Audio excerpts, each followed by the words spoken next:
You are all welcome, Honorable Van Vuren, and those members who are going to join us later, we will note them as such. And I must also take this opportunity, honorable members, to then welcome everyone, especially the Financial Fiscal Commission, Commission's delegation, led by Prof. Dr. Blachi. I know that we were supposed to have the Director General, or anyone from the Office of the Premier. I have not even got the indication, but when we deal with attendance, it's probably indicated. And also the provincial treasury, the MEC, and the head delegation, the Auditor General of South Africa, they are also part of us. And we are happy with the manner in which we have actually traversed the journey together, and we are hoping to get different, better work on the results there. Obviously, all the provincial departments that are here. I know that Treasury will be the one that will the government of the Free State in terms of today's commitment. All the HODs that are here, the honorable mayors, executive mayors and mayors, the honorable speakers that are here, and also municipal managers and CFOs, both the district and the local municipalities. And all the chairpersons of MPEX from various municipalities. You are all welcomed. We don't want to waste time.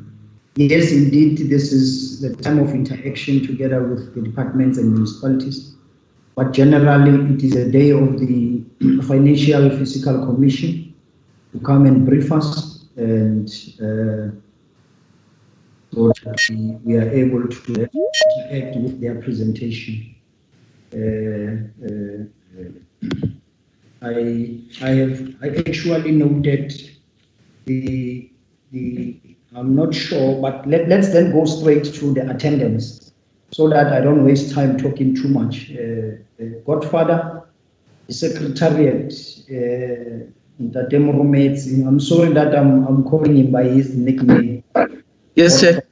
Now we must call you Handle because we are having commissioners amongst us today, so they must see us, must take us seriously. So under the nickname, they will think. Well, that was on the lighter note. Can you take us forth, my good sir?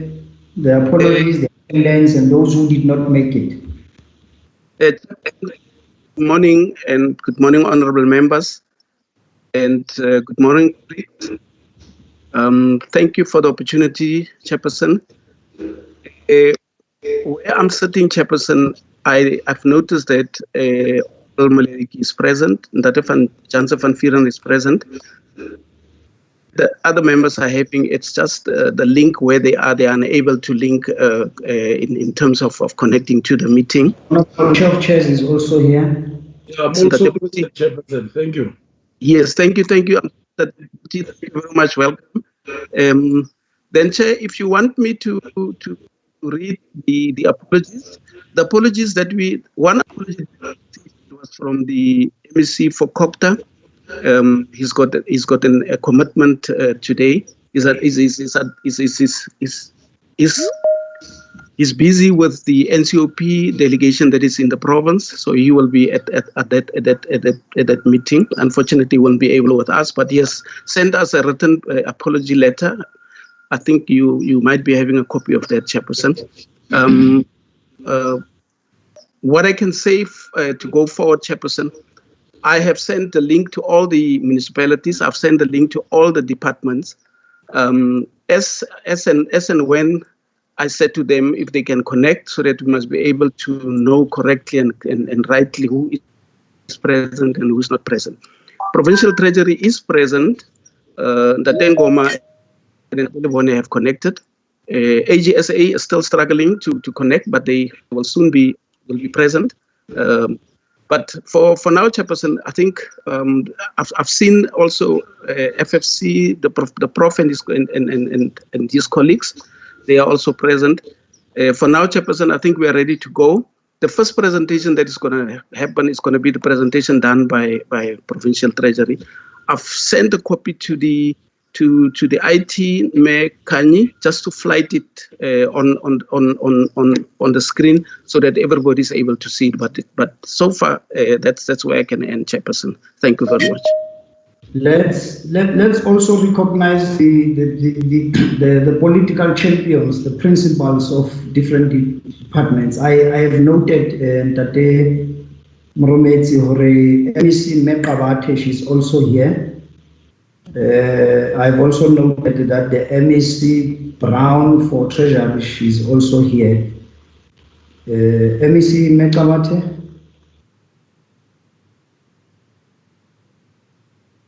Morning, Chairperson. I don't know if you're still talking. We must not do a mistake. Chairperson, I can't hear you. I was saying, where else you are still acting premier, I'm not aware. So No. The premier is back. I acted until the 6th. Okay. The premier is now back. Thank you. Thank you. Thank you. MEC Brown. Good morning, Chairperson. Good morning, MC, Bate, members, members of the Fiscal and Finance Committee. Thank you. And then I don't know if Kanyesa, you must just help us to indicate, because our meeting is a very large number, so I wouldn't be able to observe any other leader who might be inside, because I have noted that other leaders are also using their official gadgets, so it's difficult to pick up whether they are present with us or not. But you know, as a matter of respect and observe protocol, please just make us aware if the leadership, the MECs are also here, so that they don't feel out of the meeting. So I'm hoping you will also assist us, maybe working together later just to check whether they are here. So in terms of municipalities, I have also noted that Kanisa, there's some noise. I don't know who might be the one. There's somebody who's can they mute their mics? Okay, thank you. So I was trying to say, I know that I have seen the mayor of the district called Thabo Mfutsanyana, Honorable Executive Mayor Vilakazi. Unfortunately, I have not noted any other mayor.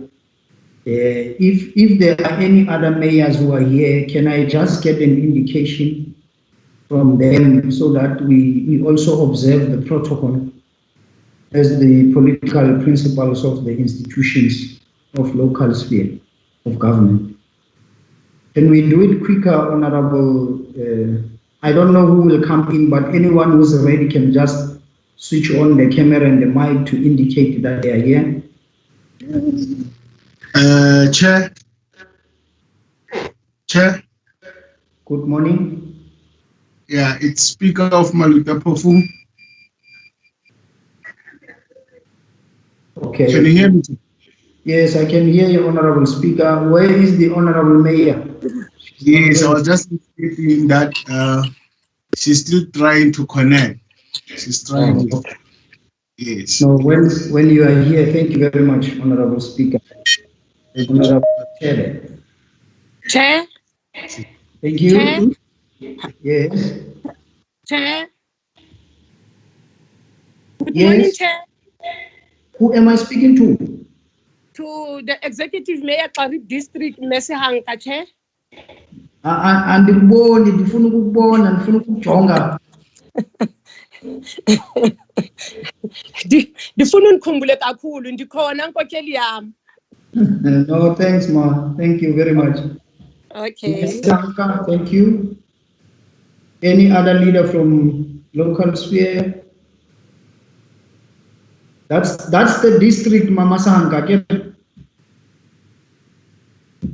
That's the district chair. Thank you. District. Yes. Thank you, ma. Chair. Thank you. Chair. Yes, good morning, Honorable Speaker. Yes, good morning, Chair. The Speaker from Nala is present. I'm sure the Mayor is still trying to connect. Okay. Thank you very much, Honorable Speaker Nala. Thank you.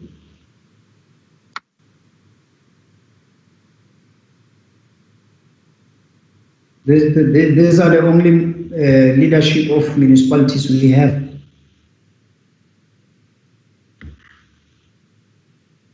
Okay, so far we are only having 3 municipalities. In fact, it's 4 municipalities. No, it's 3 that we have now in terms of the roll call. And I think we must note it, honorable members, we must note it.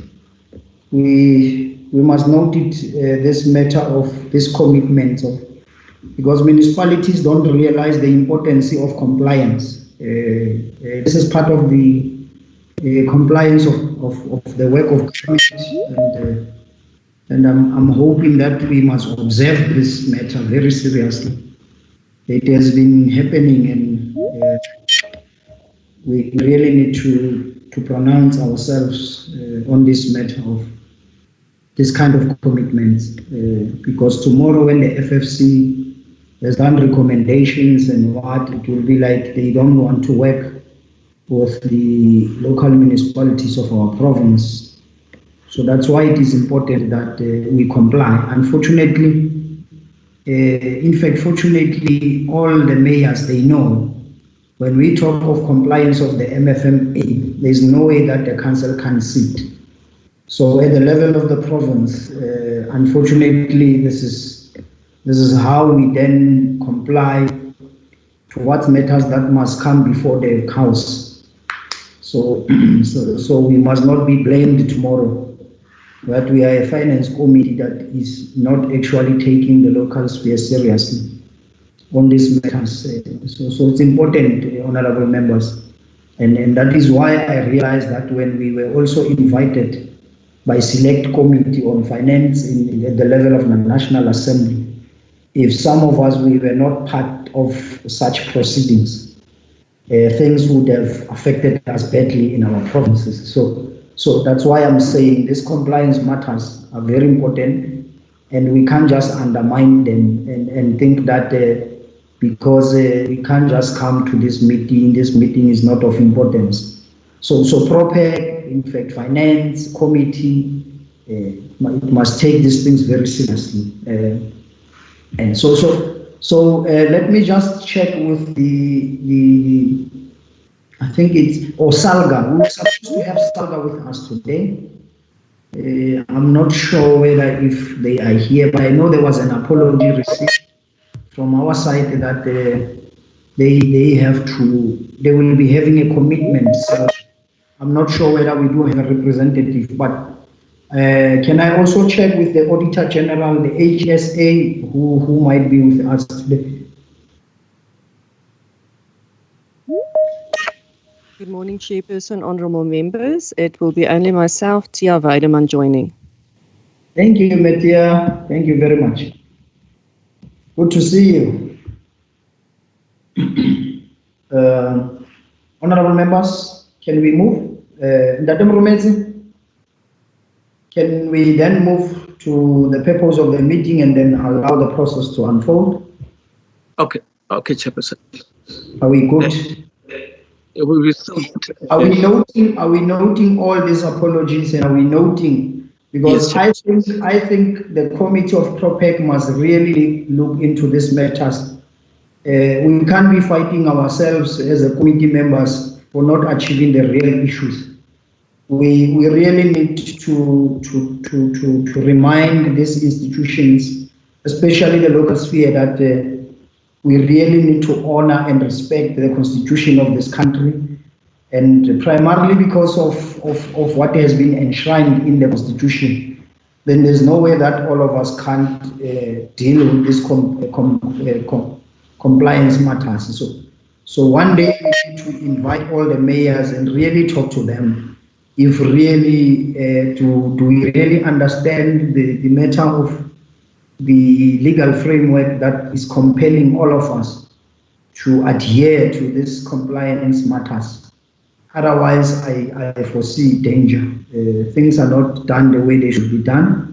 And that is why honorable members will always have mayors who don't even know Section 71 report, or they don't even receive them.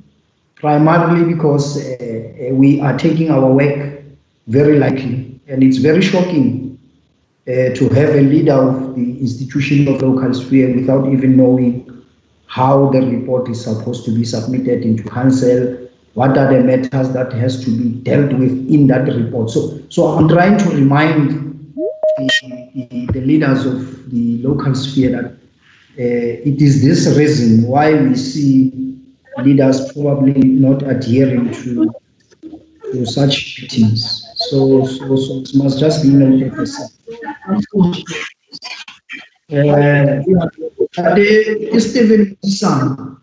Stephen Mudisani kwala mai I'm not sure. Thank you very much. The purpose of the meeting, obviously we must all be aware that is to be briefed. In fact, we have already welcomed the commissioners. Yeah, we did. So financial and financial and fiscal commission, or on its annual submission on the division of revenue for this 2021-22 year financial year. So this event by the FFC to provinces is an event that takes place annually. So that's why I'm saying this is a compliance matter, which all of us we must adhere to. So before we allow the FFC to then give us the presentation, we'll firstly give the provincial treasury to make a consolidated commentary on behalf of the Free State provincial government on the FFC submissions. And obviously, while they are still preparing themselves to present, and I also put on record that the presentation by the Free State provincial government will also form part of the report. The committee that will be, in fact, that will part of our report that will be tabled in the House sitting. So then immediately after the presentation of the provincial treasury, we will allow the FFC by that day Professor Honorable Dade Professor Plachi to then brief the committee. We'll then after that then allow members of the committee to maybe deliberate on two presentations, obviously by way of asking, seeking clarity questions or any other form of questions we'll get from them. Then if members have also deliberated, obviously, we can then open the floor to municipalities to then give them an opportunity, the leadership, to ask questions or any other. And so what is important is that all of us, we must participate in these deliberations. It is very important. Yeah. So I think what is important it's what is entails in the report or submission of the FFC. Then soon thereafter the questions, we will then close the meeting. I don't think it's going to be a long meeting as per the agenda. We can flash the agenda just for for members to see on how we are going to unfold the proceedings of today. And what is important, honorable members, is that we will take this process forward. Lastly, I think MECO need a legal advisor. She will remind me. I know that in terms of the presentations that are going to be tabled before the Committee of Parliament, in terms of the affirmation, taking an affirmation oath. Before we act, I need to get another. She voted to sign next week because not clear to September. 3020 Tauko. Tatema Swangai, Kimtatema Swangai, Kuala Maikiwa Hound at work. Thank you. The commissioners have already taken an oath, so they won't. Not sign it. Yeah. And with the Department of Treasury, if the MSC is going to allow any other official to present, then we will then take that process forward of allowing our rituals of taking an oath, especially on the officials. Maybe am I still right? Or am I confused in the meeting? You are correct, Chairperson. Thank you, legal advice. Morning, thank you very much. Honorable MEC, the floor is yours to talk to us, give us an opening remark, also to take us through what you have prepared for today's meeting. So we must be able to engage. I know that Prof would always remind us that it's important that we engage one another. It is very important that we understand what the province wants to do, and then after that we will then give over to Prof to take us through. Prof, are you good? Chairperson, just a matter of exigency. Good morning, Chairperson, honorable members. I'm asking your permission just to address you on this matter. I fail to understand the logic of the Provincial Treasury responding to our presentation before we've actually done our presentation to this committee as the constitutional structure.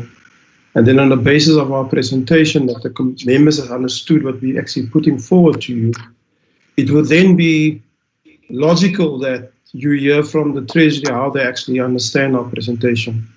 So I'm not suggesting you to change your program at all, because it's your space and environment.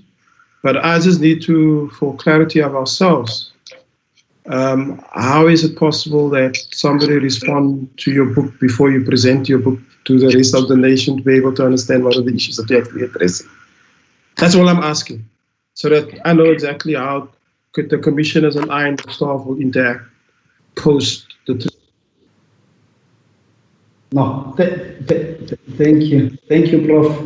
Maybe I was not clear, Prof, when I actually outlined the purpose of today. Probably I did say that we will just get a commentary, consolidate commentary from the Treasury.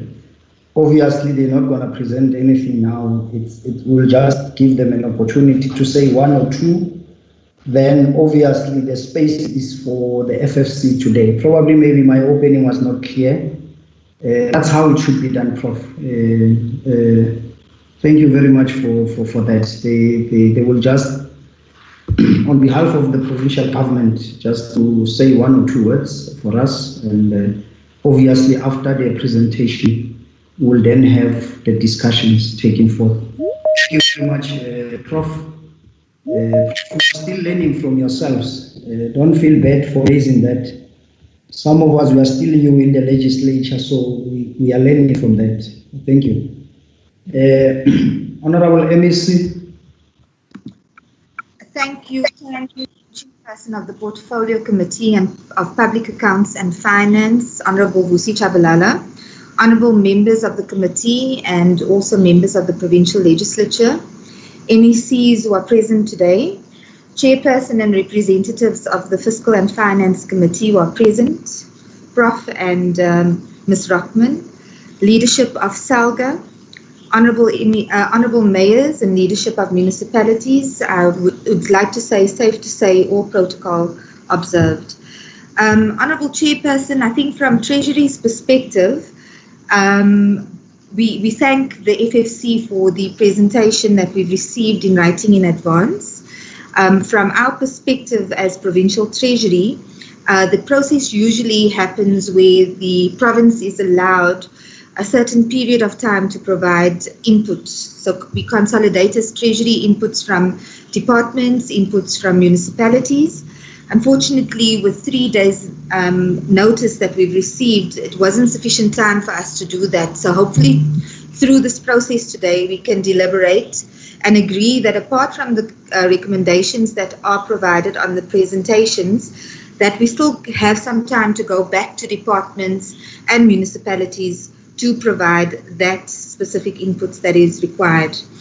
To provide an overview on South Africa's quarterly GDP numbers that were released yesterday, I'm sure most of you have read it in newspapers. I'm going to quote some information from Stats SA, that a steep slump in GDP as COVID takes its toll on its economy. The SA economy contracted by 51% in Q2. I'm sure it's going to be part of the presentation. Measured annually, according to the report, the primary sector declined by 59%. Agriculture was the only positive contributor, increasing by 15%, whilst mining decreased by 73%. Secondary sector decreased by 72%. Tertiary sector declined by 40%, and household spending declined in Q2 in terms of the closure of restaurants, hotels, transport services, recreational facilities, and of course consumer spend on communication. Now, Honourable Chairperson, having said that, the team that is going to present from Treasury in alignment with or after the presentation from the FFC is Ma'am Osala, who will do the economic outlook, a short synopsis on that, and provide addition to the recommendations that the FFC has provided.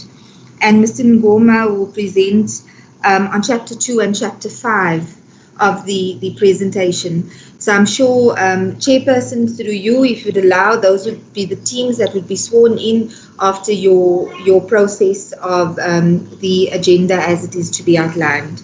But safe to say that the country, economically, we are going to have tough times, and we trust that the recommendations that would be provided, both from province and the FFC, would be in alignment to robustly address these challenges and also look at some of the other socio-economic challenges that we've experienced in the past. Thank you very much, Honourable Chairperson, and thank you very much to all those presenting today. Thank you very much, Honourable MEC. Welcome, Honourable Majake. Honourable Majake, are you here? Yes, yes, I'm here, Chief Whip. Thank you very much. Thank you. Thank you. Good morning. Yeah. Morning. I can see that you have done your work. Are you not tired? No, I'm tired. Chief Whip. I'm tired.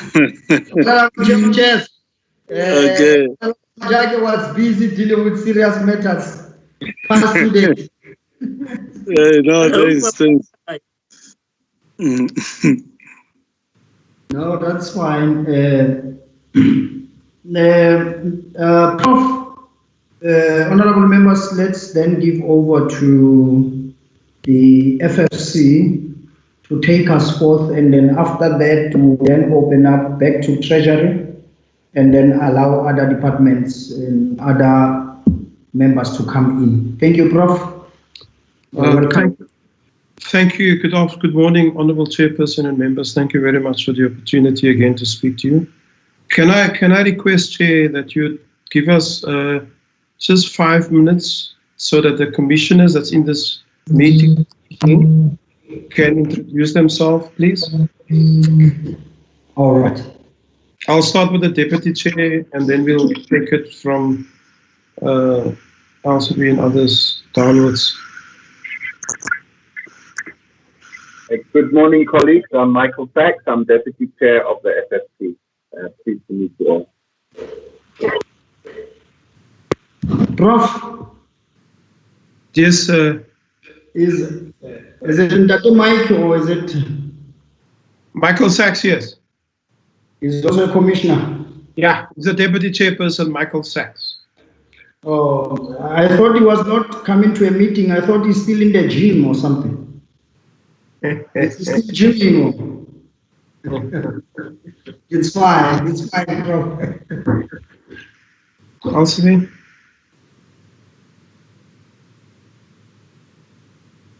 morning, Chairperson and colleagues. Elsbeth Rockman. I'm based in the Free State, Commissioner.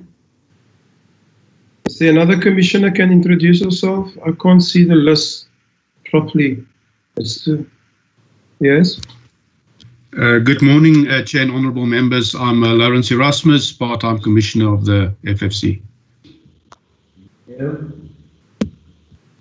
Good morning, members and chairperson. I'm Trevor Fowler, a part-time commissioner of the FFC.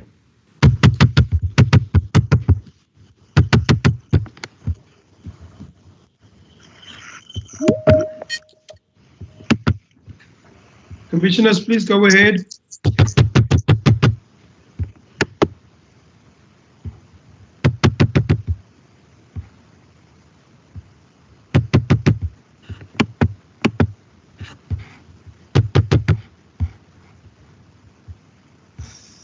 Seems there's a connection problem.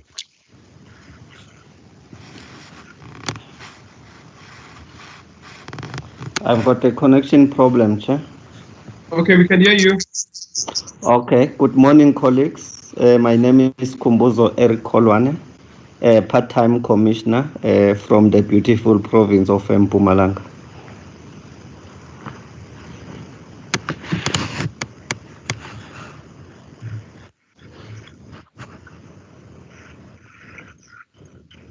Is there another commissioner? I think we couldn't hear the other commissioner. His mic was off, Honorable Prof. Okay. I don't know who it was, Chair. Can we get another commissioner? Okay, let's hear. Myself? Was it me, Honorable Chair? I don't. All right. My name is Aubrey Mukadi, Commissioner of the FFC. Thank you.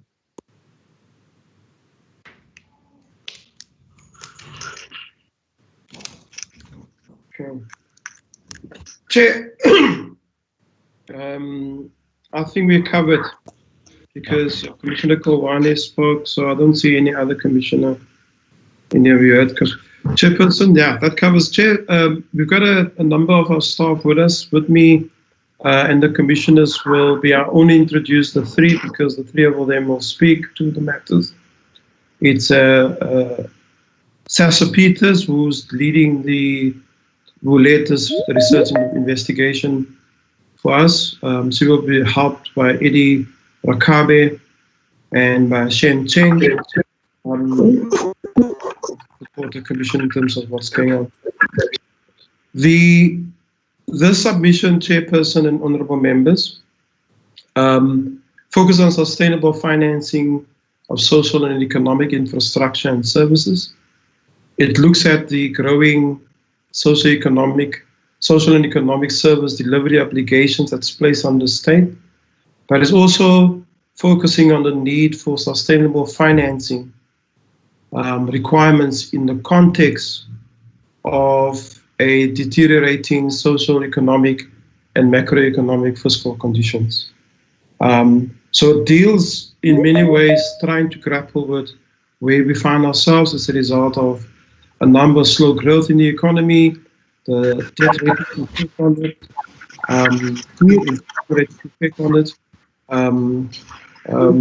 also a range of issues around the fiscus and COVID in particular. Chairperson, what we'll do is that I'm going to ask Eddie to take us through the presentation, but before that, I want to say to you that I'm asking the deputy chairperson, because we got 9 provinces. I'm going to ask the deputy chairperson with the other commissioners, I will also be in the session, to take us from now until the end of the presentation. The deputy chairperson is Michael Sachs of the FFC. Thank you, Chair. Thank you very much, Prof.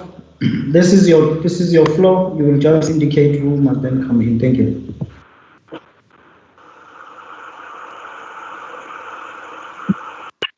So, Professor Clark is asking you to send the presentation, or Eddie will start, Michael, and then it will be Cheng and then Bisasa. Okay, so let me hand over to Eddie to start the presentation. Thanks. Okay, thank you.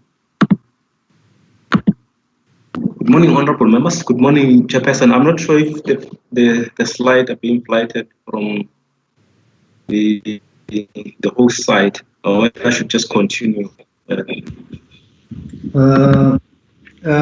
Mekanyisa, I don't know if you are able to share to Ndade Eddie. Maybe you must be able to run with it, or you can do it on your side. You can proceed with the system. I do have the slides. I was just asking if they're going to be sliding from the whole side. From the side. No, it's fine. He can put it on the screen then for us. Thank you.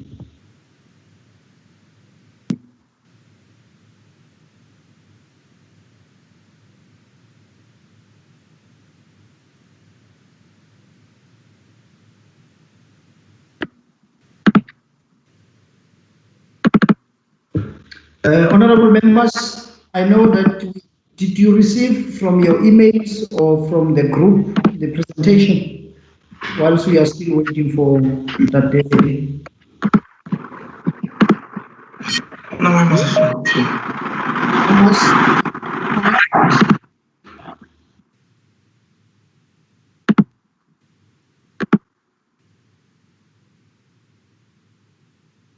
Hello? No, we are waiting for you that the editor. We are fine. Oh, okay, it's fine. Okay, then it's fine. I'll just present from the slide. Hopefully, you will follow me. But I'll just mention the slide number so that you can follow as well. Can I just interject? Kanyisa, can you flash the presentation for us, please, on the screen?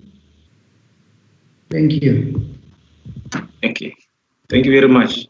Yeah, I think you can go to slide 7, I think. Slide 5. Kanyisa, can you please go to slide 5? Yeah. Thank you very much. Again, thanks again, honorable members. Thank you, Professor Plankis, and thank you, Deputy Commissioner Michael Sachs. So I'm going to take you through the first set of the presentation. My colleague Chen will take over from me. Just to start with a bit of a context. Slide 5. On slide 5, we're just showing that the submission is stable within a very deteriorating economic situation. Globally, we've had the likes of the IMF and the World Bank projecting that the economy is going to contract by about 6% in 2020. And again, when you look at domestically, a number of institutions, again, such as Treasury, Reserve Bank, IMF, and World Bank have already also indicated, projected that the economy will most likely decline by about 6%. And again, as the MEC of Finance have already mentioned, we've seen yesterday's Statistics SA announcing Q2 GDP numbers, which indicate that the economy has contracted by about 51%. This would mean that over past 3 quarters, the economy has since been contracting. So obviously, this means that already the economy is in a technical recession. It's got a number of implications. If you can go to slide 5. 6, sorry. Slide 6. So slide 6 is just to indicate the implication of, obviously, from a fiscal policy perspective, is that over the years we've been really struggling to meet our debt reduction deficit and debt stabilization targets. And with the economy contracting by as much as 51%, it will mean that the projected deficit that was the Minister of Finance announced in June this year is likely to increase. As you can see on slide 6, there we're just showing the different projections of debt reduction and debt stabilization targets, which we have not been able to meet because the economy has not been performing very well. Going forward, obviously, this would mean that we may very well have to borrow even more resources in order to sustain the social services. But again, that will come with a number of implications for the economy if the debt rises to unsustainable levels over the years. Next slide, on slide 7. Slide 7 just indicates just the importance of public expenditure. So expenditure would have to increase quite drastically if we are to boost economic growth. But over time, what we have seen in the case of the South African economy is that the causal relationship between growth and government expenditure is such that economic growth causes government expenditure. So in other words, it means that government must provide a conducive policy environment in order for growth to thrive. So instead of just pumping up expenditure, the emphasis should rather be on providing an enabling policy and environment in order so that the private sector can invest in the economy and therefore boost growth. On slide 8, just moving to slide 8. Slide 8 here, Chairperson and honorable members, we just indicating some of the provincial socio-economic conditions, province-specific socio-economic conditions, starting with population growth. If you remember very well, population has got implications for the amount of resources that comes to the provinces through the equitable share. And if you can see the population of Free State, I think constitute about 4.9% of the entire population in the country, and that obviously has implications for the amount of resources that comes through the equitable share. Moving to slide 9. Slide 9 just indicate the unemployment situation and the GDP contribution, again indicating that Free State contribute about 5% of the total GDP, gross regional product. But when you look at unemployment, Free State has got the second highest level of unemployment in the county at about 35%, and it actually shows that from 2017 up to 2019, unemployment has increased in the provinces quite significantly. So again, that's where I think the emphasis in terms of policy interventions and some of the spending programs of government should be directed at in order to minimize unemployment. Going to slide 10. Slide 10 just here to give an indication of the service levels and service level as well as the quality of services provided in the provinces, starting with maternal mortality. What we indicate in there is, again, when you look at maternal mortality, the province seem to have reduced, make some improvements in terms of reducing maternal mortality at about 147 per 100,000 death. It's still quite very high, but even above the national average of about 119. So again, from a health interventions perspective, it means that though the more resources in terms of the healthcare professionals, medication, and everything should be directed at reducing mortality, maternal mortality. Okay, and when we look at the infant mortality, I think this is a little bit more worrying because Free State has the second highest level of infant mortality. So we've got quite a number of children who do not make it. It could be from a number of reasons, but again, the health system has got significant input with regard to how the infant mortality rate performs. So again, here from an intervention perspective, it means that there's a lot of work that has to be done in the health sector. Going to slide 11. Slide 11 just look at broadly at the education service level and quality quality levels, starting with attendance of ECD. In the whole country, I think it's really a big concern that a number of kids go to school without having attended early childhood development. Obviously, and that has put implication or even affect their future progress as they progress through the schooling system. About 41% of the children within Free State do not attend ECD, early childhood development. And as you will see, my colleague Sasha will indicate some of the issues, some of the problems that needs to be addressed in order to improve early childhood development, access and quality. Matric, in terms of matric pass rate, again, the province is doing very well, being the number one in terms of matriculation pass rate. It is about 88.4%. So from secondary school education performance perspective, the province is doing quite well, and I suppose many other provinces can really learn quite a lot from the Free State as to what is it the province is doing right to make sure that it maintains high level of matric pass rate. But where I think where the commission really think there should be an emphasis is on early childhood development. Chairperson, to the gist of the submission, firstly, we start with chapter 2, which looks at South Africa's intergovernmental fiscal system in the context of social services.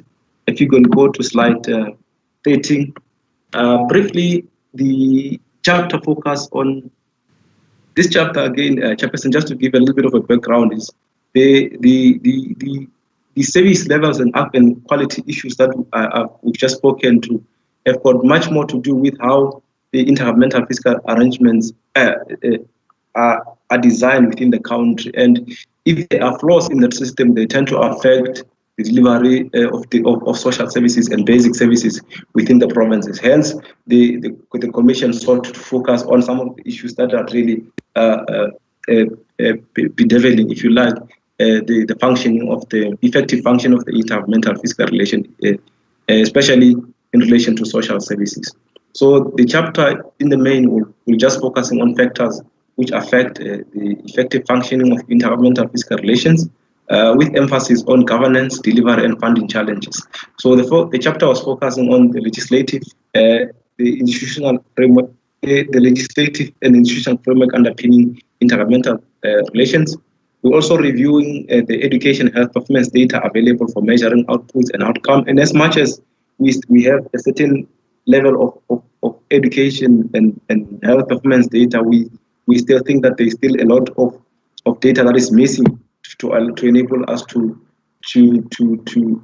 assess the system holistically. And lastly, we assess the feasibility of implementing the costed norms approach to improve the linkage between allocation and expenditure responsibility. Just for the purpose of those who may not be aware, the costed norms is an allocation formula that is similar to the PES that was proposed by the Commission in 2001 in order to replace the current provincial equitable share formula. The reason being that it was really trying to foster the linkage between the inputs that are required to produce a certain level of outputs at the provincial level, but also making sure that the resources responding to those inputs and the requirements, but also making sure that government over time is able to progressively realize access and delivery of basic services as required by the Constitution. Slide 14. Slide 14 is just here to indicate some of the key questions that we were asking in the study, in the research. The key ones being that what are the legislative and institutional hindrances to the effective functioning of intergovernmental fiscal relations system. The second one being that what remains to be done in the system of education, health, performance management system, as I mentioned. And lastly is how feasible is it would it be feasible to implement the costed norms, given that there's been quite a number of years since the formula was proposed, and there's been some developments in terms of availability of data required to operationalize the formula. Slide 15, just to give a brief results of what the study came to. The first one is that there is the lack of clarity on the division of responsibility for concurrent functions create tensions in the delivery of social services. As we know, education and health services are concurrent functions which are delivered, which are are assigned to national government and provincial government, where national government must set policies and provinces implement. But we find that there's certain division of responsibilities which are unclear, and sometimes that creates tensions between provinces in respect of delivering those services. And secondly is that the intergovernmental relation structures to foster coordination, good governance, and improve delivery are ineffective. So we've got a number of legislation which make provision for intergovernmental forums that should be created to foster coordination, to foster consensus between the different spheres of government responsible for concurrent functions. But we find that those functions, those forums, many times they're really not effective, and therefore again exacerbate these tensions that we're talking about. And the third one is that the absence of standard methodology to estimate provincial expenditure needs exacerbate perception of fiscal imbalance and budget gaming. So many times when the Commission presents to the provinces, we often hear concerns that the equitable share is insufficient, is not catering for all the social services needs of the provinces, and therefore here the finding is that if we don't know how much it costs to provide those services, so it therefore becomes very difficult for either of the provinces or the national government to say certain services is adequately funded or is inadequately funded. And therefore these tensions will continue unless you develop a standard methodology to estimate provincial expenditure needs. The fourth one is that there's a lack of norms and standards. The lack of norms and standards leads to variations in allocations and service qualities across provinces, and therefore also cause intergovernmental disputes. As you would have seen in the figures that we presented, especially on access to education and healthcare within the provinces, that there's really different levels of access and also quality of services. And sometimes they cause movements of people between provinces as they seek improved services in other cases. So in the case of Gauteng, for instance, they would complain that people from other provinces move to come and access healthcare and therefore burden the system within the education system, within the health system in Gauteng. Therefore, they will argue that they will therefore require more resources in order to cater for those movements. On slide 16, slide 16 is just to indicate here again on the importance of data, is that insufficient credible data available to enable systematic and holistic evaluation of social service performance there is insufficient credible data to enable systematic and holistic evaluation of social services. So in other words, we really don't have much of the data we require to assess whether education and healthcare system is performing optimally. There may be some certain information or certain data that we are collecting, but in our study we find that is not really up to the international standards. So in the comparison that we made with some of the international data standard is that South Africa has about 44% of the capacity required to measure educational performance and also 32% of that required to measure healthcare performance. That is very limited indeed. And then the last one is that the current provincial equitable share formula is relatively allocative inefficient, and therefore it could be improved significantly by incorporating certain aspects of the costed norms model. So in our analysis, we find that the data is available to differentiate population by gender, by poverty profile, which in the main are the factors that affect service demand and cost of providing social services. On slide 70 here is just to indicate the amount of data shortages that is required in order to measure the performance of the health system holistically. If you go through the report, there's also a number of tables that we also indicate there is just for illustrative purposes, just to indicate just the extent of the data gaps if we are indeed to measure health output and even outcomes more holistically. Moving to the recommendations, Chairperson, and in the interest of time, I'm going to only focus on 2 recommendations and leave the rest for the members and honorable members to go through at a later stage. The first one is that the national department responsible for key concurrent social functions, especially education and health, must revise their respective enabling subordinate legislation to ensure that the role and responsibility for various sub-functions or activity within a function are clearly detailed and linked to the accountability framework. This is just to make sure that the system of concurrent functions works well and also impact on the performance of the social services in totality. The second one is that the national health and education sector departments, including National Treasury, the Department of Cooperative Governance and Traditional Affairs, must invest in financial and human resource capacity to conduct IGFR consciously and also emphasize the value of trust and cooperative governance. I think this is just here again, just to emphasize that in as much as the legislation in its spirit requires that there should be cooperation, there should be mutual working relations between the different departments or the different spheres of government. It's just to make sure that there is sufficient financial and human resources to make sure that the forums which the legislations create function optimally. Chairperson, I would like to hand over, with your permission, to hand over to my colleague Chen to take you through the next set of sub-chapter. Thank you very much. Hi, good morning, Honourable Chair and members.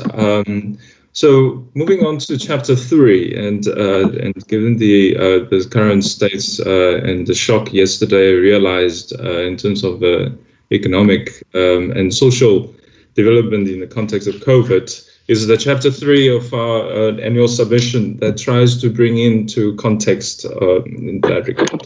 So the intent of the goal is ultimately to stimulate, and there is obviously with that a need to stimulate a new discourse for a cogent recovery plan, to invigorate development by way of understanding where we came from, what were our social, economic, and financial and fiscal standings as we are now facing this shock. So we examine the market context as a backdrop to understanding the impacts of this public health crisis in South Africa. For a financial fiscal context, this chapter considers also the fiscal implications of COVID-19 to inform the reprioritization and fiscal path of the budget.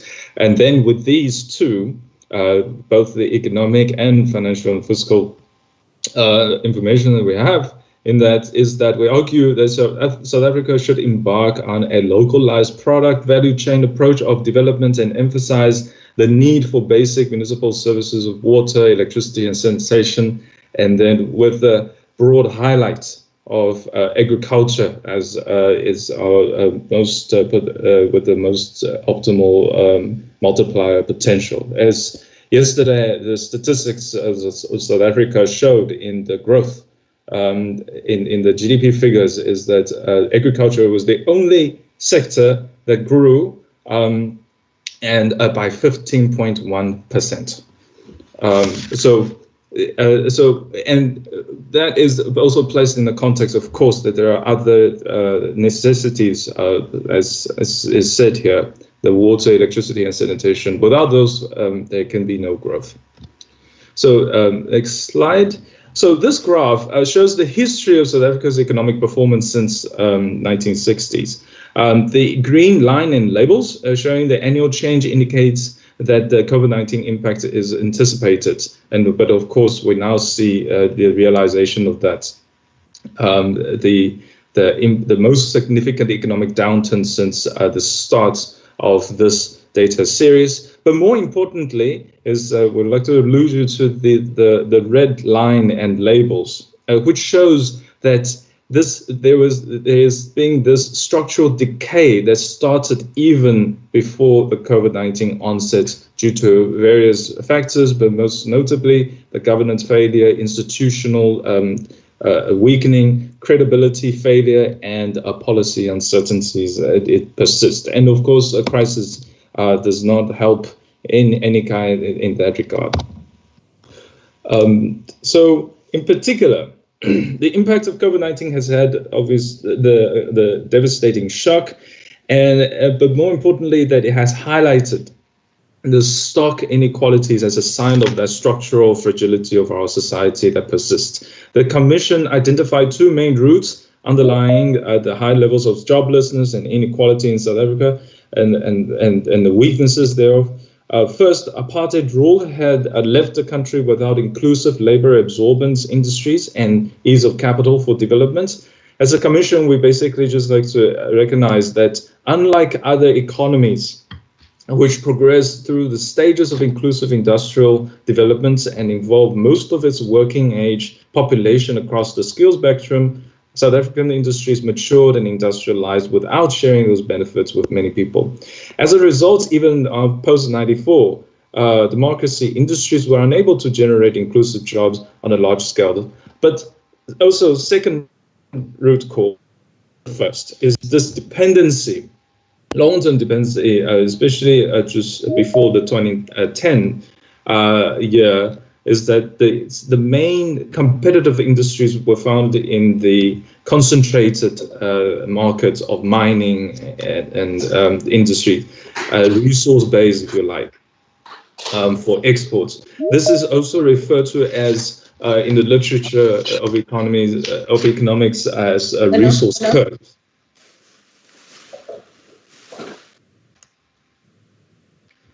The addiction to import solutions of product and capital as opposed to innovates internally to diversified local production for domestic inclusive growth. Hence, with COVID, South Africa's response to the pandemic can either to try and return to the business as usual modus operandi, which no longer exists in reality, or we grasp this very reality and opportunity to leverage the crisis and effect structural change in the economy through industrial diversification, localized product value chain, and so on.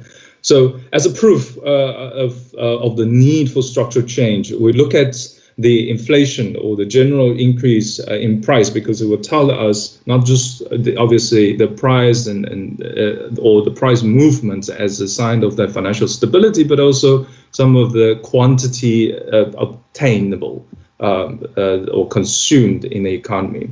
So it really tells quite an interesting story here, especially when you look at between non-essential versus essential items, or as we call it, the non-core versus core inflation. With the data points up to April this year, but obviously it carries on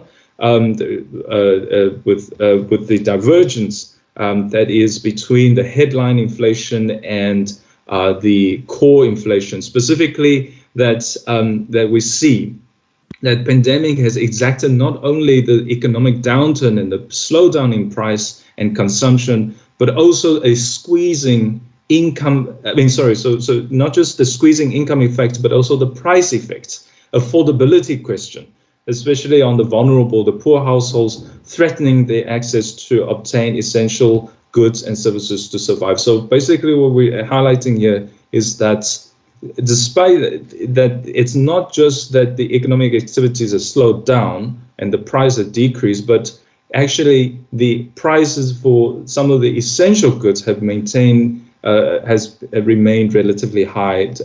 So for essential goods, and therefore affecting mostly the vulnerable households. So with these significant, albeit a brief overview of the economic and financial environment, the competitively advantageous internationally. So in sum, we identify as the Commission that agriculture could be a key to domestic food security, but not just that, but also holds other great potentials for local economic development and industrial diversification, as the example is said. So with those findings, we come to recommendations. So first, our recommendation is that the Minister of Finance should develop and execute a clear, coherent, and comprehensive macroeconomic framework that is in line with the President's economic and social supports response package to COVID. The Minister should consider the position taken in the government's documents or any other documents that is taken. So basically the point here is that we advocate the need so that to maintain that policy certainty, continuity, consistency, and credibility. If we say the government is doing something, we carry it through, and that should be pronounced or executed in the money bills. That is to be for the NTF in the budget process.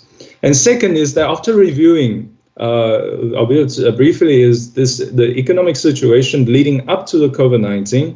The Commission is convinced that the fundamental structural transformation of the economy is inevitable. Therefore, the Ministers of Finance, of Economic Development and Trade and Industry, basically clusters, and Labour should jointly address the economic barriers, social inequality and social polarization by adopting a localized product value chain approach.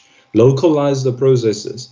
The expression of this approach should be found in the incentive grant framework of both provincial and local conditional grants, as hard conditions to permit procurement of goods only if they are made or assembled locally within the South African borders to stimulate the domestic economy and encourage job growth while taking international trading agreements into account. The Commission, the third recommendation for this chapter, the Commission argues that with the right infrastructural and financial support for the states, emerging farmers, our people on the ground, can be catalysts for local economic development and growth with the added benefits of food security in facing the COVID crisis.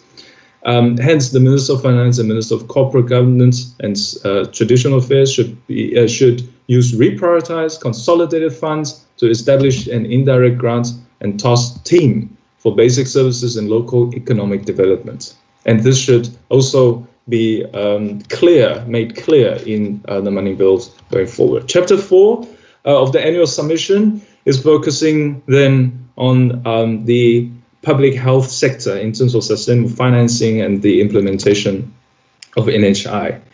The impact of the COVID-19 is unbiased. As it stunned the healthcare systems across the globe, irrespective of income, wealth, social economic status. We see the situation in America and in other parts of the European countries, and also financing structure of health. So South Africa's health system in that context is, however, amongst the most vulnerable, given the country's extreme socioeconomic inequality and two-tiered healthcare system, the private and the public, the schism between the two. Faced with this unprecedented challenge, the need has never been greater for examining the financial, fiscal, structural, and legislative requirements for ensuring sustainable and affordable universal access to quality healthcare services. We quote here, we quote here at the bottom there, the study done by the competition, in the conclusion made by the Competition Commission, that private healthcare in South Africa is characterized by high cost due to misalignment of pricing and coverage relative to demand, resulting in barriers to access.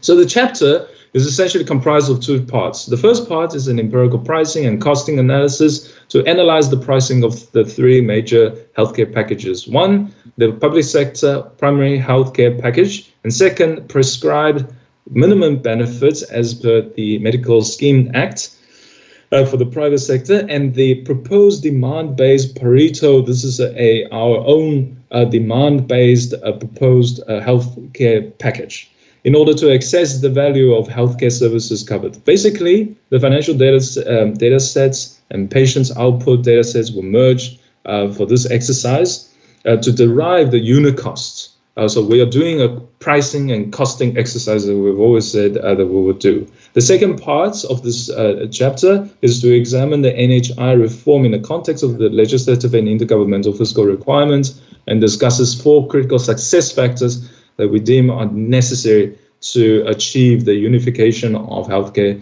access through NHI and also financing. This table summarizes the costing and pricing results of health packages.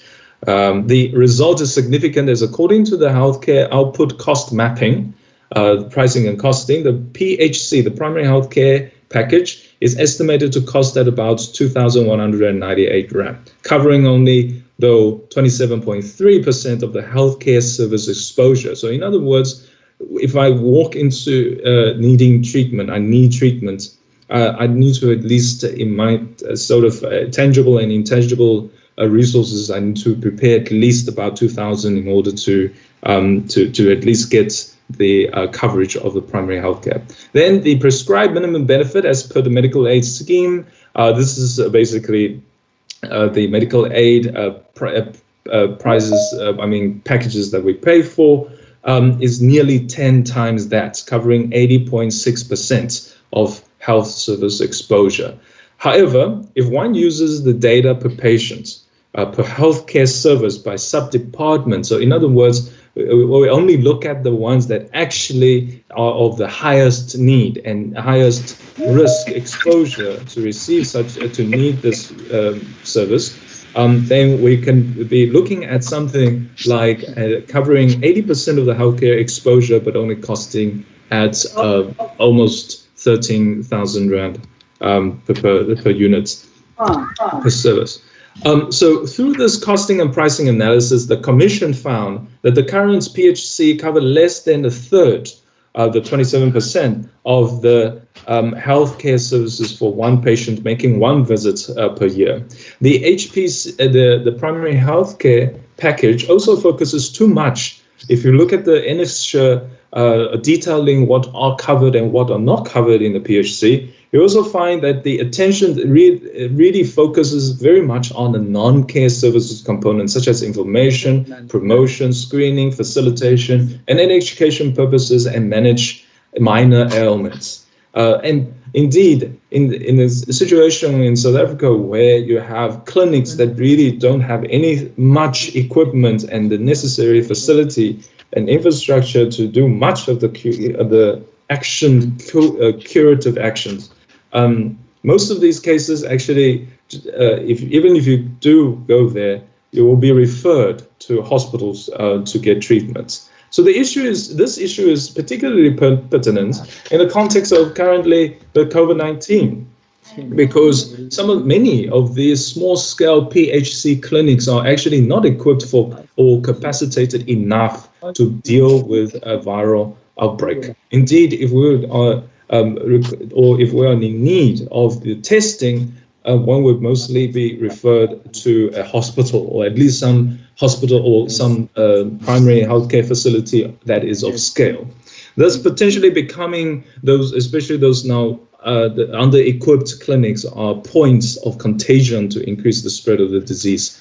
So this costing and pricing exercise also demonstrates that a cost-effective healthcare package can be derived through a simple demand costing approach. And with better and more reliable costing and output data, more efficient packages will be derived or can be derived.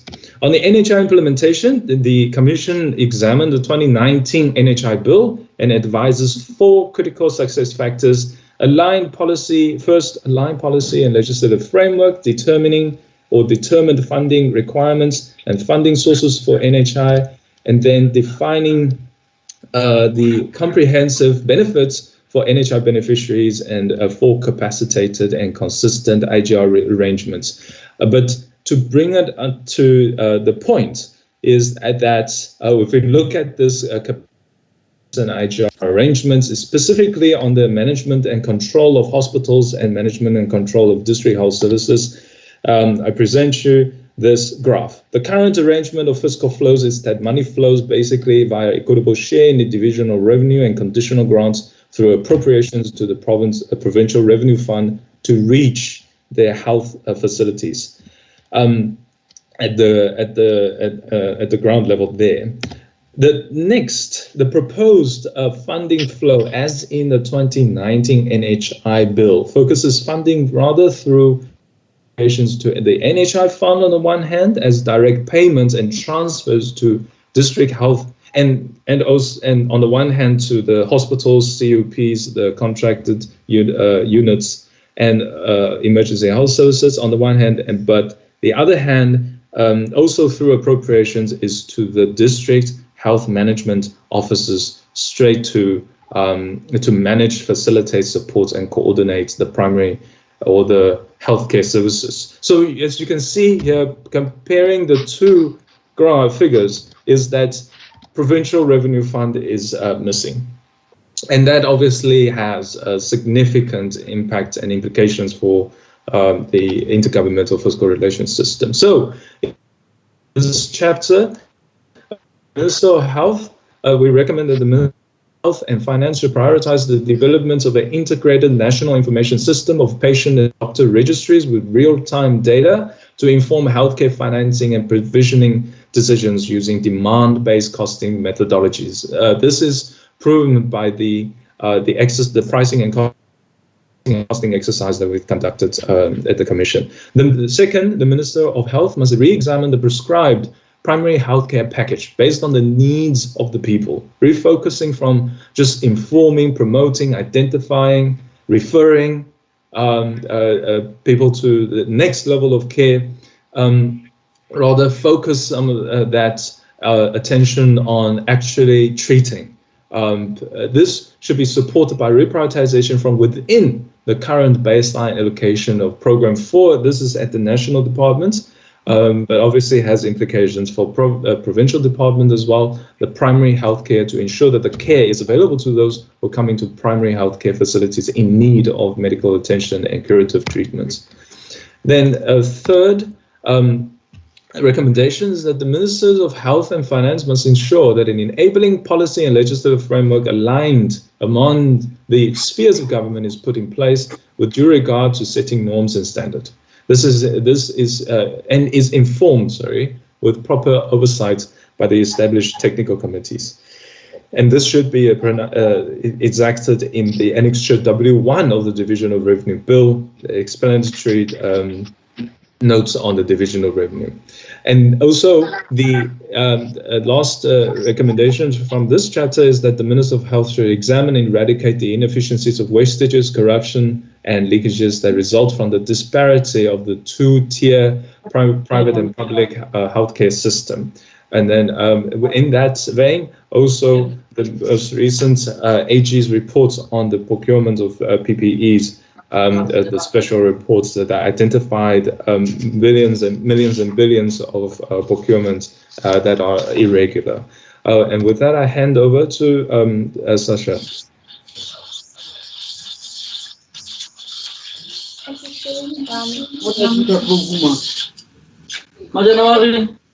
The last chapter, chapter 5 of the submission. And this chapter is guided by the sub-theme of access to quality and inclusive services.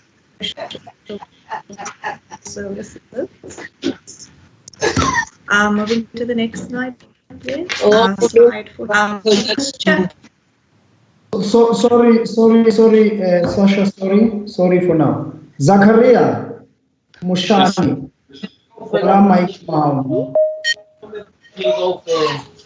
Zakaria Mushani. Iman Zakaria Mushani. Zakaria. Chair, is the speaker Nala here? I will call him. He is my chairperson of MPEC.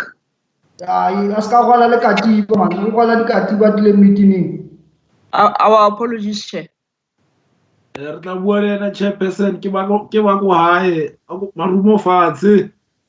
Okay. Sorry, Sasha, sorry about that. You may continue, ma'am.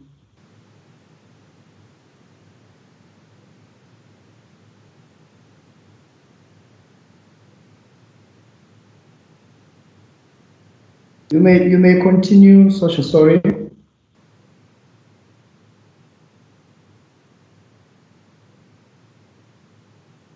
I don't know if you can hear me.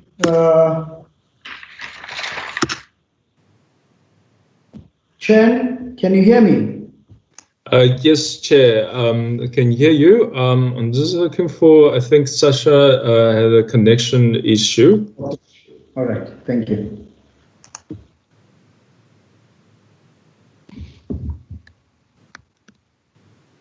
Let me just find out what happened to her. Honorable Chairperson? Honorable Chairperson? Prof? I'm going to ask Shen or Eddie to carry on with the presentation. Sasa just called me. She's in our Cape Town office. And I don't know whether it's load shedding, but it just cut out. And she will try to get back again. But Eddie or Shen, can you quickly decide who's going to go ahead with it? I'm back in. I can continue. Sorry about that. There was just a problem with the Wi-Fi. Okay. May I continue? Yes. Okay. So this chapter looks broadly at the area of family and community welfare services. We've seen, as I mentioned, during the unfolding of the pandemic, the huge gaps in access and delivery of quality basic services, especially to poor and vulnerable families and communities, have been exacerbated. And we know that this is not a new phenomenon that's become apparent now with the onset of the COVID pandemic, but these are issues which are long-standing and which need to be addressed. So just in terms of background or context, we note that stable and supportive families have a positive influence on societies. When families are stable, they contribute towards greater social cohesion and they make for more stable communities. Literature also shows that when you take a proactive approach to strengthening families, so identifying at-risk families and putting in place appropriate support, that this is more cost-effective. And the problem, as we know, is that the majority of families in South Africa face numerous pressures from poverty to HIV and AIDS, substance abuse, gender-based violence, child abuse, just to mention a few. So as I mentioned initially, this chapter first looks a bit broadly at the approach that government employs when dealing with interventions focused on families, and then it hones in on ECD and inclusive education. If we can please move to the next slide. So I'm on slide 43. So the first finding concerns the general lack of a developmental approach to family and community welfare services. So now family and community services are very broad. They range from the provision of free primary health care to pregnant women and children, to the provision of water and sanitation, the provision of subsidized housing, ECD services, etc. Ultimately, however, the Department of Social Development is the custodian of government's policy and program of action around families. And what our analysis highlights is that there's a significant disconnect between government policy to strengthen families relative to what happens in practice. So in terms of policy, the concept of developmental social welfare requires government to take a proactive approach to identifying children, families, and communities at risk. And the rationale is to move away from intervening after a need has arisen to intervening before a need arises. So before abuse, neglect, or exploitation of women, children, or the elderly happens. And this is as opposed to government getting involved after a need arises and when relatively more expensive statutory interventions like alternative state care or protective services are required. And the problem is that this transformation and shift towards a more developmental or proactive approach has been slow, and it's been slow for a number of reasons, including lack of funding. We know that departments, provincial departments of social development have seen a growing mandate if we consider legislation such as the Children's Act, but that growth in funding to assist implementation has been constrained, and there's just been a lack of overall transformation in the sector. And the result is that our poor and at-risk families and communities are not getting the support they need to assist in breaking out of the cycle of violence, substance abuse, and other social pathologies that characterize these communities. If we move to the next slide, so slide 44, this slide summarizes our key findings on ECD, and there are four aspects we'd like to highlight. The first is that ECD education requires stronger prioritization and the development or finalization of legislation. So you know that the National Integrated ECD Policy was approved back in 2015, and from the people that were interviewed when this research was conducted, most ECD experts in the sector see this policy as good and progressive in nature, but the challenge that exists is that it has not been translated into legislation that outlines clear accountability. As we know, government departments operate according to legal mandates, so there is an urgent need for legislation in this sector to be finalized. The second challenge that must be emphasized is the need for more and better targeted funding. So whilst we've seen improvements in the level of funding that ECD is allocated relative to other forms of education like basic education or higher education, ECD receives a minute 1.6% on average of total education spending. Members would know there are two models of ECD provision. You get your formal ECD center provision, which includes your grade R classes in formal schools or pre-primary schools. And then you get your non-center based ECD programs, which are your more non-traditional ECD programs, for example, informal play groups or toy library programs. Now, our poorest and youngest children are more likely to attend these non-center based ECD programs.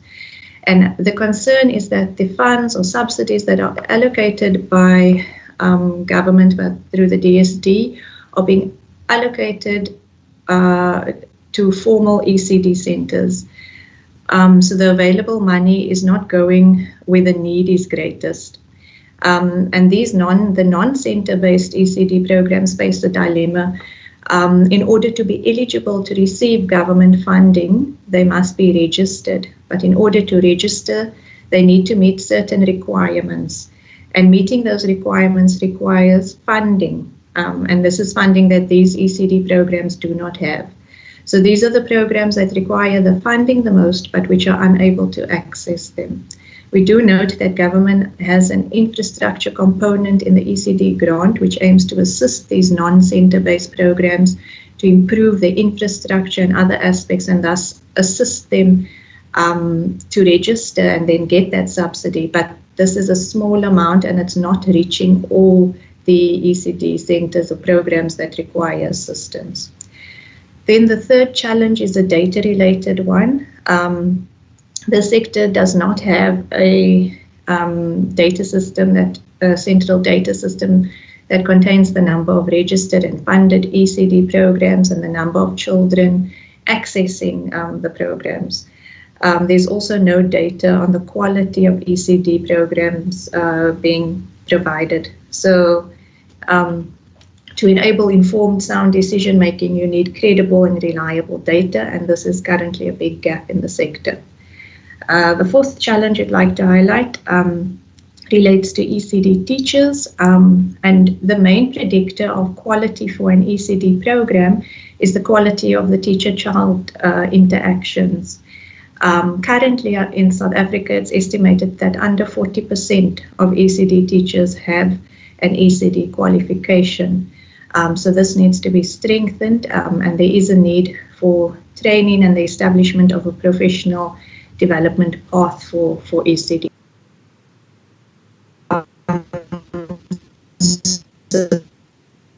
With respect to inclusive education, and just by way of definition, inclusive education refers to a model of education where students with special educational needs spend most or all of their time with non-special needs students. So there's integration across the different types of schools, and not that learners with special needs must attend only special needs schools. So there are three aspects we'd like to highlight here.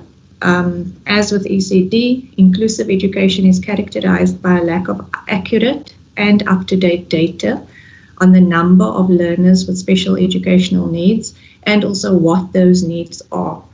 So there are estimates that just under 600,000 children with disabilities are not in the school system. But even that estimate is based on outdated data, on 2015 data. So we need up-to-date and reliable data. And without such data, it's unclear on what basis departments make their decisions on. The second challenge, as with ECD, in this, with respect to inclusive education, the sector is also characterized by an incomplete policy process. We had the Education White Paper 6, which sets out government's aspirations with respect to inclusive education, published in 2001. 19 years later, and there is still no legislation to give effect to the policy aspirations contained in that white paper. Again, as we know, legislation allocates a legal mandate, so we need the policy process to be concluded here. The problem is that the lack of legislation has also stunted the development of an appropriate funding framework. So, for example, learners with special educational needs that are based in public ordinary schools are funded in line with the school funding norms and standards, but there are no equivalent norms and standards for learners with special educational needs that are based in special needs schools.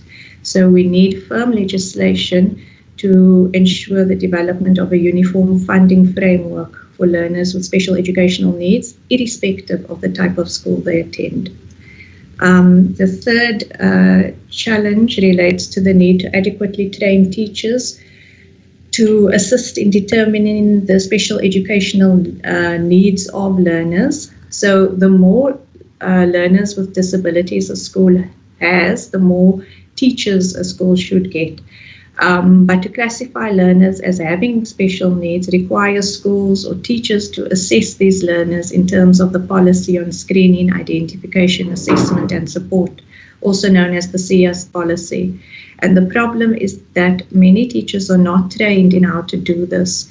And so learners are not properly assessed, and this then has an impact on the provisioning of posts that properly reflect the needs of learners.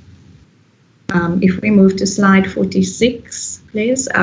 So based on the findings that I've highlighted, there are various recommendations coming out of this chapter.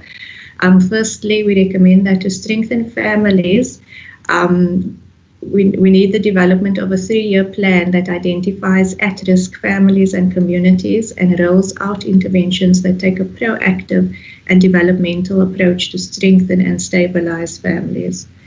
With respect to ECD, we recommend a nationwide audit of ECD services so that we understand how many early learning programs we're dealing with and how many children attend these programs. Also, ECD legislation must be finalized with urgency, and this must be accompanied by a time-bound and costed implementation plan. We also recommend that funding for ECD not only be strengthened, particularly in the case of your non-center based programs, where the majority of poor and vulnerable learners are based, but further that the registration requirements be rethought, because we need a way of bringing your non-center based ECD programs that currently cater for the majority of learners into the system to receive funding. Moving to slide 47.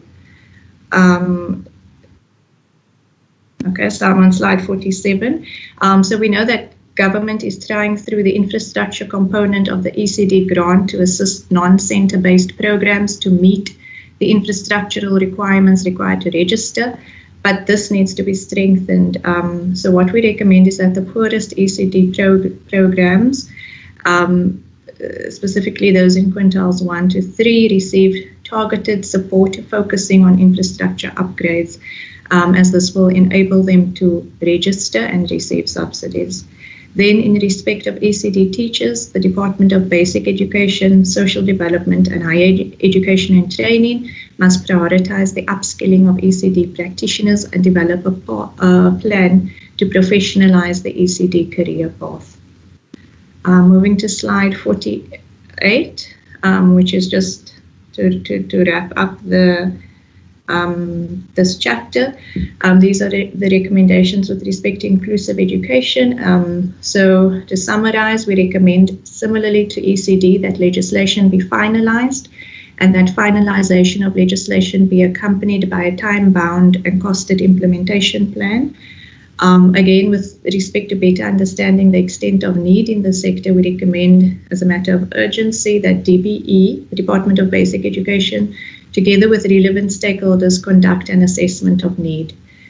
Then, to guide implementation of inclusive education, the DBE must develop a funding framework to ensure a uniform approach to funding learners with special educational needs, irrespective of the school they attend. If we move to slide 50, that's just the concluding slide. So to reiterate, the submission focuses on the challenges confronting the delivery of social services in South Africa. This submission has only touched the tip of the iceberg with respect to the effects of the COVID-19 pandemic on South Africa. And as the Commission moves towards its next submission, the intention is to provide a much more comprehensive assessment of the socioeconomic effects of the pandemic. And members will note the theme is contained in that last bullet point on that slide. And just to note that when we look back at some of the work the Commission has done previously and the issues raised, a number of them are similar to what we're saying in this submission. So these are issues that are long-standing, basic things like lack of data, funding instruments that are not well targeted, etc. These are all challenges that are not new. And what the Commission is saying is that we need to take the opportunity now to start addressing and closing these gaps in terms of ensuring more sustainable financing of social services that are not only inclusive but also of an acceptable standard and quality. Thank you, Chairperson. If I may hand back to Prof. Plaatjes. Thank you, Ms. Sasha. To Professor Sachs.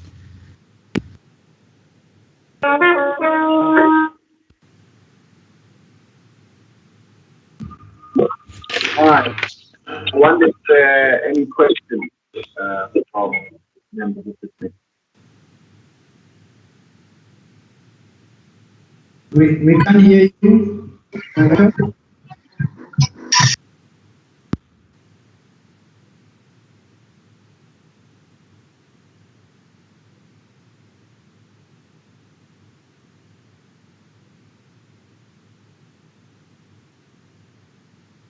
Prof. Plaatjes, can you hear me?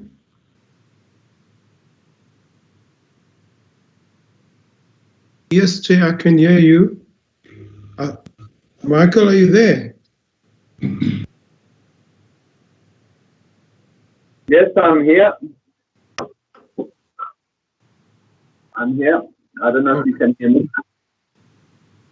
Chair, Michael was just handing over the back to you because you will make. Oh, okay. No, thank you. I don't know if the presentation is been concluded on your side, Prof.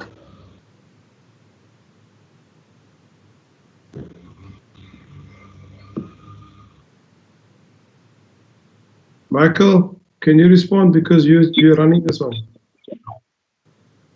Yes, the presentation is concluded. Thank you. Thank you very much. Thank you very much, Prof. Thank you very much for the entire Commissioner and your team.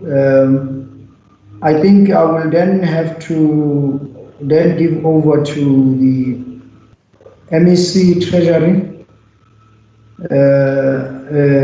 to then guide us. You spoke about the two officials. Before then, we allow the interaction with the presentation of the FFC. Thank you very much, Chairperson. And yes, you are correct, Chair. Right now, I'd like to hand over to Mayor Musala, who will present a synopsis of the economic outlook. And then thereafter, Mr. Ngoma will present our inputs on Chapter 2 and Chapter 5. But before we do that, let me take this opportunity to thank the FFC and the entire team for the detailed presentation. And our teams who would be representing Treasury and the province would outline some of the additions and submissions that we would like to make to those recommendations. So, Chairperson, I'm sure that your legal advisor from the Free State Legislature would have to do the necessary protocols with regards to the... So much. No, thank you very much. Honorable, is it Honorable Moshani? Honorable Moshani, can you switch off your camera, please? Is it Councillor Moshani?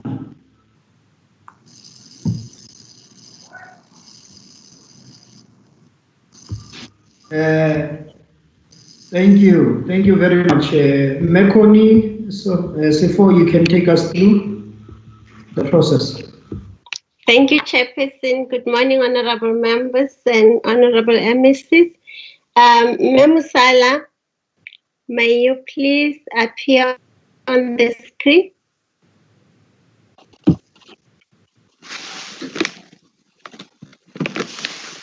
Good morning, it's Mr. Musala. Oh, my apologies, Mr. Musala. Sir, are you going to take an oath or an affirmation? Yes, ma'am. May you please state your full names? Seore Musala. Do you swear that what you're going to tell the committee is the truth and nothing else but the truth? If so, please raise your right hand and say, "So help me God." So help me God. Thank you, sir. Ntate Mugoma.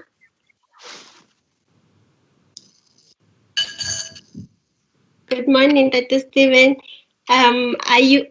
Your mic is mute, sir. Good morning, Mekoni, Chairperson, and the honorable members.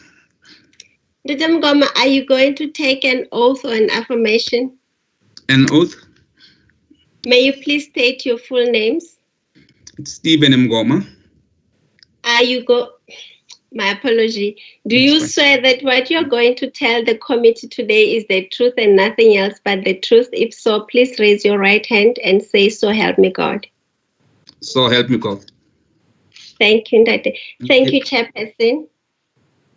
Thank you very much, Mekoni.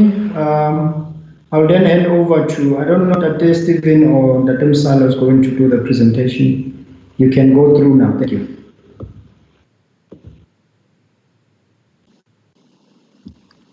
No, thank you very much, Chair. It's Mr. Musala will start. We'll just ask that Stephen just to flag the presentation for us from their side. Thank you. Okay, that's fine.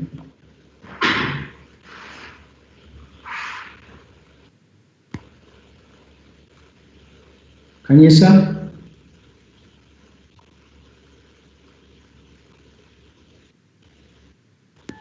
Yes, Chief. Who is helping us with the presentation? I'm just quickly calling Mr. Steve just to find out.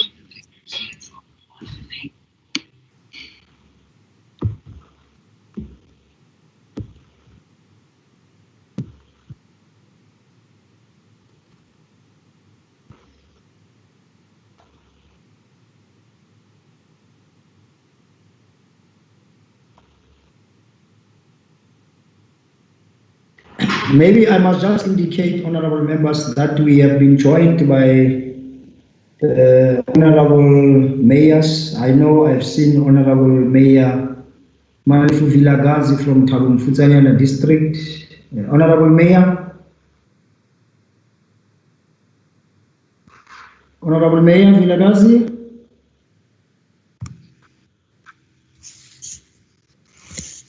Good morning, Chief Whip. Good morning. morning to you. I have also got a note from Honorable Executive Mayor of Machabeng. And that is, Stephen, we need to check. Apparently, the Honorable Mayor of Machabeng was not aware of any invitation, but I have even said to him that the MM is here and the CFO. I don't know how come did they come to the meeting whilst the mayor was not aware, but I'm sure because the invitation goes separately, so that might be the reason why. MM from Machabeng, you are here, Mama. Chairperson. Yes, I've already engaged Dr. Steve about that technical error because I was aware that both the MM and the mayor were not conversant about the details of this meeting. So I think it's an error on our part as the committee, but it's rectified now. Hence, the CFO and the MM ultimately managed to log in. Okay. So I think the mayor will also be assisted because even in Tswelopele, they have experienced a similar challenge.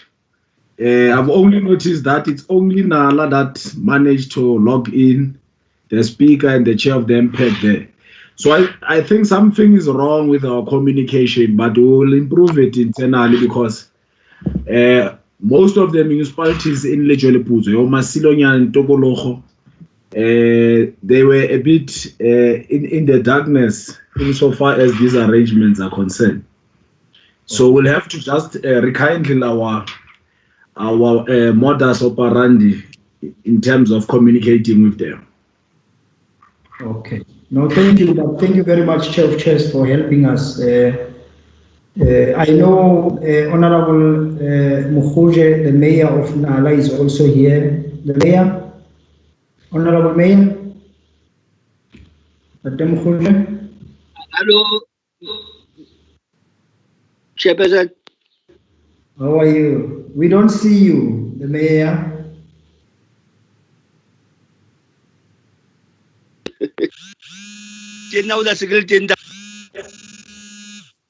No, Tim. Oh. No, thank you. Thank you. Technology. Thank you. Thank you, Honorable Mayor. If there are some leaders of the municipalities, they will indicate to us. We'll definitely improve from that. But I must also make an indication that all the mayors who are here and municipal managers must ensure that they send their correct information to the secretariat.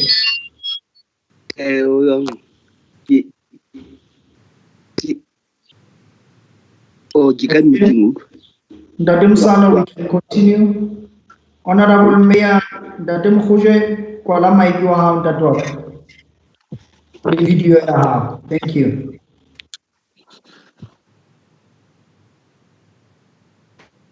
Thank you, Chairperson. Can I request that my 3 plan of the presentation? Can we move straight to slide 3? Chairperson, we want to start by saying we note and agree with the provincial socio-economic context presented by the FFC and its accuracy thereof. So without repeating what's been presented so far, we would just like to emphasize on some key economic trends in the province. These are summarized on slide 3 as we see it. We just want to highlight on the declining share of the Free State's contribution to national GDP and also look at the trends going forward for the next 5 years. We also want to highlight on the performance of the provincial economy over the past 10 years. Also on the persistently high unemployment rate in the province, and also on the fact that it's on the increase. We also want to talk to the transforming structure of the provincial economy. If you can just keep moving.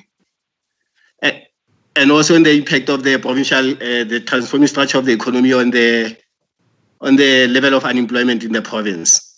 If you can go to the next slide, slide 4, which talks to the contribution of the provincial economy to national GDP. The FFC has already alluded to the fact that the Free State Provincial Treasury the Free State economy contributes around 5% to the national GDP. What we want to highlight here as the provincial government is the fact that the share of the provincial economy is on the decline. If you look at, for example, 2009, the Free State economy used to contribute around 5.4%, and this has declined to 5% in 2019, as accurately said by the FFC. But also what is a concern is looking forward over the next 5 years. It's projected that the share of the Free State economy will continue to decline to around just under 5%, 4.9% in 2024. Chairperson, I must say this is a reflection of the poor economic growth of the Free State province relative to other provinces in the country. Now, looking at the next slide, which talks to the performance of the Free State economy. If you can move to the next slide. This slide looks at the performance of the provincial economy, which has been the previous slide, sorry.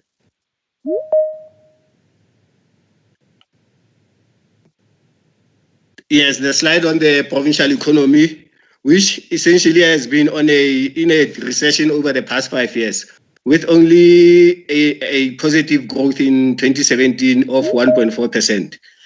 Chairperson, when you look at the performance of the provincial economy over the past 10 years, we'll see that it has only managed to grow by just 1.2% on average, compared to a growth of 1.7% for the national economy.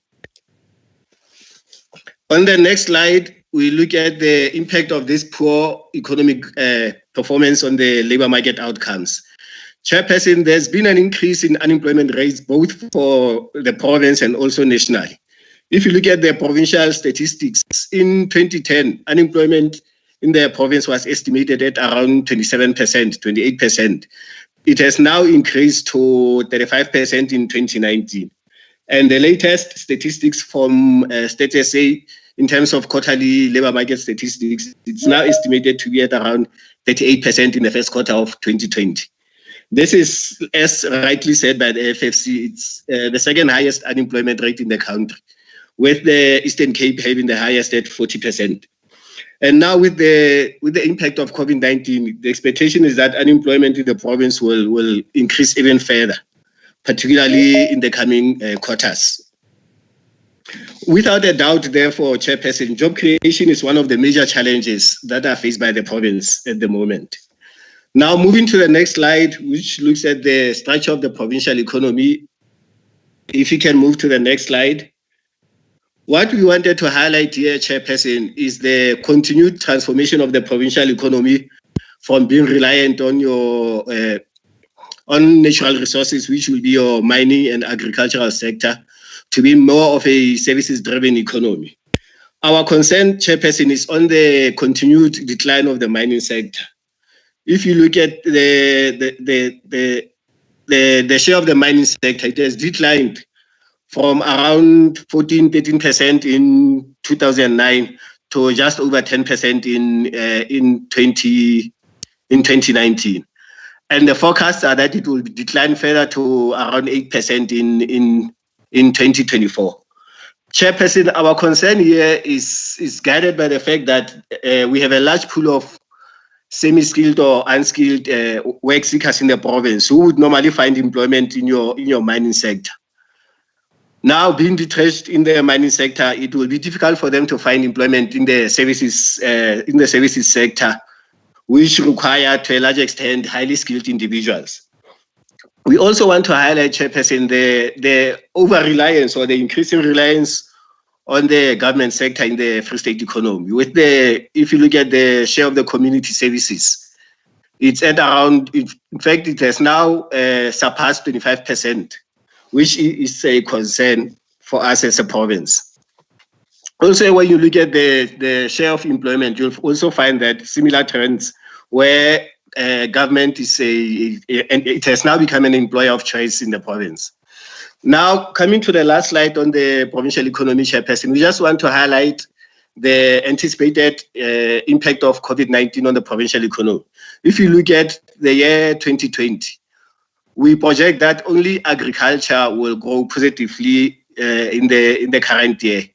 The reason being is that they were the only sector that were not directly impacted by the lockdown measures that were undertaken to try and deal with the COVID-19 pandemic. If you look at sectors like mining, construction, trade, and transport, Chairperson, you'll see that we are expecting a double-digit decline in those sectors. Overall, the projections are that the provincial economy will decline by 8.3% in 2020. However, going forward, when you look at 2021, we expect a minor increase of about 2.6%, mainly due to the base effect. Thank you, Chairperson. I will now hand over to Ntate Mngoma to take us through the rest of the presentation. Thank you. Thank you very much, Ntate Musala. Thank you.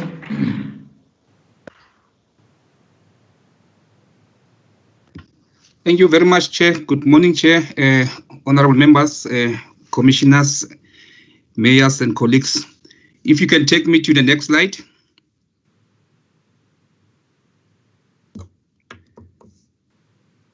The next one. Chair, just as an introductory remark, is that we have gone through the document of FFC, and overall we wholly accept the FFC's proposed recommendations. And as it was correctly put earlier on, that some of the things are not new. These are things that we have noted in the previous financial years, and which we still support. But what is also interesting here, it is what was presented by Mr. Musala, the issue of the economic outlook, which does not bode well for all of us. The impact of COVID-19, the job losses, you will also look at the macroeconomic fiscal stance of the country. For instance, your fiscal consolidation is continuing. So all of these things have a serious negative bearing on our own provincial fiscal framework as a province. So really for us going forward, things are going to be tough. So Chair, just to come back to the slide, is that we accept and the proposed recommendations. However, there are just few issues that we want to note here. For instance, we are saying the strength we need to maintain that the current IGFR needs to be revised solely to improve the allocation efficiency of the PERS formula and the disbursement of earmarked funds. We've discussed a lot, Chair, around the issue of the provincial equitable formula, and so even in the next slides, we'll be touching on the provincial equitable formula. So there are issues that we also want to suggest to the province that must be done in terms of this equitable formula. We also posit that although some of the components of the current IGFR framework appear to be not effective, but we know that there are those that are very effective. For instance, the forum that deals with your education and your health sector, if you look at what is happening at national in terms of IGFR, those sectors are working, and we derive value from those sectors in terms of our largely the issues of the understanding the concurrencies between the national sphere and the provincial sphere. However, we also want to emphasize the agree with the FFC that on other key sectors we don't see these forums being pursued by national treasury in terms of making sure that we discuss issues that relate to provinces and local government and also your national sphere. So the last bullet, Chair, we are seeing the national treasuries, the use of the all-size-fit-all rule on the issues of PEC, or provincial equitable share, especially that one of the population component. We are saying is also detrimental to the province and especially provinces that have a dwindling population. So the consequence is that you see the gradual reduction in terms of allocation of provincial equitable share, and that obviously narrows the fiscal space of the province and impact on our ability to implement our own provincial priorities. The next slide.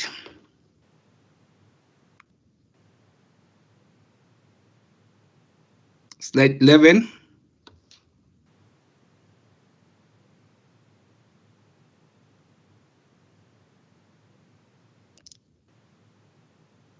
Can I have slide 11, please? It's already up. It may just take some time to load. Oh.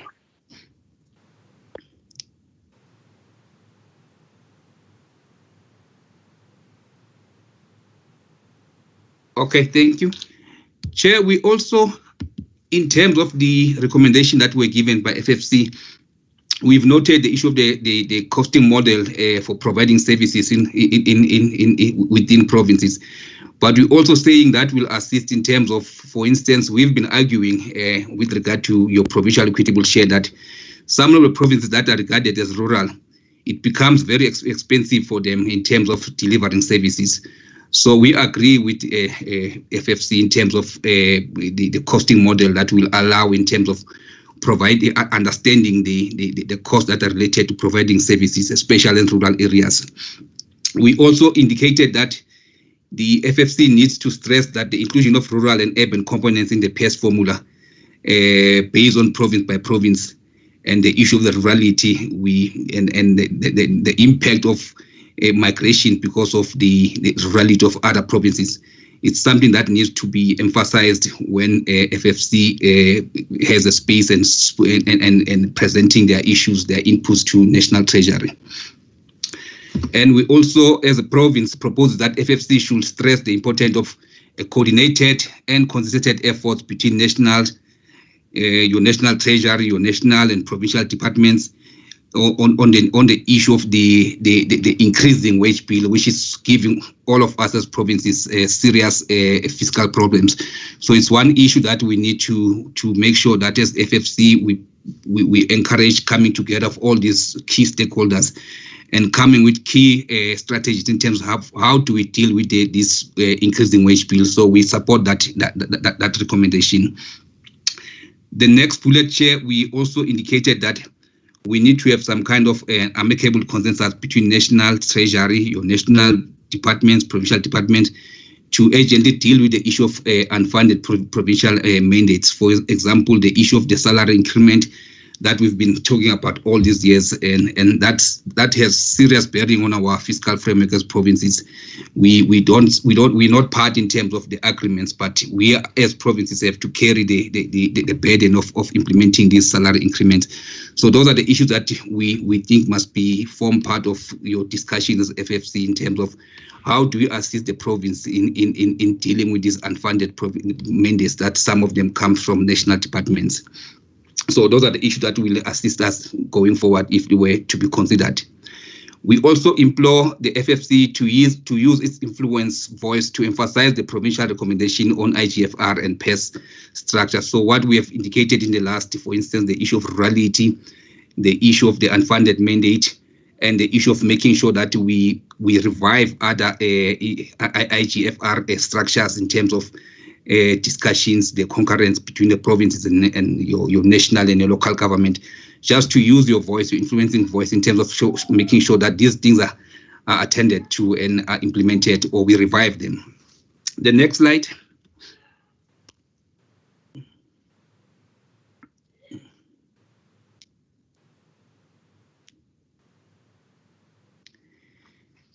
Chair, we as provincial government, we firmly support the reintroduction of outcome-based performance agreements to improve the executive performance and accountability in the health and education department. So we are in agreement with that one. We agree that will really assist in terms of accountability and making sure that what we have planned as sectors we achieve. We also, in the bullet number 2, indicating that we're working through, as a province, through Provincial Department of Health and COGTA. We have put a concrete remedial actions, for example, to reduce wasteful expenditure and promote fiscal prudence, transparency, accountability, efficient management of allocated funds to support quality education and healthcare service delivery within the province. So as much as we support the recommendation of FFC, but we also want to indicate that as a province, we have already started some work making sure that we do derive value for money that is spent within the province. And the issue that you've also raised, the issue of the the advent of the 4IR is just to indicate that we have started as a province to intensify our effort in terms of ensuring that we have an integrated computerized reporting and digitized database across all the provincial departments and municipalities. So we also taken this one from what we've raised as a FFC in terms of having the integrated patient systems across all the provinces. So we agree with your recommendation that we need to move in terms of the 4IR and making sure that the information is integrated across all the provinces, especially during the ongoing COVID pandemic.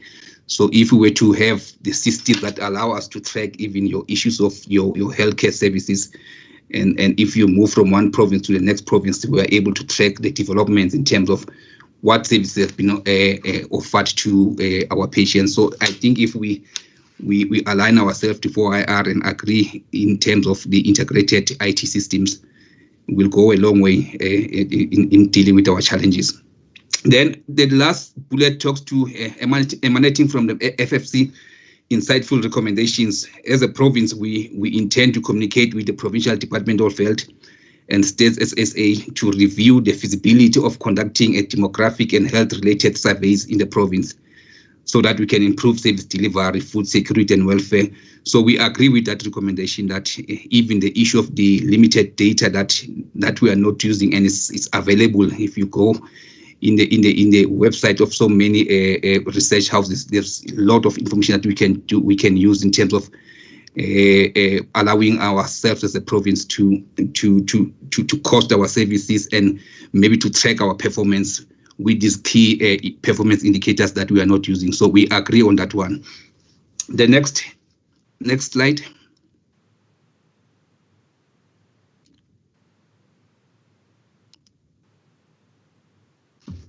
Chair, in terms, you can move in terms of chapter 3.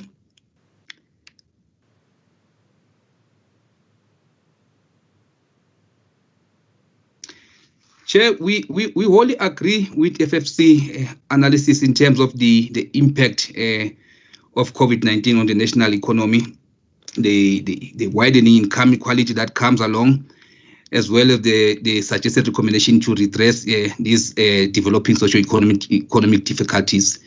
We also agree that the COVID-19 impact is not only at our national economy, but globally.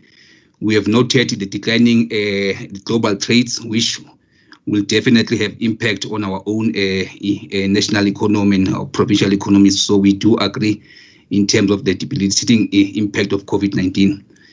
We also note the importance of FFC recommendation on the efficient usage of the arable land. We agree, Chair, that we need to increase investment on agricultural sector. We've noted the presentation that out of all the sectors that have declined, your agriculture sector showed growth in terms of the economic performance.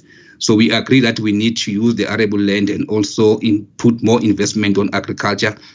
It was one sector that was doing good for the province in previous years, and it was creating more employment opportunities. So we do agree in terms of your recommendation on that one. However, we also need to look at other productive economic sectors. The issue of the declining mining, what is it that you can do to make sure that we revive the mines and create the much needed job opportunities for our people? We do understand and agree with your recommendation on that one. The issue of the imperativeness to address the economic barriers, also the societal polarization, and also the issue of how do we ameliorate the endogenous and exogenous shocks of COVID-19, your issue of the exogenous shocks of COVID from the global perspective, and also endogenous within our borders, the impact that has been caused by the COVID-19 pandemic. But we are also saying that it is worth noting that provincial government has taken concrete and proactive steps on the direction of FFC recommendation. This is work in progress, Chair, by drafting an implementable provincial economic recovery plan, which is you have two stakeholders that are busy with this one in consultation with other departments, your Free State Provincial Treasury and our economic department this year, to stimulate economic activity and drive SMEs development and in manufacturing and localized value chain, as well as support emerging farmers in rural areas. So this is work in progress, Chair. We acknowledge the impact of COVID-19 as a province, and there's work that is going on to try to come up with mitigating strategies in terms of dealing with the impact of COVID-19 pandemic. The next slide.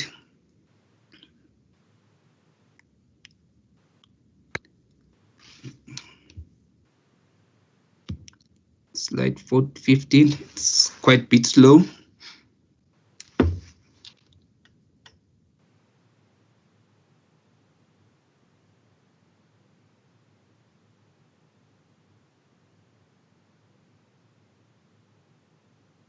Thank you, Kajisa.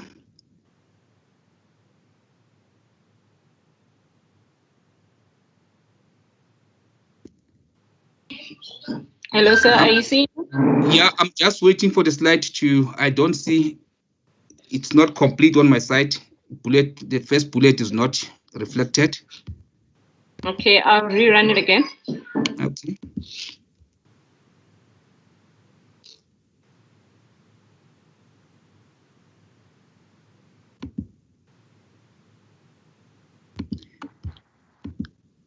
It's not yet clear, but let me just talk to it while we're waiting for that slide to appear.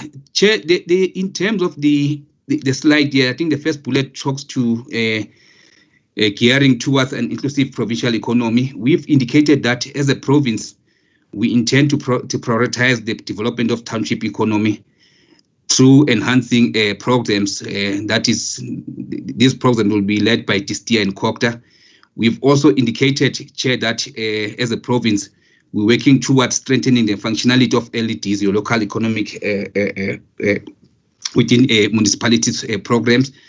That is in conjunction with SALGA at municipality and district level. So these are important, Chair. We've also talking about the district development model. So that is where you see all these key stakeholders, your Distia, Provincial Treasury, Kokta, coming together, making sure that even the plans going forward in the midst of COVID-19, we have integrated approach as a province. The next slide, Chair, talks to we are saying due to the enormity of the prevailing dire socio-economic and labor market conditions in the province, there's obviously a need to prudently reprioritize budgetary allocations and consolidate funds to support provincial macroeconomic initiatives. So your provincial departments such as Provincial Treasury, Kokta, and District Distia are proactively pursuing these goals. We even in the midst of this limited fiscal purse, Chair, we acknowledge the fact that there will be a need to reprioritize funds towards key programs that will assist the province in terms of igniting the economy of the province and also creating much needed jobs within the province. The last bullet, Chair, talks to that we are saying provincial government also strongly support the FFC recommendation on the need for Minister of Finance and Minister of Kokta to consolidate funds for the establishment of the indirect grant. We agree very much with that, Chair, and also to clarify how these funds should be reprioritized at the provincial and municipal level in line with the money bill. So we take that recommendation. I think it's also in line with the issues of the development, the DDM model, district development model that we are talking about. The next slide.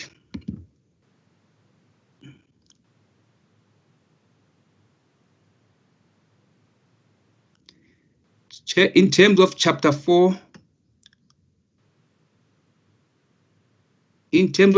Chair, we really want to again applaud FFCs with regard to the innovative and information-rich quantitative research conducted on costing of primary healthcare, the prescribed minimum benefits, and the proposed demand-based healthcare packages in view of a countrywide implementation of the NHI. There are just few issues, Chair. We are saying, however, we deem it crucial to point out that FFC should also consider replicating the similar quantitative analysis employing output cost mapping technique to assess the suitability and implementation of 3 major healthcare packages in the province. So we saw the issue is that we want to urge the FFC maybe to use the very same technique that has been used at national level to take it down at the provincial level and see what would be the implication for the provinces if we apply this quantitative analysis that we have done, the costing the output cost mapping technique that has been implemented by FFC. So in one of the slides here, we also talk about the urging FFC maybe to involve provinces when they are doing some of their research, so that we also have this sharing of knowledge in terms of implementing some of these techniques that we have uploaded, that the FFC has employed here. So what we are saying, this will be akin to the Western Cape Province, Chair, so that we can have a province-specific research that will assist the provincial government to better understand the implication of the NHI and also understand the funding thereof going forward. So if this were to be done for the province, it will put us in a better position to prepare ourselves for the implementation of the NHI going forward. So, Chair, we also saying to reduce the FFC workload and hectic research plans. The provincial government, we suggest a collaborative research on the aforementioned line of inquiry.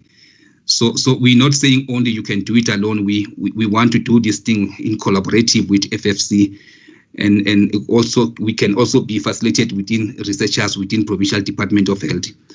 So it's something that we're not only pushing towards FFC, but we are ready to also collaborate in terms of using the technique of output cost mapping, just to understand the funding model of NHI and what is the implication for the province. The last slide, last bullet, Chair, talks to the province also duly note the outline legislative and intergovernmental fiscal requirements and the critical access factors that are required to achieve the unification of healthcare access through the NHI. We accept that recommendation, Chair. I'm not going to spend more time on it. The next slide.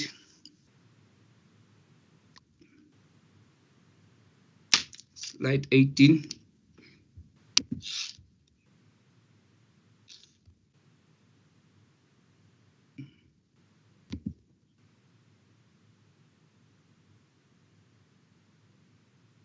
Thank you. Chair, we also, as a Free State provincial government, proposing that FFC should stress the importance of to clarify and identify the responsibilities between national, provincial, local government in policy discussions. So I think that is what was raised by the FFC. We agree with their recommendation, so that we deal with the issue of confusion. If, for example, you raise the issue of concurrence in terms of saying who's responsible for what. So that is one thing that we agree with, and it's something that needs to be stressed, that these roles and responsibilities in terms of concurrence need to be clarified. The bullet number 2 also, Chair, from policy standpoint, we also indicated that in-depth analysis on the implication, for example, the NHI implementation on the legislative framework. We need to understand that you need to have some kind of in-depth analysis so that we understand what is the implication of NHI on your implementation on your constitution, your National Health Act, and so forth. You've indicated also that there are issues that needs to be attended in terms of the legislative framework. That will be beneficial to all spheres of government if that could be understood well. Also, the revising the existing fiscal framework on all spheres of government. If funds are to be shifted to NHI, we want to understand those,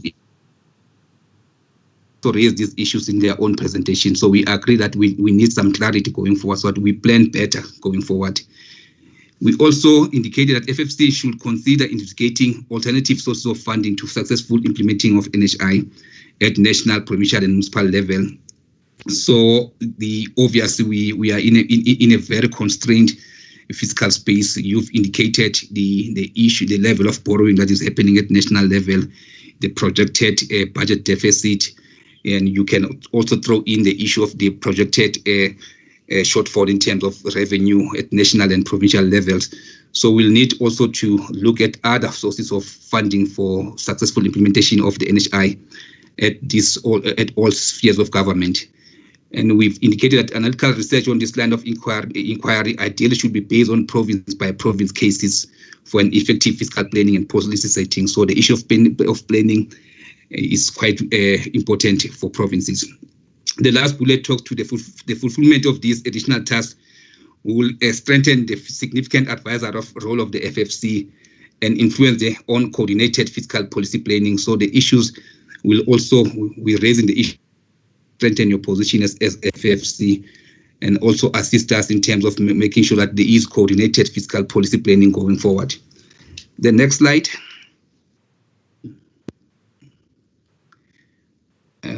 We are on chapter 5, Chair, which is the last chapter. The issue of your social services. Next slide.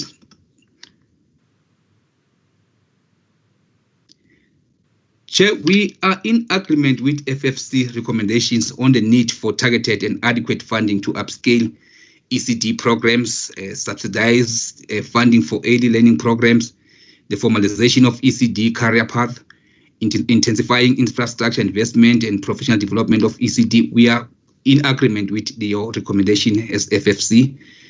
And the next bullet talks to, we just wanted to indicate, as much as we agree with the FFC recommendation, we also wanted to raise issues that we have looked at as a province. We've embarked on a coordinated action between various departments, your Department of Education, your Public Works.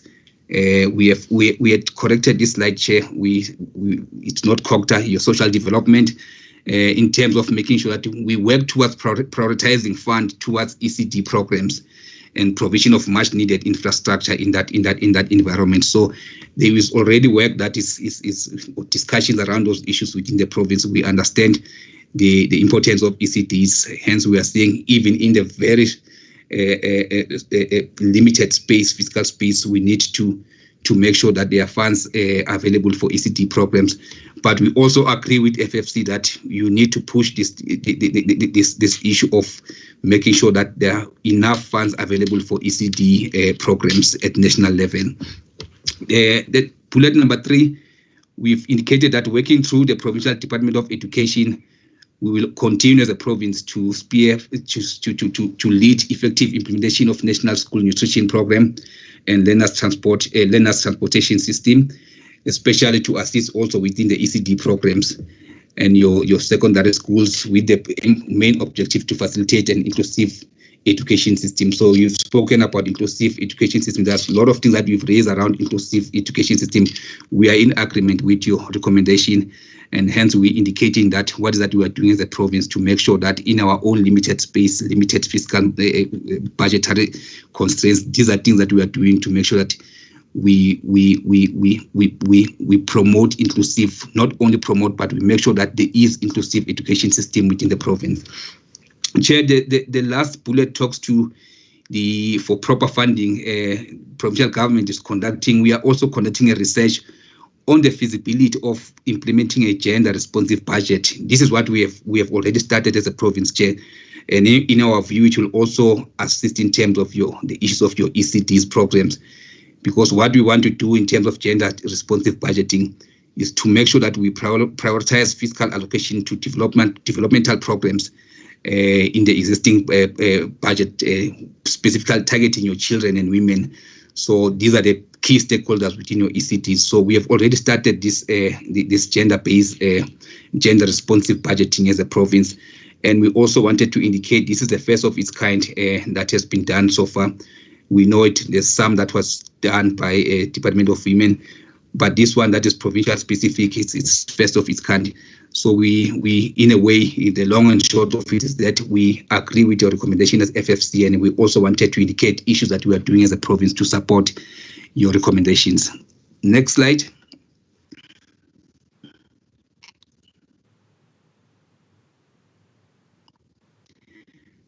Chair, in terms of our concluding remarks,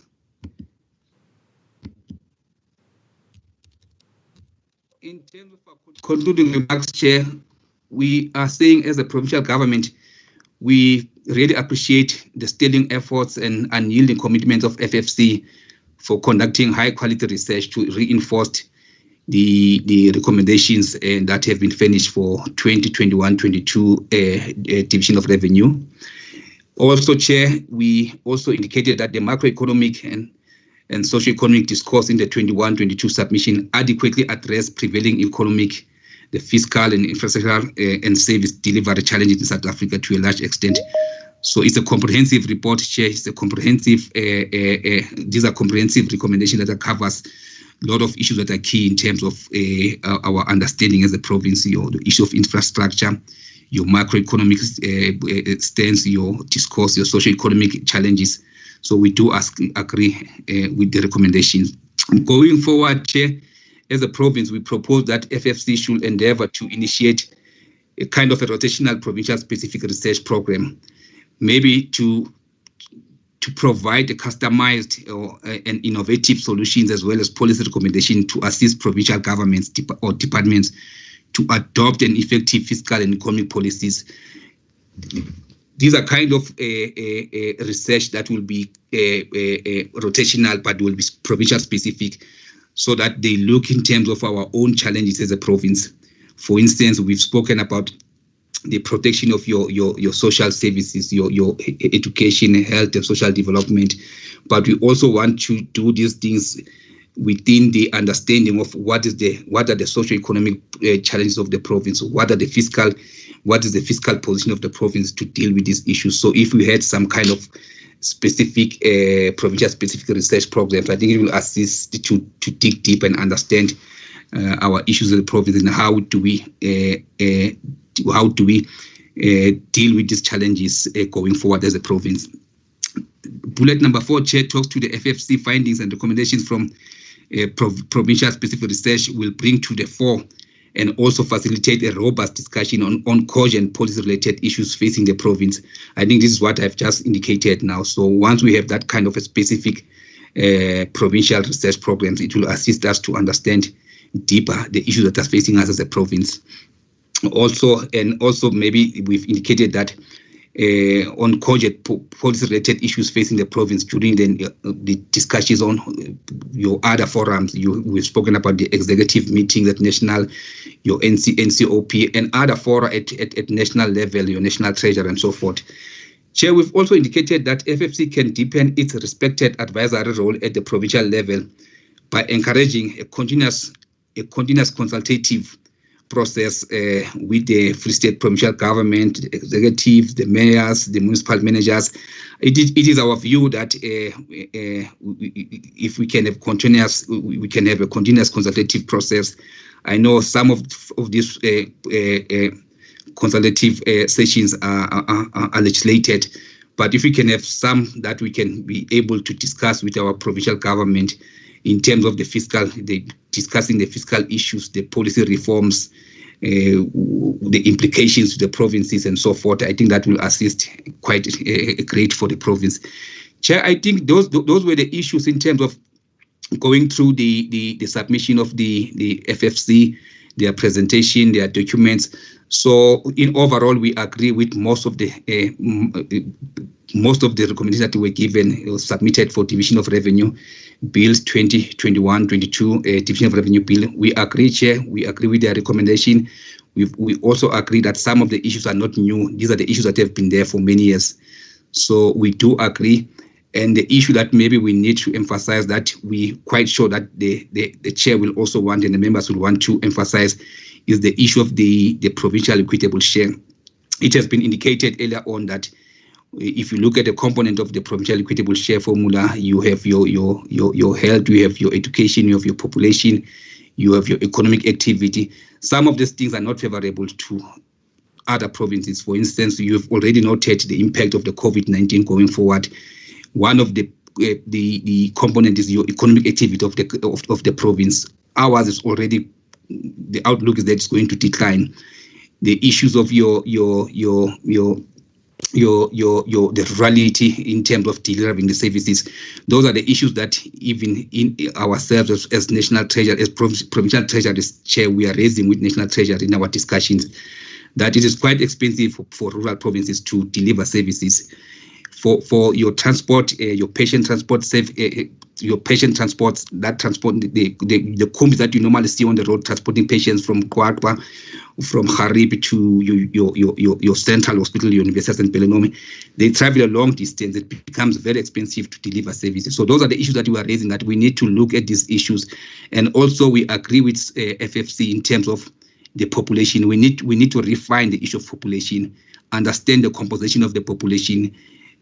For instance, one example that we have raised as a province, that you need to look at the composition of population. If you have a lot of your women more than men, you also have more children more than in your population composition, and we know already that poverty mainly affects women and children. So these are the components that need to be considered when we deal with the issue of provincial equitable share. So we need to refine and go deeper in terms of how we input the issues of population within provincial equitable share.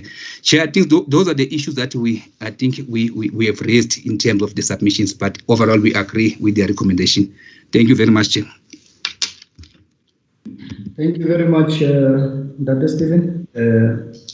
Honorable members, this then brings us to where members will be given an opportunity to interact with the presentation of FFC,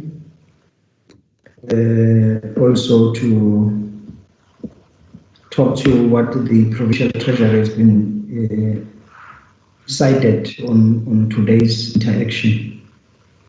Maybe I must also recognize the Honorable Speaker of Mantsopa, Honorable Achi Muduka. He's here with us. The Honorable Chairperson of MPEC of Mangaru, I've seen her, Honorable Metladi, MPEC. I've also seen her now.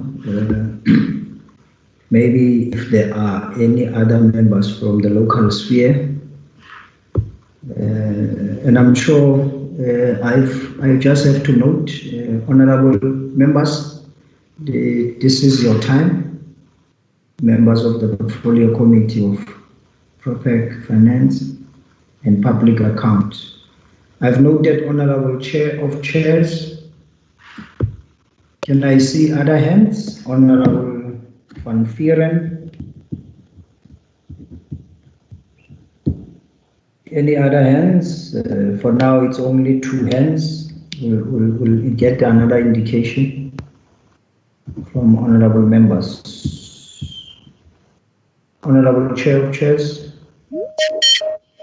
No, thanks, Chair. I was just sensitizing you that the chairperson of MPEC from Tokoloho municipality is also present.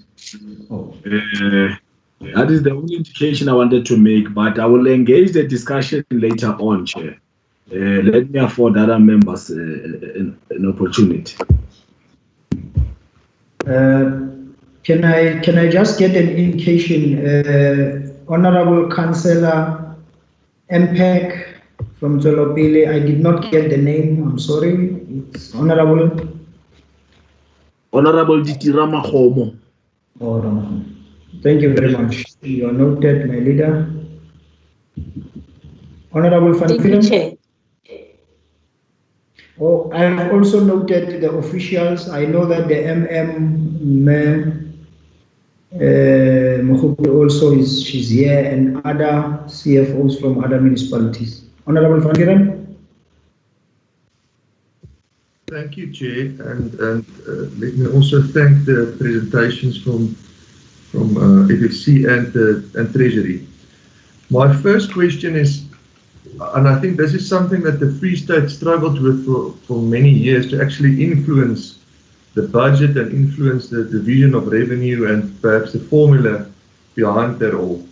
And again, in this case, I would like to ask Treasury, in their negotiations or where they sit on all these forums, if they could actually change something to the effect that it will benefit the Free State, because as I see it, that we tried in the past for many years to actually influence the formula, to change something, and it didn't really happen in this case. And I know the presenter from Treasury also said that the equitable share is detrimental to the Free State. And especially in that case, if it is detrimental to the Free State, how did they try to influence the whole process? And the same question goes to FFC. I mean, there's a lot of arguments being put on and recommendations that we see. And year in and year out, we see it stays the same almost, and it doesn't change much. And what is the purpose? Is it just for compliance sake, or do we actually make a difference in this whole process? See, and then in both the FFC and Treasury, they reflected back on why we are in this economic situation, especially because of the global economic crisis, etc.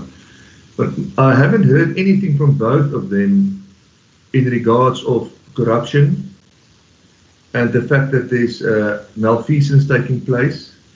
And this, I mean, in this economic, or not in this crisis that we're actually experiencing at the moment, COVID-19, and billions of rands being spent, but we don't say that that has got an effect. And I think there should be some more focus and emphasis being placed on that. And I don't hear that. We only hear about the economic crisis globally and things like that, because it does have an effect on our economy and does have an effect on the fact that we're actually declining in our economy and downgrading of structures.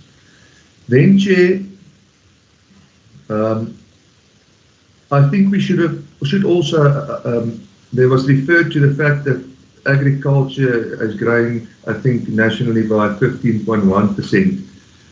And in the Free State, agriculture it's one of our largest sectors. But it's also one of the sectors that's, the province is drought-stricken. And we know in the past, in the budget, we also spoke about this, that there was, according to National Treasury, the Free State didn't apply for drought relief. And I think the Provincial Treasury said they did, and National Treasury didn't respond to that. But be that as it may, my question is, shouldn't we actually try to influence this formula to say that, seeing that we are year in and year out, a province that actually are being hampered by drought a lot, should that not be filtered into this formula, or perhaps it is, and what did we do to maybe get a larger chunk of that amount of money?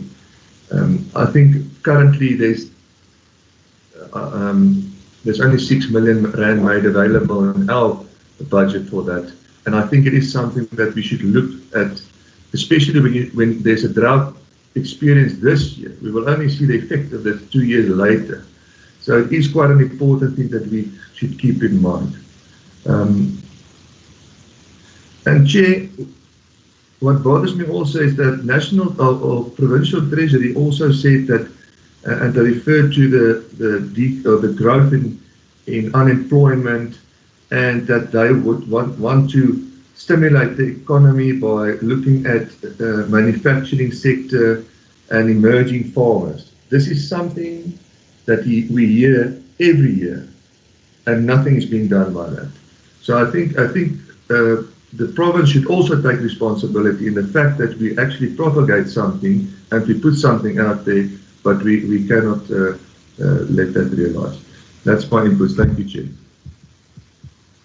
Thank you very much, Honorable Van Vieren. Honorable members, this is your before I can give over to the MECs who are here, and then I'll also give, after MECs, then I'll also give to mayors and the officials who are here. Honorable Majake, I've noted you. You can come in, and then after it will be Honorable Chair of Chairs.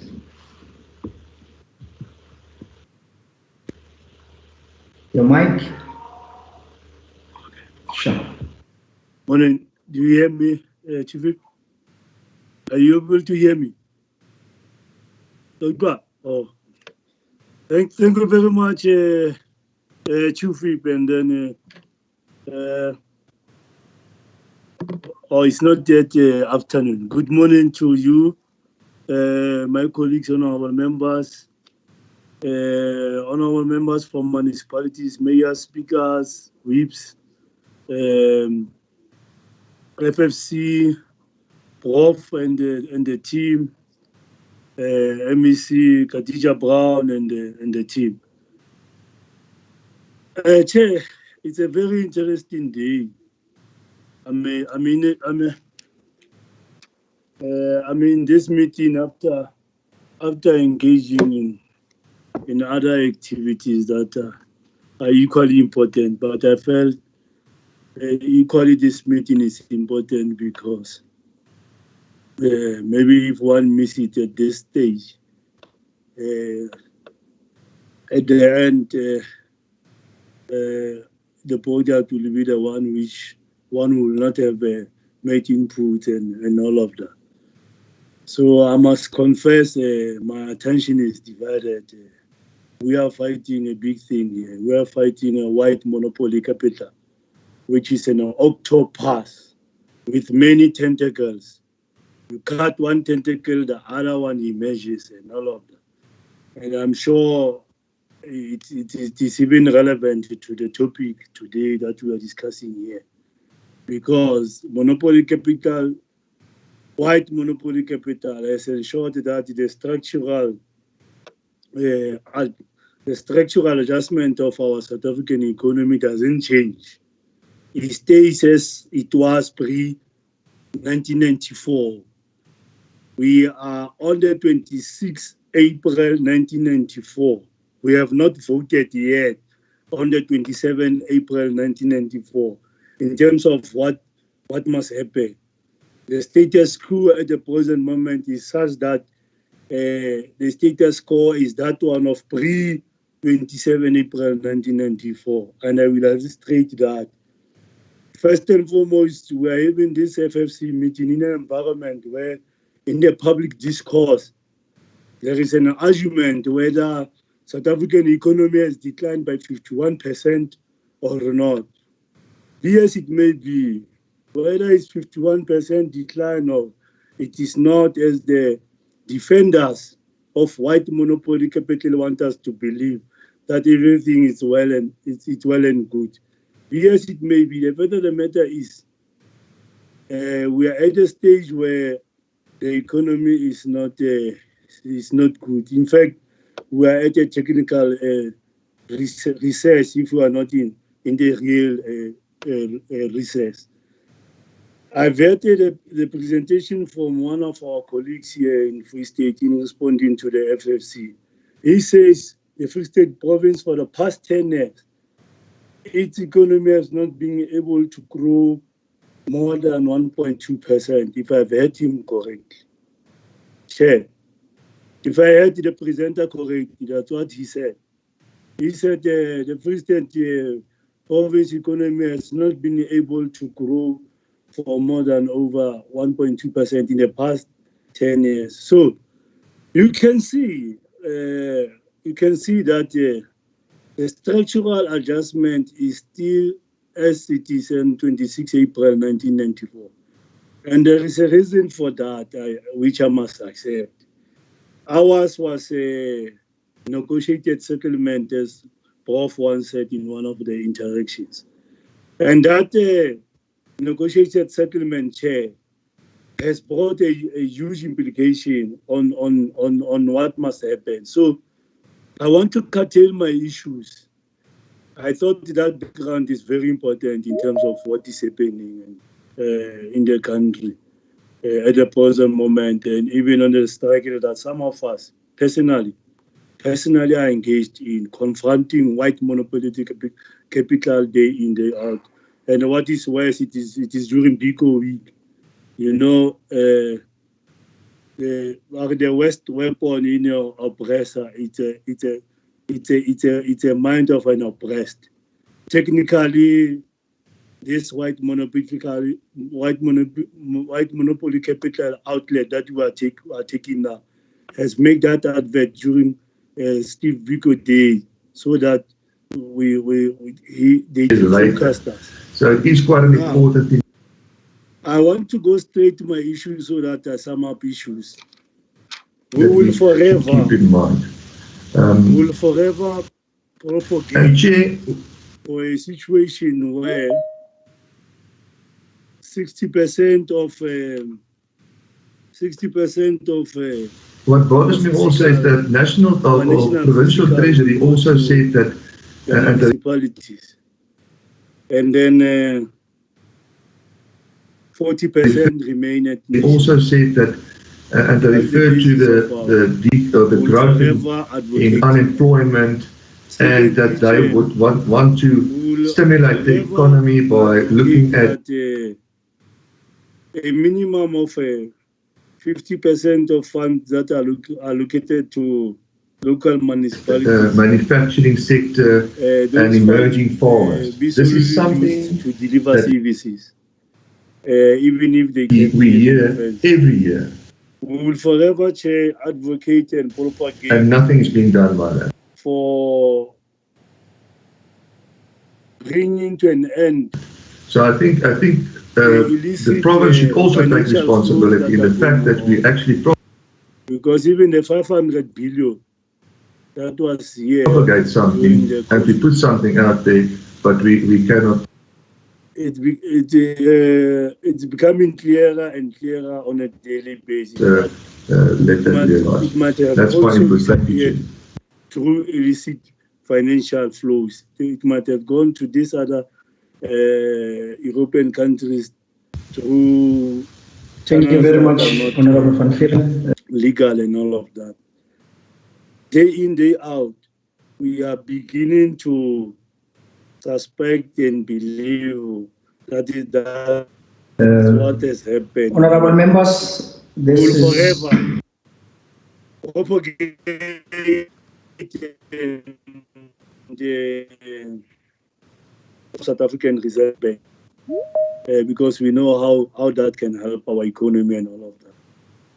And most importantly, if we were able to raise 500 billion internally, except this one that has been borrowed from IMF and you know, when I was a student, when I was a COSAS leader, the politics that I was taught at the time was against structural adjustment in any and World Bank and all of those things to go and borrow money there and all of that. It's very painful, but it's fine. It's a debate for another day.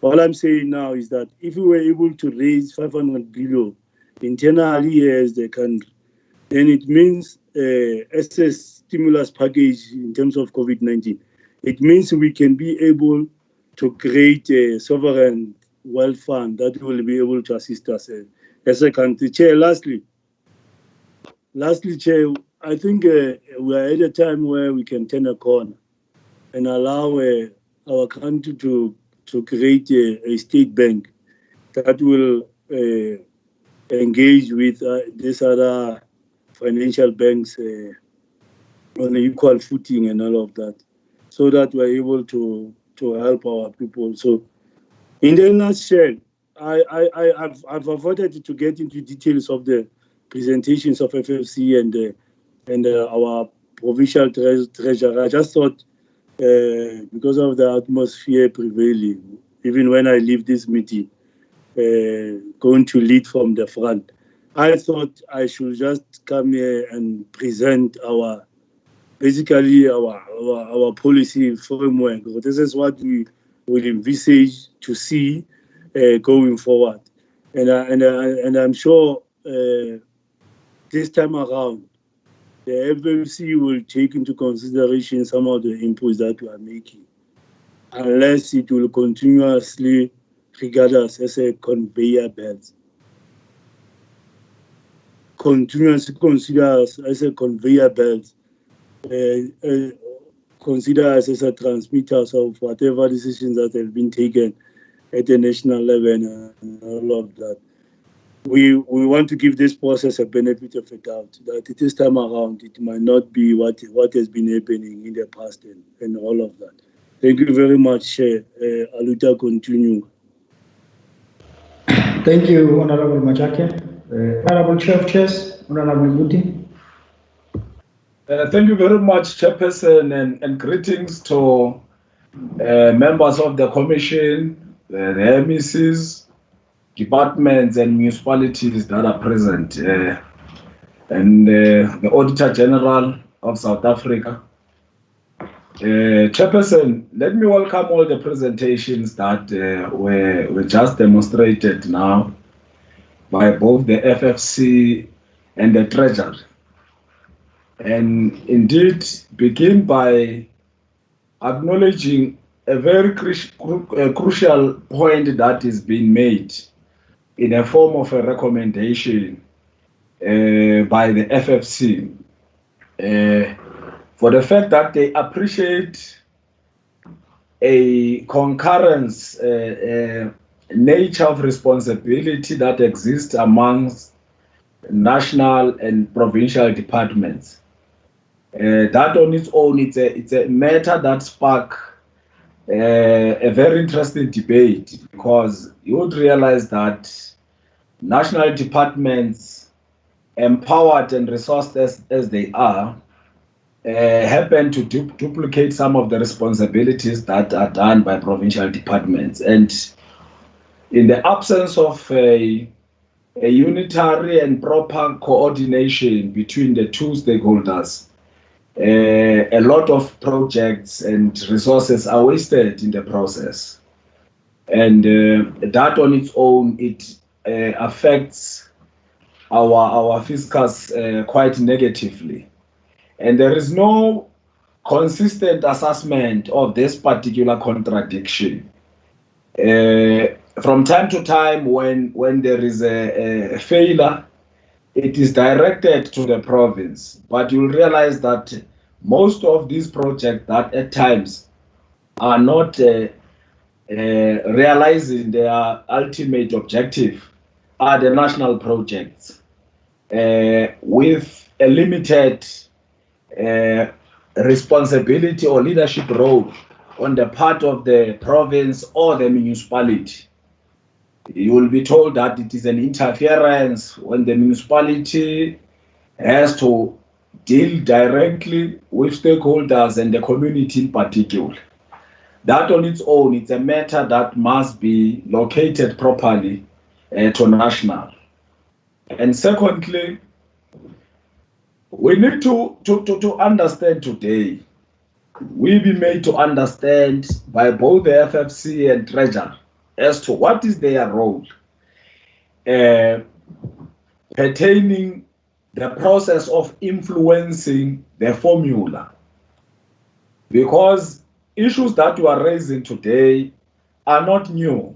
We've always emphasized a point that the formula must change, the pyramid must in fact be placed upside down, because currently the huge chunk of resources are placed at national when the actual service is expected to emanate from the lower ground, the municipalities in this regard. But we don't get a positive reaction. Recently, the Legislature Committee on PROPEC was quite disappointed on the fact that all the recommendations that we made on the appropriation bill were not considered. And a question does arise as to what then becomes the role of Treasury and that of the FFC if issues that we raise at this level are not finding expression at the national level. It's something that needs to be clarified today, so that, as my colleagues has alluded to, the fact that we don't be regarded as the people who must just become pawns for the sake of compliance, but we must get substantial and material returns out of these strides that we are making. Thirdly, Chair, I don't think the formula is cognizant of the fact that majority of the black business, our black entrepreneurs, in actual, if not all of them, but majority of them are reliant on making business with government. In fact, government is the sole provider for business prospects for black people and everywhere else in the country. So the GDP must reflect that particular aspect to say the business that is received, the only economic activity that our people directly participate within, it is through tendering with government. And that on its own, it becomes a burden on the part of municipalities and government. Yet, the grants are not improving, our fiscals are not improving. In actual fact, we are being cornered and being penalized on the basis of mere statistics on demographics, on population growth. Population growth is only used as the main tool that determines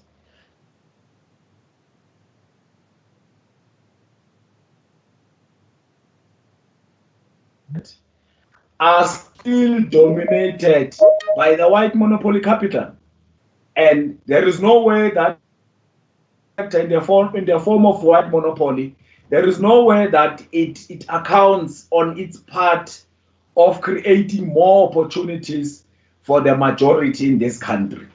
So it's like we're not being fair on government and the municipalities. They carry so much responsibility, yet that on its own is not utilized as a basis for the argument for municipalities to be given more funds. The fourth point that I want to raise, Chair, the question of corruption. The very same desire for members for corruption to be reflected also on the analysis of the FFC must also be an in-depth analysis. It must go further and reflect the fact that there are cases of corruptions that have been dealt with in our province at all levels, right from municipalities up to provincial government. I don't have to go to town in citing references and examples. It's there for public consumption. We all know of those cases. So it cannot appear as a stigma on the part of the province that we appear not to be dealing with issues concerning corruption. We are dealing with them. If there is a credit that must also be apportioned on our province on the basis of that, so it beat. The reason I'm raising this, Chairperson, is because the argument that FFC brings and the recommendations that it makes doesn't seem to market or to rather sell the province. It doesn't talk to our story, our reality as the province, the progress that we are making, the necessity for the province to be considered to be given more funds, irrespective of the fact that the province is actually carrying indirectly and directly carrying a burden of all provinces, because all these provinces, when they make their economic movements, they traverse through our province. For Western Cape to go to Gauteng, they pass through Free State. So as Mpumalanga and Northwest and many other provinces. But the formula doesn't speak to that. When a person goes through our province, he drinks our water, he uses our sanitation, he uses our roads and everything else that is in a form of infrastructure to enable economic progress. But this is not utilized. I've never came across a point where that is used as a tool for more funds to be injected into our province. We're not just crying foul for funds, but equally our performance also speaks volume. the burden that is rested upon our shoulders, it's so huge. So I would appeal really that can the FFC and the Treasury account on that part, be seen to account, especially in this particular forum. We need to know what is the role that they are playing, what are the challenges. If there's a need for us to go further and send a delegation from the legislature, which can be inclusive also of the, municipalities, to national, to further intensify this argument that we are raising. We would be welcome and open to that suggestion if ever the Treasury feels that it will amplify their efforts. Chairperson, lastly, I need to get a sense from Treasury on the recent verdict that allows ESCOM to attach municipal accounts. What is the intervention of ESCOM there? Because now that thing has a serious negative bearing on not only the economy of our province and municipalities in particular, but the general livelihood of our people. What then becomes the role of ESCOM? And these distractions, I'll call them distractions, these distractions that frustrates administration of municipalities and government are also contributing to the GDP of the province and our contribution to the national GDP. Because once there's no electricity, the business is frustrated. How then are we going to contribute to the GDP of a country? So these things must be taken into cognizance as in when we engage on the issue of the formula, Chairperson. We must not have a static formula. Our formula must be elastic to change. It must be able to adapt and adjust, because one thing that we were taught, some of us in Cuba at the political school, is that the only thing that is permanent is change. So ours is to continuously adapt to the changing conditions. So as the formula, so as the deliberation between among stakeholders, particularly Treasury and the FFC with the national sister departments. I'll be listening eagerly, Chairperson, hoping to get responses from our colleagues there. Thank you very much. Thank you very much, Honorable Chair of Chairs. Let me check, Honorable Deputy Chief Whip, Masara. I'm okay, Chief Whip. Okay.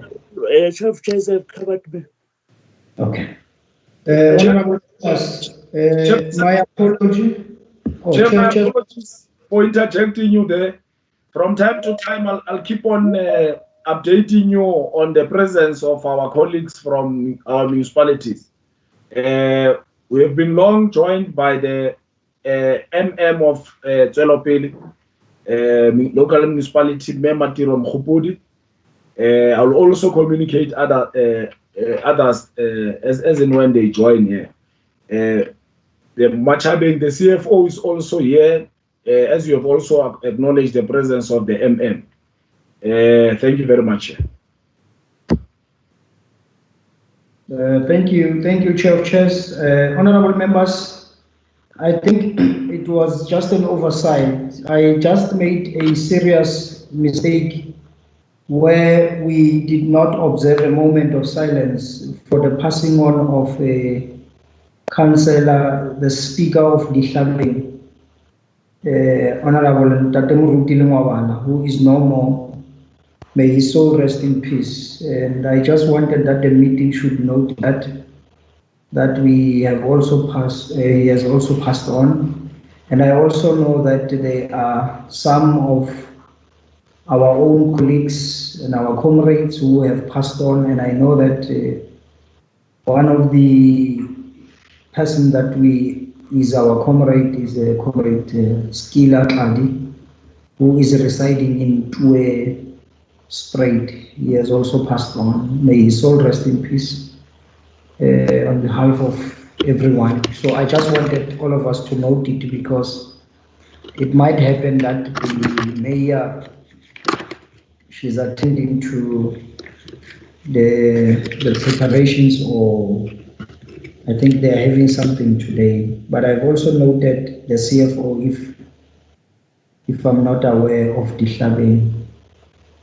I don't know if it was him that I saw, that if I may be correct. Honorable members, I want to take over now to give over to hear from the MCs who are here. I don't know if they are still with us. Honorable MCs, anything that you want to raise on the presentation of FFC?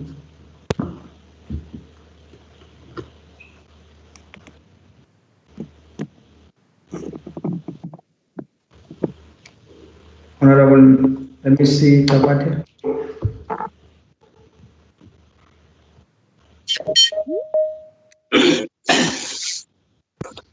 No, thank you, Chair.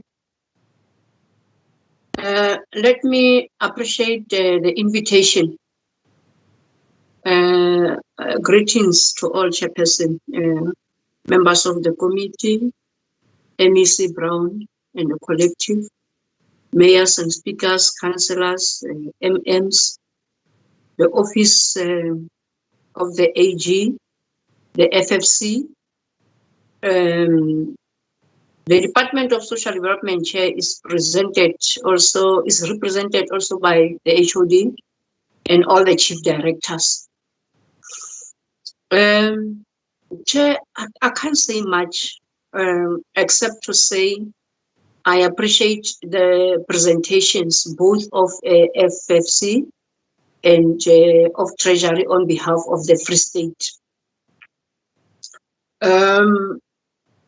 We appreciate the presentation by FFC because we note that they have picked up their findings are spot on, highly spot on in terms of poverty levels and the inhibitors to respond adequately and effectively to poverty and unemployment. We note that. We further note the findings made on social welfare services, which expand to socio-economic issues. They are also spot on, and we appreciate the recommendations that they have made. But look, we note issues that fall within the scope of province to focus on so that we still and better how we work, and we appreciate.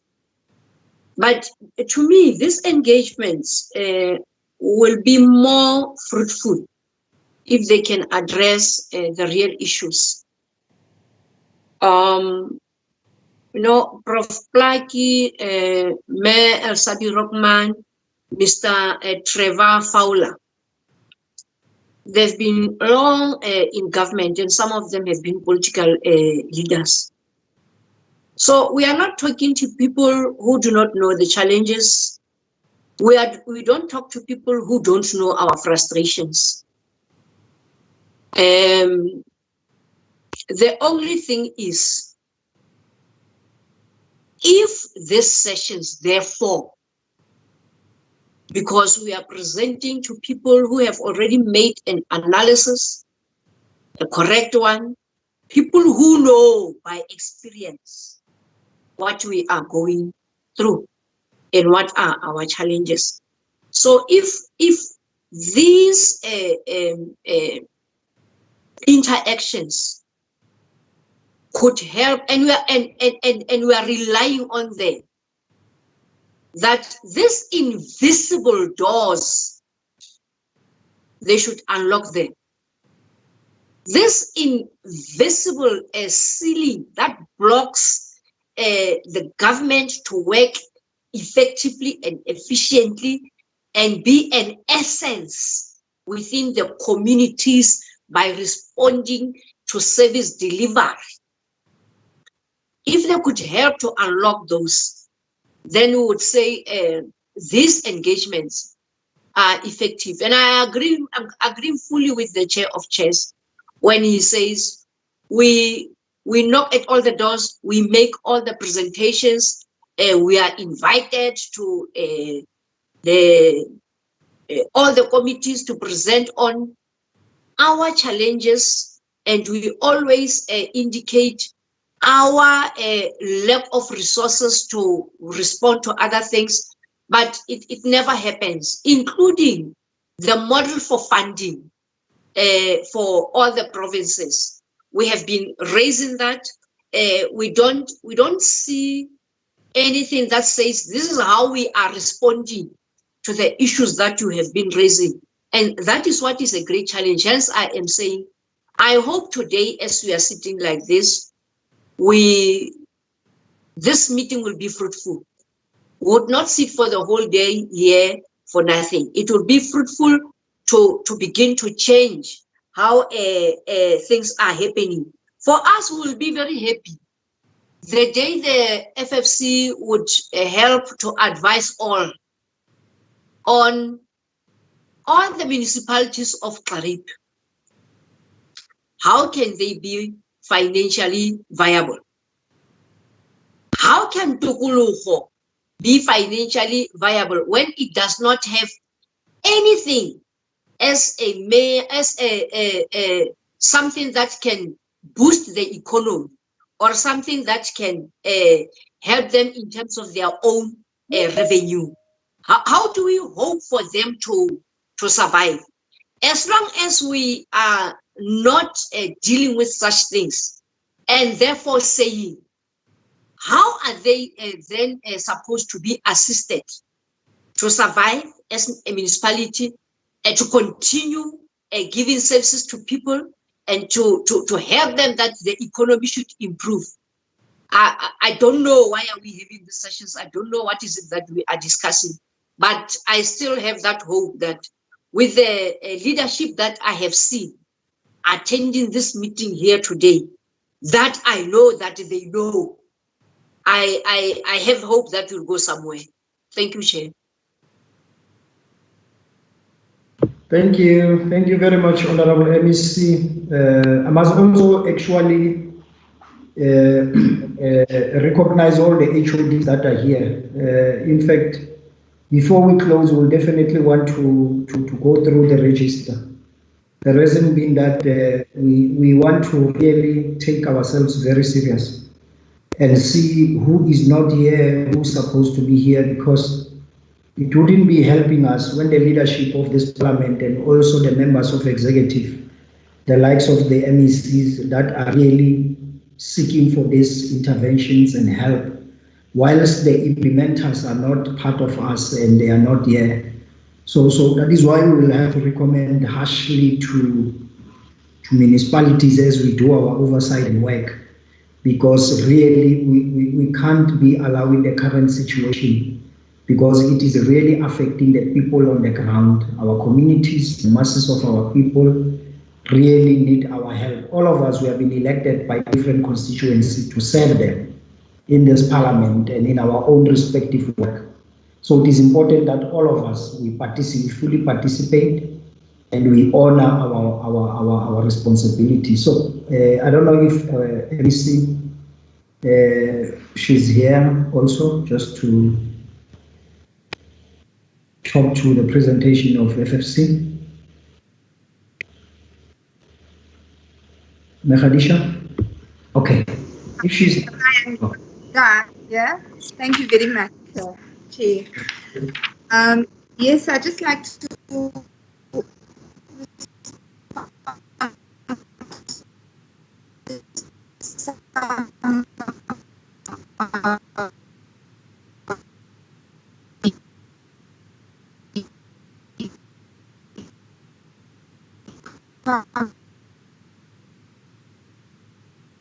Chairperson, can the MEC change their position?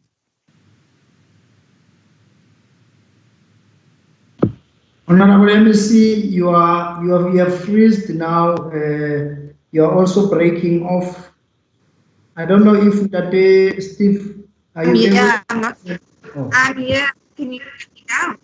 Can you hear me now? Yeah, we can. Hello? Yes, we can.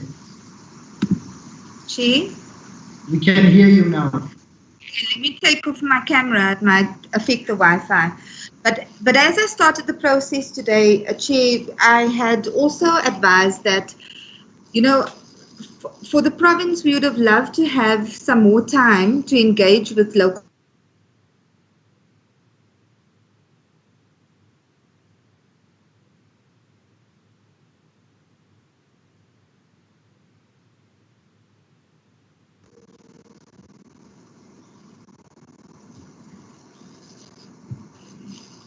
Can you hear me, Chair? Apologies.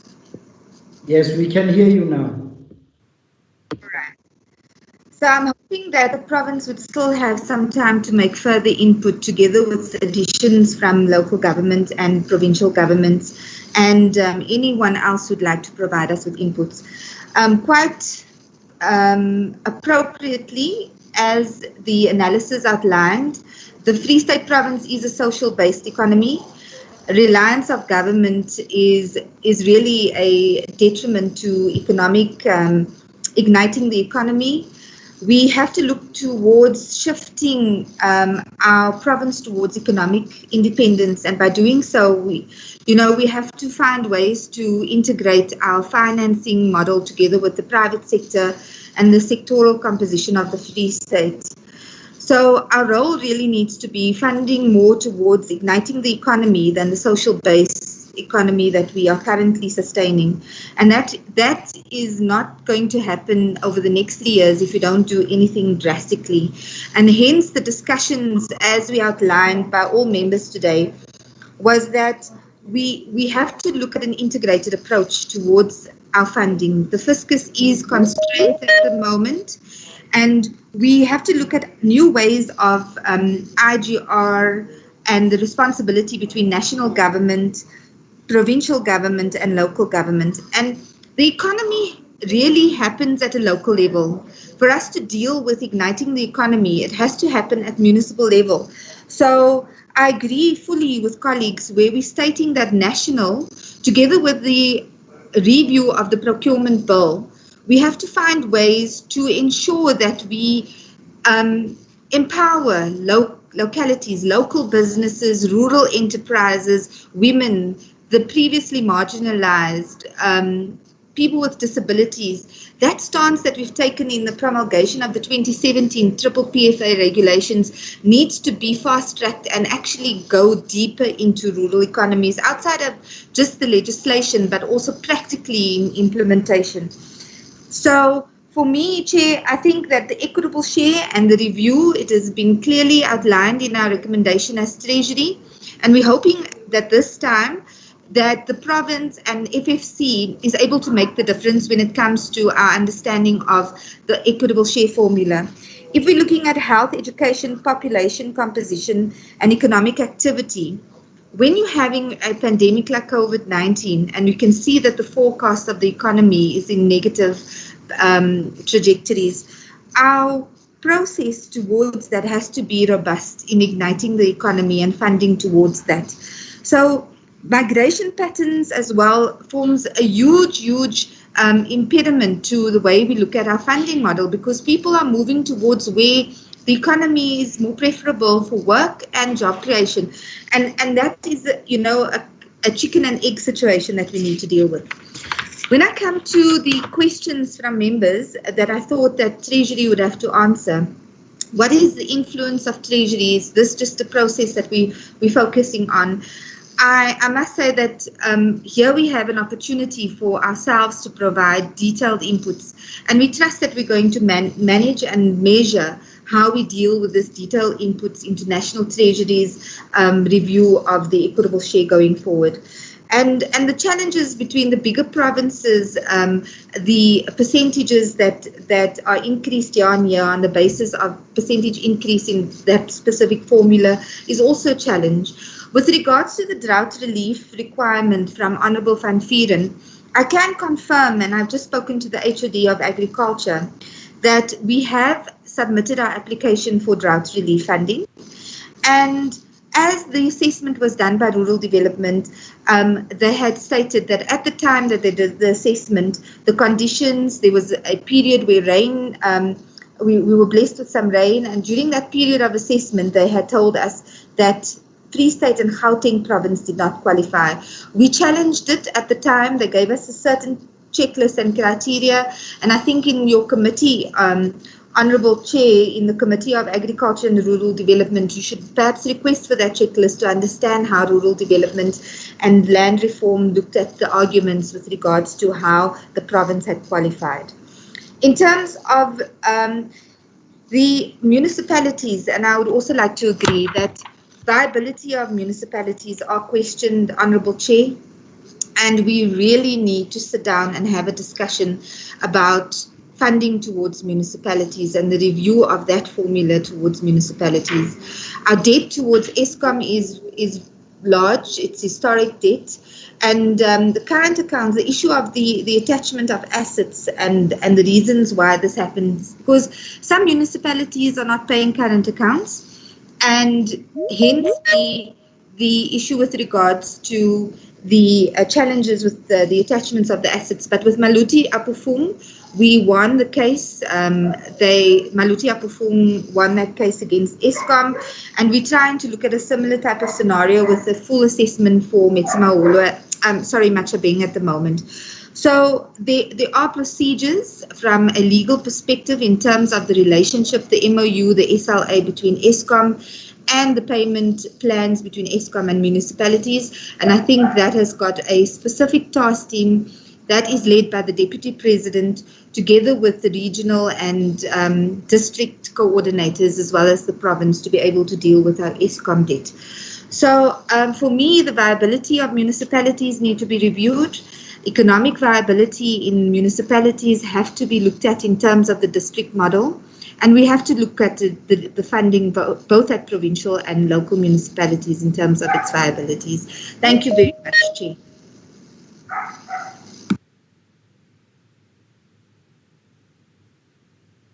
Thank you very much, Honourable MC. Honourable Mayors, maybe I must just check with HODs before we allow HODs who are here with us. There is a presentation from the FFC, or you are being covered by Treasury. All HODs, you are all recognized. Ndate Mahlatsi, okay. I have noted you. Okay. Thank you very much, Chair. I see you. Can we see you? Can we see you? Okay. Thank you, Chair.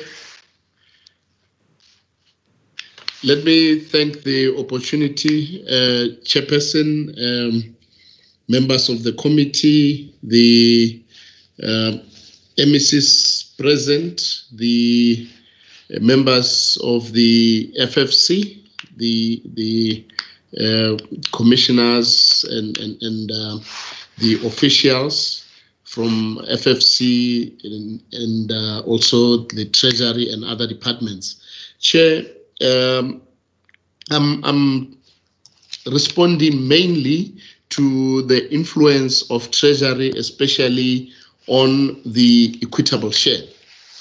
I must agree with the members that for a number of years we've been talking about the revision of the equitable share, and there has not been, on a number of occasions, an appetite from especially the bigger provinces that are benefiting more from the equitable share to basically agree to the equitable share issues being tabled and discussed and the review of the equitable share taking place. But there has been consistency on the part of the smaller provinces. I must mention, in fact, at the Budget Council level, the former MEC of Treasury in the province has been very vocal about it. We have been very vocal about it. And I'm actually impressed that the new leadership of FFC is ultimately considering the review of the equitable share, because it has always been a challenge, because also FFC was not that much interested in supporting the idea of the review of the equitable share.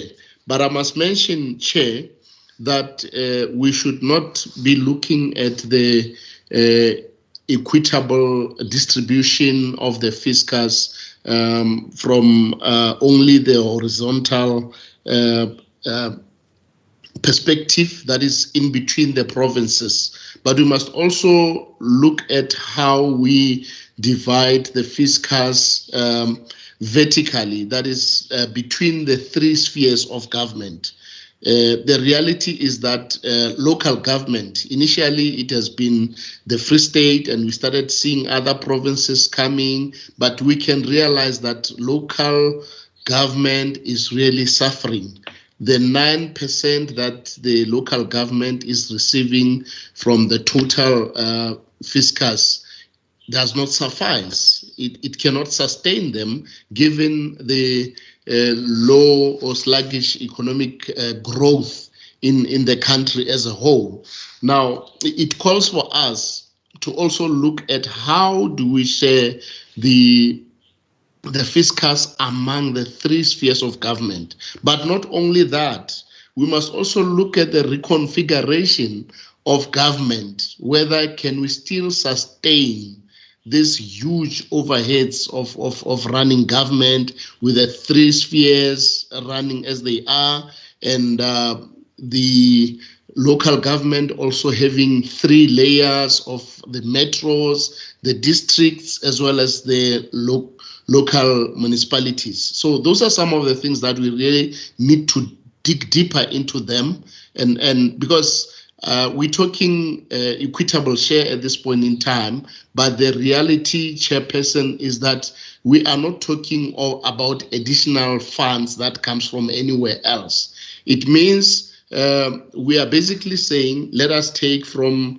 some provinces to other provinces, and there will always be that pushback, and would hardly agree on in principle when it comes to issues of equitable share. But I must mention that we have been consistent at a national level that there is a need for us to reconsider the equitable share. It must be developmental in nature, especially when it comes to rural provinces. And we have said that the equitable share should consider the geographical space that we are occupying, because it's far, far bigger than some of the provinces that are receiving huge shares of the PES. We have said that it must look at the cost of delivering services. And those are the issues that we have been discussing at that level. And unfortunately, we have never seen these matters or the inputs of our province also culminating into being part of the report of the FFC. I'm happy to see today that FFC is running with this issue of provincial equitable share, and I hope that it will take us somewhere. But it should not only focus on provinces, we must also look at how we share the funds between the three spheres of government. I think those are my inputs, Chairperson. Thank you. Thank you, HOD Ndatumashatsi. Thank you very much. Any other HODs?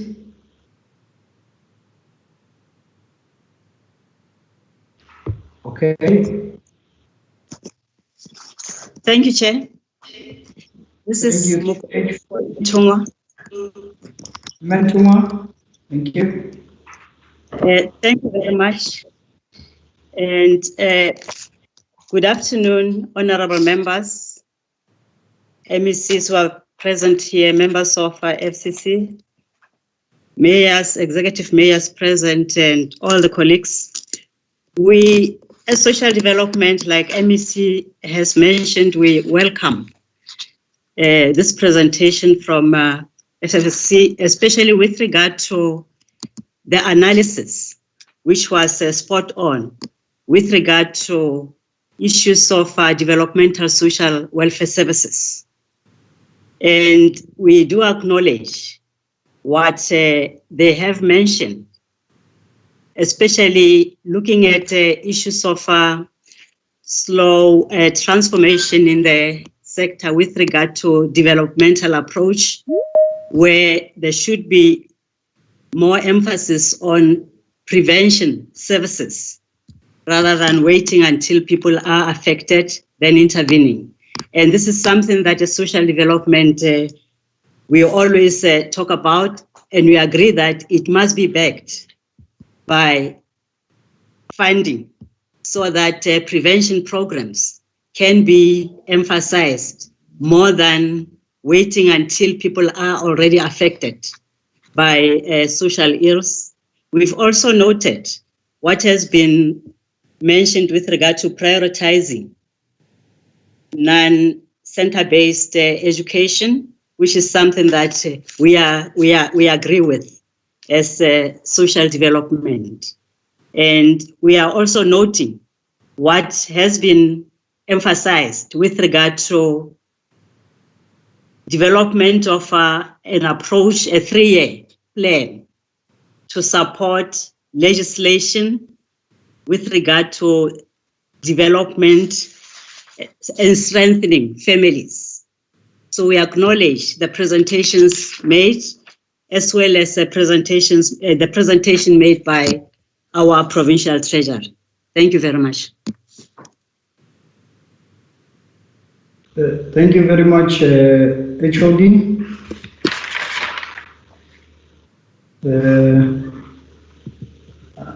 I don't know, I see there is another hand. Is it Nozipo Modikwe? I don't know who is Nozipo Modikwe. Good day, Chairperson. I am Nozipo Modikwe, the CFO of the Department of Human Settlement. Human Settlement, oh. Yes, yes. Sorry. My acting HOD has just been disconnected. He is on the road traveling. So he just requested that I make an apology for him that he's been disconnected in the meeting. Oh, yeah, he was coming in. Yeah, thank you. I must also acknowledge that facing the derby, we do have, I think, I don't know if it's presented by Nozuko Mudaka. I don't know whether he's a councillor or it's one of officials, and then also Mtatekhiba, the CFO of Tihlabi. Okay, honorable members, I think we must then move to honorable mayors. The mayors who are here, the speakers who are here. Here are the issues from the FFC. But can I maybe request Ndadema Hlatsi to assist us?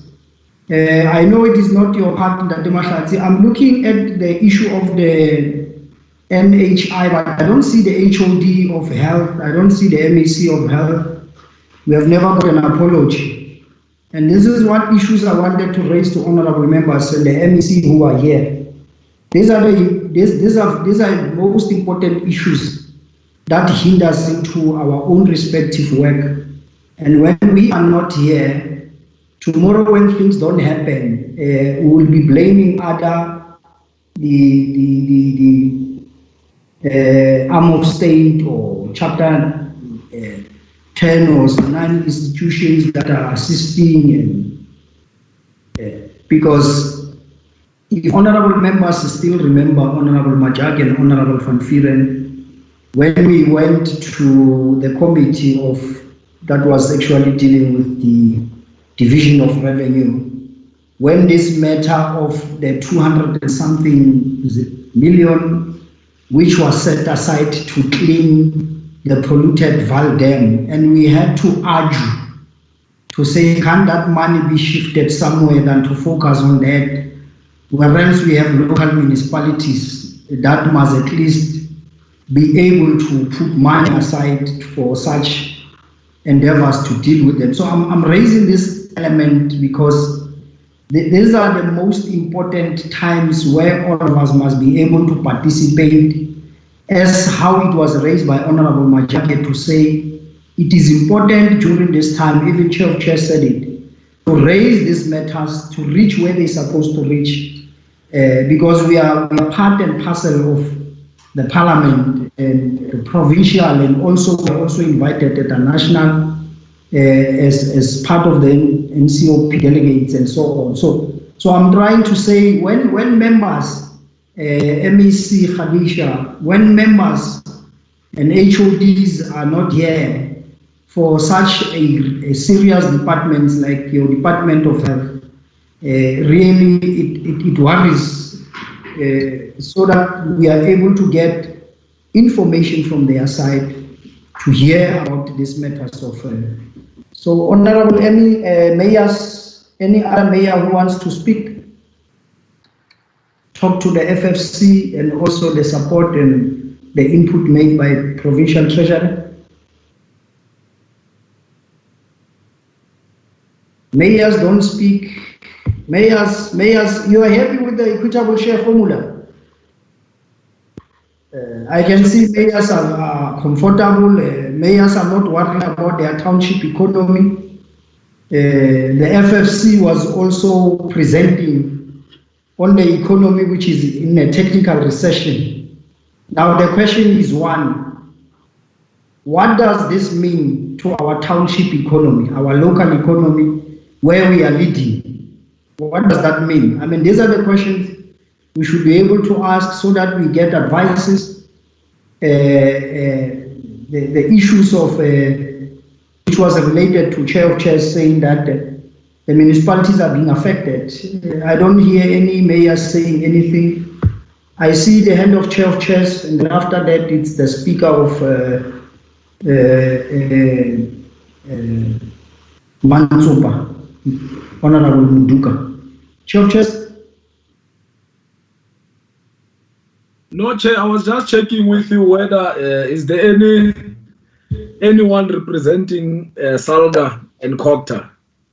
I know that traditionally there is that culture amongst the mayors. I'm not speaking on their behalf, but you'd realize that in most instances, certain issues are advanced by Salga, the mandate on behalf of the mayors.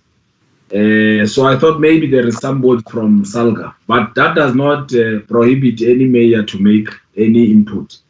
Thanks very much. Yeah, it's important. Salga did apologize. I thought maybe they would send someone to represent them. Unfortunately, they couldn't send anyone.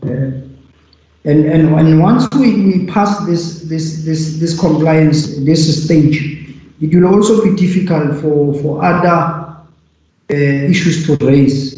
So that's why I'm raising this matter, so that all members who are part of this meeting today must understand that the little inputs they are making can make a difference into our discussions and in our inputs.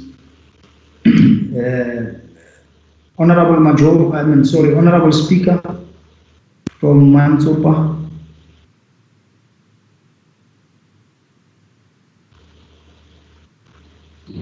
No, thank you very much, Honorable Chair, and greetings to yourselves and members of the House. Protocol Chair, Honorable Buti hardly covered me in his second bite to the discussion when he was talking about Salga and Kokta. Mine also to echo his question around the intervention by provincial treasury in cases like Machabeng, where ESCOM has attached the bank account of the municipality there. It was first Maluta Pofu, now it's Machabeng. I just wanted to get from Treasury also what is their intervention or their role in that part. Coming to my issue, Honorable Chair, just want to raise one or two issues around. One, the issue of revenue collection of municipalities. This talks to where you will have municipalities owing entities like ESCOM. Recently, last week, I know there was Blue Water threatening or intending to cut water to Mantua, Kopanong, and other municipalities. And it's not like, Honorable Chair, municipalities are doing nothing to enhance revenue collection, but the socio-economic factors, the underlying ones, need to be looked into. If we take, for example, Honorable Chair, the small town like Excelsior, where you have 90% or 70% of the residents are not working. They are depending solely on social grants, and now recently this 350 COVID-19 social relief grant. It can be said that municipalities are not collecting, but where do we collect? Where the entire population is relying on social grants. Before they even think of going to pay municipality, they think of what they're going to put. Then others will follow. So I just wanted to get a treasury to surround the municipalities. Say nangle matata asira sejol ka dikolo ta ESCOM. Blue Water. I will pause there, Chair. Thank you. Thank you very much. Can we then move straight back so that we don't waste time? Honorable Speaker of Nala.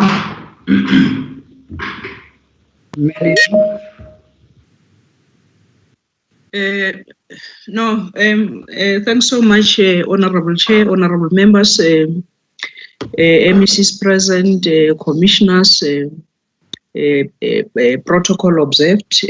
Chair, let us perhaps start by appreciating two presentations made, but equally coming from local government, put it on record that even though SALGA has put an apology forward, some of us would have wished to see how SALGA is really responding as an organized local government, representing a local government to issues raised by FFC. But however, Chair, allow me just to raise a few issues, just perhaps to agree with HOD Mahlasi that the recommendation of FFC on equitable share, it should not be a recommendation speaking to provinces only. It should also look into local government. And Chair, let us again indicate that if the research shows us that we are in a technical economic recession, it then tells you that from the three spheres of government, the sphere of government that is at a cold phase is the local government. Because most of those unemployed people, communities, are residing in our own communities. Thus, speaking directly to financial viability of municipalities. I've heard MEC Treasury when she was saying municipalities are unable to pay even ESCOM current accounts. But here is the research. It's telling you that most of our communities are reliant on government in terms of getting job opportunities. The research tells you that most of our people are unemployed. Then it tells you that most of our municipalities is financial viability. Is really not going to, we're not going to get it right anytime soon. So it then says that what we have been raising for so many years of the renewal of the equitable share formula, when it comes to local government, it be looked at. But again, from the presentation of Treasury, I heard them speaking, talking to making sure that collaborating with GSTIA and other relevant sister departments to resuscitate local economic development of municipalities. Perhaps we are at a point now where we need to really look at that on a very serious note, because it tells you that with the trying times that we're living under now because of this pandemic, there is nothing more that we can do for our communities except to look at how can we make the environment fertile from our own local areas for business to flourish. Chair, lastly, I would have wished also to get a sense or to get an input from the Department of Agriculture. Because in the Free State, we know that is mining is agriculture. And we know that we are from these rural municipalities where our beacon of hope economically is agriculture. What is it that agriculture is doing? We understand that is the sector that is showing life in this current epoch. But it can't be that, Chair, we see only figures we don't see on the ground. That's why I'm saying perhaps if agriculture was present, it could be also sharing with us in terms of the presentations, interventions that they would want to put forward. I understand that Treasury tried to made an input covering, of course, the entire province. But for me, I'm saying it could have been helpful if they were here. So, Chair, I think those are the submissions that I wanted to make. Thanks so much. Thank you very much, Honorable Speaker. Chairperson. I also noted that the acting HOD, Dr. Masteng, is present. I don't know who has just raised the voice. May I just get indication? Chairperson Kil Nokiba from Kaukta. Unfortunately, Magaja does not give me the facility to raise the hand. So okay. If I have the opportunity, I would like to say something.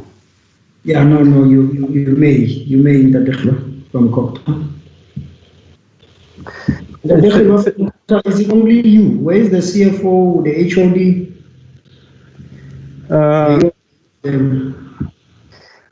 Chairperson, the HOD is off sick. The CFO, I know that she is attending an audit committee at the present moment. I believe that Advocate Tepe must also be inside the house. I'm not sure.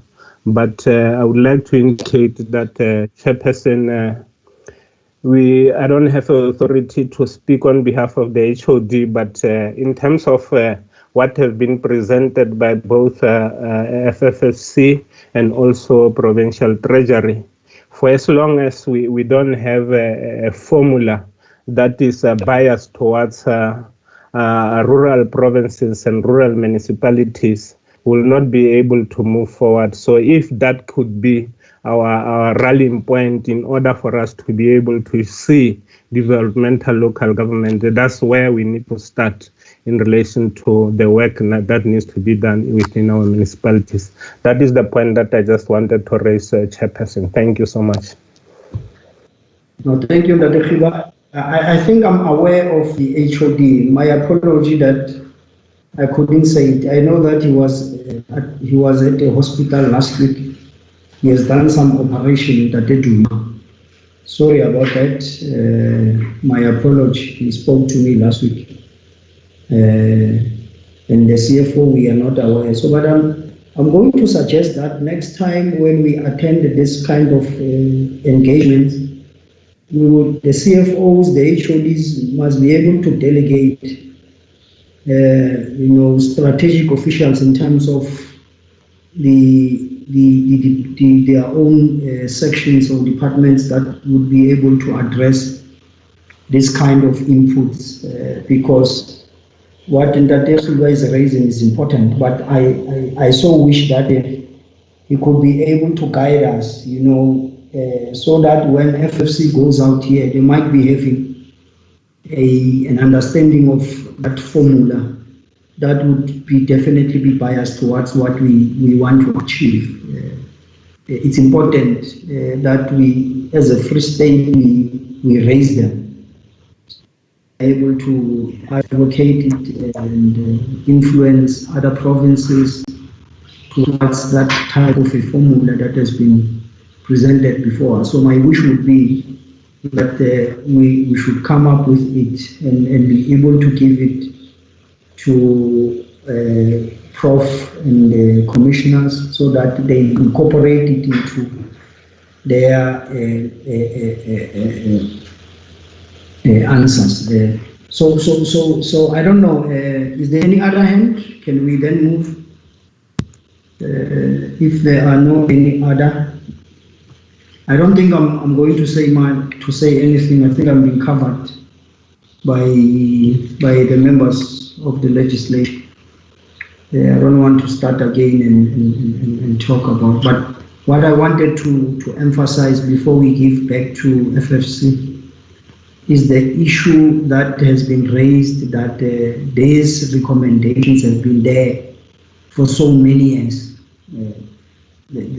This is one area that I think, as members of this legislature, we really have to look into that matter and see how best all these matters could be. In fact, we were having elections of the chairperson of the APEC, which means all the jurisdictions of the national, for all the provinces, elected a leader of this association of public accounts. It's the most important component, which I know it also plays a serious role in influencing all this kind of discussions. So I'm trying to give this background to say we are trying every corner to formalize and have structures that can be able to influence this change that we want to see. So that is why it's important that everybody must be part and parcel of these proceedings or meetings or engagements, so that when we speak to one another, we are able to give ideas to one another, move in a way that we envisage as all of us. So before I think that is okay. May I then allow, I think it's Commissioner Dr. Michael, such who's supposed to take us through this responses together with the team. Thank you. Thank you. I wanted to invite the other commissioners of the FFC, in particular Commissioner Kolwani, Rockman, Fowler, Erasmus, and Mukadi, and see if they have any responses that they would like to make to the questions that have been written. I must say that it's been a very wide-ranging discussion. But let's see if the other commissioners have some responses, and then perhaps Professor Platis and I will come in at the end. So I don't know whether I should call their names or yeah, you can continue. Voluntarily, it would be better. Let me see. Is Commissioner Rockman still with us? Or Commissioner Mukadi? Deputy Chair, yes, I'm back for apparently a brief while. My connectivity is a serious challenge today. So I've lost quite a bit of the input that's been made. But let me just raise some of the issues that I think the legislature specifically should look at. And that would include that the legislature should be looking at the implications of the current draft NHI bill and the possible implications thereof for provincial health departments, as well as the identified gaps in the legislative framework as it stands now, the latest draft bill that we have. I think the second point is also the emphasis on the need for reliable and up-to-date quality data in the health sector and the ECD sector, as well as inclusive education. The other point would be the need for enabling legislation in respect of the ECDs and inclusive education. I'm not sure whether the legislature has ever considered the conditions attached to conditional grants and how that impacts and affects the performance of certain mandates. And then there will be it will be necessary to look at the efficiencies of our expenditure priorities and choices. I just realized I kept my camera off in the hope that it's going to assist with the connectivity issues.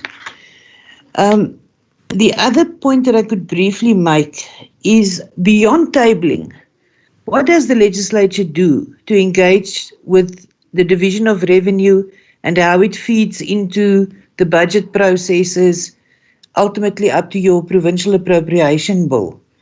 I hear the chairperson say we're doing this as compliance, but we can't just do it for the sake of compliance, because then we're just keeping each other busy. And that is not the point that we want to achieve. I think beyond tabling, we need to look at where does the legislature's input go, because it can't end up just being adopted by the legislature and it ends there.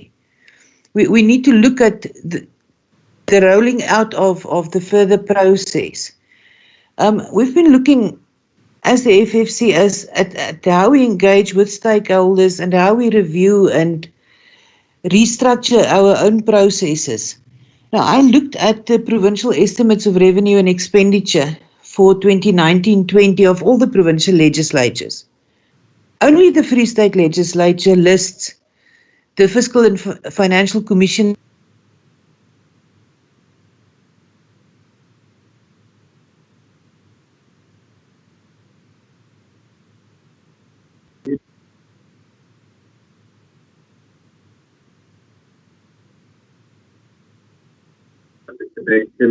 Could I ask Commissioner Kadi, while he's trying to sort that out, maybe he can come in? Or Commissioner with us now? Not as yet. Mukadi or any of the other commissioners may step forward.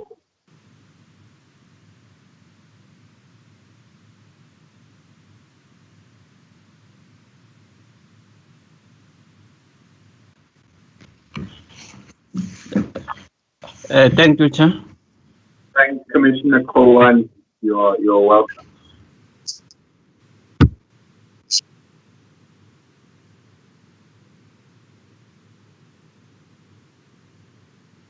Or did I discourage somebody who was going to talk? Chairperson. Sorry. Honorable Chief. Chairperson, I want to greet all MECs, mayors, speakers at HODs, including the committee members. Chairperson, the Stanley there, if it is the Stanley, on the name of that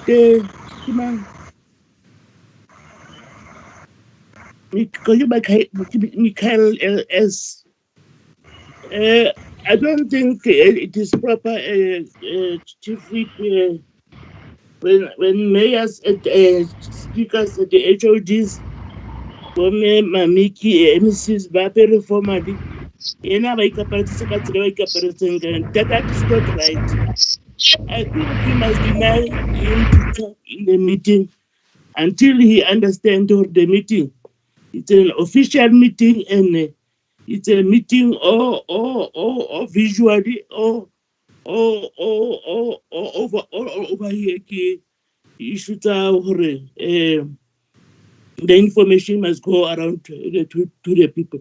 But it is not right, I think the MCC, because they must also talk to the officials. Look at the treasury. They are all of them, they are formal. And you can see that is a good example there. Visual does not mean it's a formal meeting. It is only a healthcare, the iPad, but respect, it must be kept. Yeah, it's an official property, it's an official committee meeting. Thank you, Chairperson. No, thank you, Honorable Deputy Chief Whip. That's the reason why we also have Chief Whips in our midst. I was just trying to be lenient, but I was reprimanded.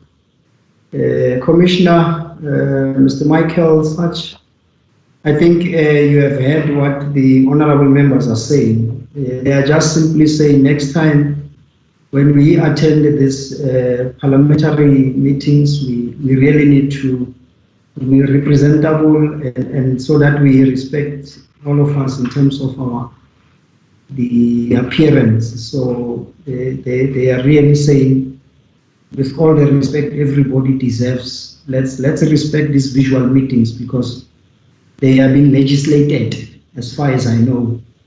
We are not having these meetings for the sake of, they are also being legislated in terms of our visual policy.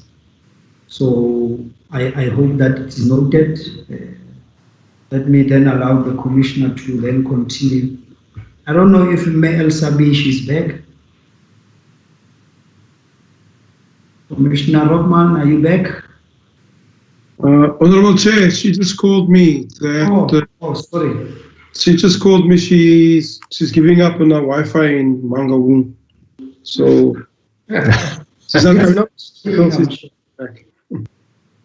okay. No, Prof, you can continue. I don't know who's going to continue from your side. Honorable Chair. Oh, Mr. Fowler, thank you.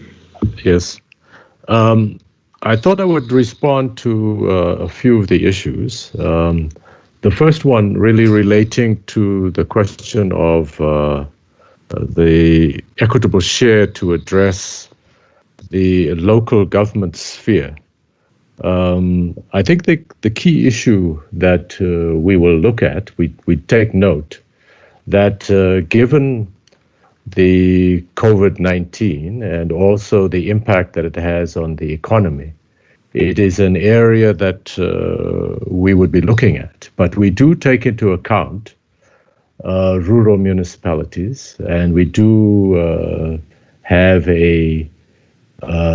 take that into account in the sense that rural municipalities have higher costs, but we will relook at that and see if there's a way to address that in a more, perhaps a more equitable way. I think it's an important issue, noting that municipalities that are rural are generally quite large, and if the population is low, then the initial cost of providing the service is, of course, very high, because there's an initial cost, and that becomes lower if there are more people in the area. So we will note those issues and try to address that in our review. The next issue that I think that's being raised is the question of the vertical and horizontal implications of the equitable share. Of course, the FFC does look at both the vertical and the horizontal formula. And it is noted that we make recommendations to both Treasury and to COGTA and other provincial, national departments to try to address some of the issues that are being raised. And one of these issues that I think requires some attention, which we could raise perhaps with national COGTA, but also with, I think I need to raise it with the provincial COGTA, where you have large outstanding accounts. I think what happens is that the oversight in those areas needs to be addressed, because once the account becomes large, it's very difficult to deal with the problem. And so the question is, how are you proactive about it? And I think that's one of the areas that perhaps we'll do some research and see how do we address this question to enable municipalities that may be hit by problems of collection, etc., and problems of the growing number of people who are indigent. How do you address that? And I think that's a key issue. But the question is that it needs to be addressed fairly quickly, because once the account gets large, then it becomes very difficult to resolve. And I think that's one area we'll also look at. With that, perhaps I'll leave it there and turn it over to our Deputy Chair to see who else wants to make a presentation. Thank you. Thank you very much, Commissioner Fowler. Deputy Chair, I don't know if you are still here, or Prof. Plachi? Oh. I'm still here, Chair. Thank you. Chair, can I continue? Can I continue? Yes. Commissioner Erasmus, thank you, Chair. From my side, I just want to emulate what Commissioner Rockman has been saying about the investment in data collection systems from the province and the respective departments. If we look at a revision of the provincial equitable share, it needs to be based on accurate data. And a lack of data availability seemed to be, in our research, be the problem. And also then it goes along with the capacity for bottom-up budgeting, which is referred to also as zero-based budgeting. And it's paramount to get these structures in place to be able to get evidence-based information, to get the relevant data, so that appropriate revision of provincial or equitable share allocations can be made. and the same would apply to the municipalities, of course. But to come back to Honourable Van Veeren's question right at the beginning, there's a lot of arguments that can be made about the provincial equitable share that's not, and the funding for local government that's not adequate. But then there's also a case to be made about whether the allocation of funds reach the intended recipients. And I believe that is what he was referring to. Now, where the Commission recommends inclusive growth through localized product chain, a localized product value chain approach, or approved systems to ensure more equitable distribution, it cannot be denied that it goes hand in hand with value for money spending to have the intended effect that is needed from these initiatives. And if we look at the recent AGSA report on the COVID-19 audits, they refer to compromised control environments, pre-existing deficiencies in supply chain processes, as well as poor record keeping. And I think for us, the question that needs to be asked is why any of this is still continuing from one year to the next. We have the PFMA and the MFMA that's been there for almost 20 years now, and it's clear what the responsibilities of the accounting officers are. They need to ensure adequate control environment. They need to ensure an effective supply chain management system. They have to establish an internal audit function under the control and guidance of an audit committee. And on top of that, legislation is also quite clear about the accountability measures. So, it's one thing to say that we need to allocate more money. There's another to say, but what are we doing with the money that we do have? And what are we doing to make sure that this money is spent well and that people that does not, or that is transgressing, is being held accountable? We have the legislation. I know that one honourable member made the remark that there are examples of prosecution, but it needs to be improved to ensure that the legislation is being adhered to. And then we also need to ask the questions, about the effectiveness of these internal audit functions and audit committees. And once we can say that our slate is clean, that we have all the checks and balances in place to make sure that funds are spent well, then you can have a much better foot to stand on to say, but let's then have a look at a more proper, equitable share going forward. Thank you. Thank you. Thank you very much, Dr. Lawrence. Chair. Okay.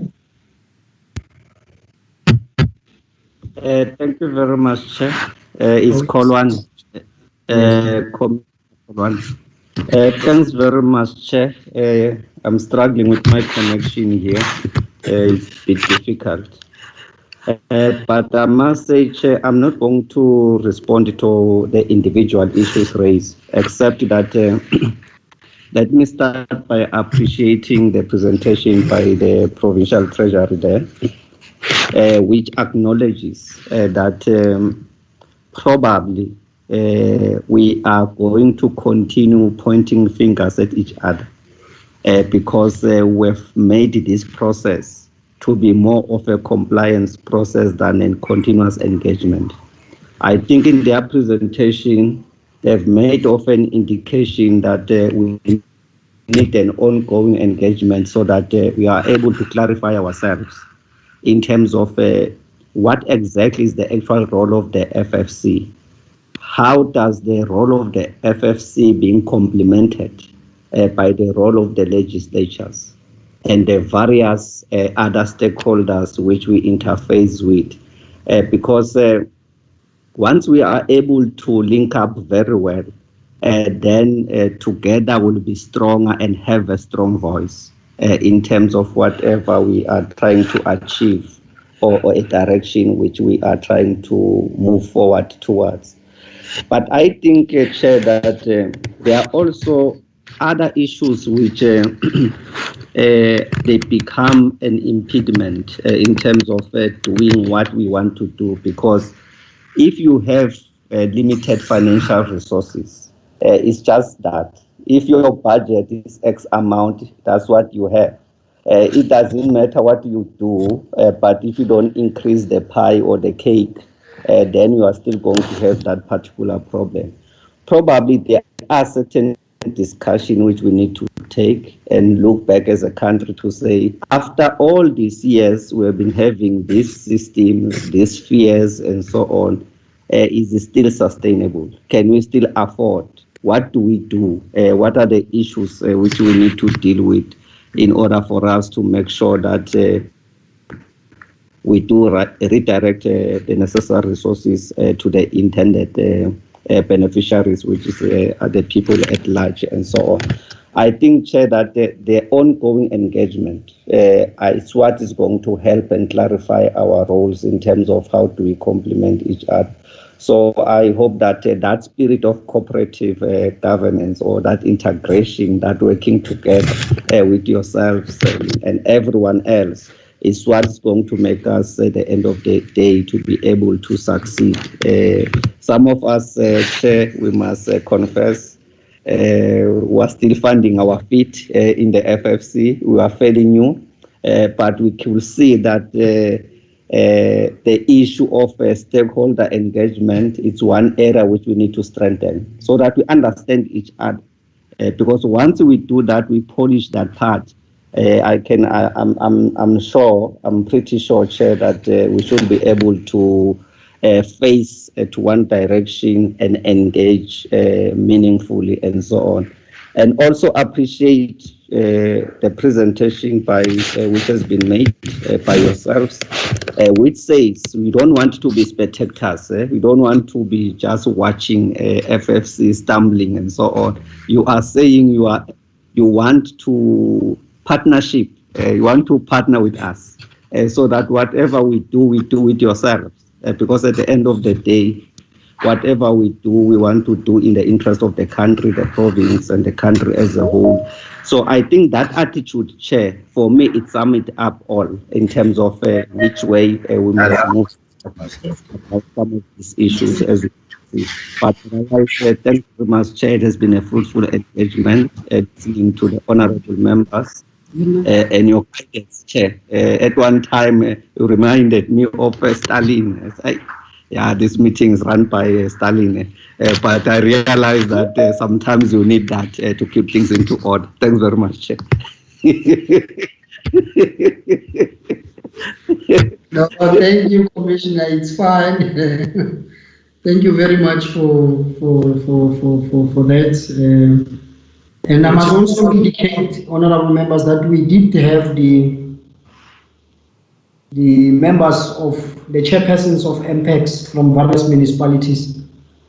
I thought MPEX chairpersons, the councillors, would talk to the presentations which was actually made on the issues of the matters of corruption, the matters of issues that So I thought would have discussions around that, but it's okay. Would also have that discussions further. Like we are now trying to work together with the FFC.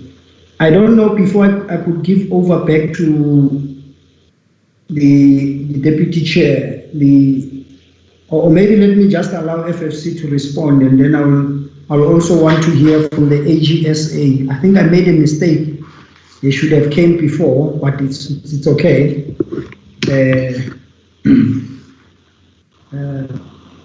Commissioner Michael,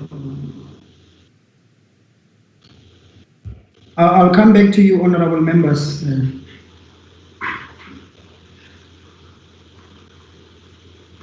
So I would say I think the inputs have been very wide-ranging, and we will need to look into how we improve our processes so that we take account of the things that have been given to us by this rewarding interaction today. I see the chair is lights are on, so let me hand over to him. Thank you, Mike. Thank you, Michael Sachs, Chairperson and members. I thought that before Michael sums up from our angle, there was a comment raised on the whole question about Eskom. And in fact, let me first say I'm very thankful to the MSc.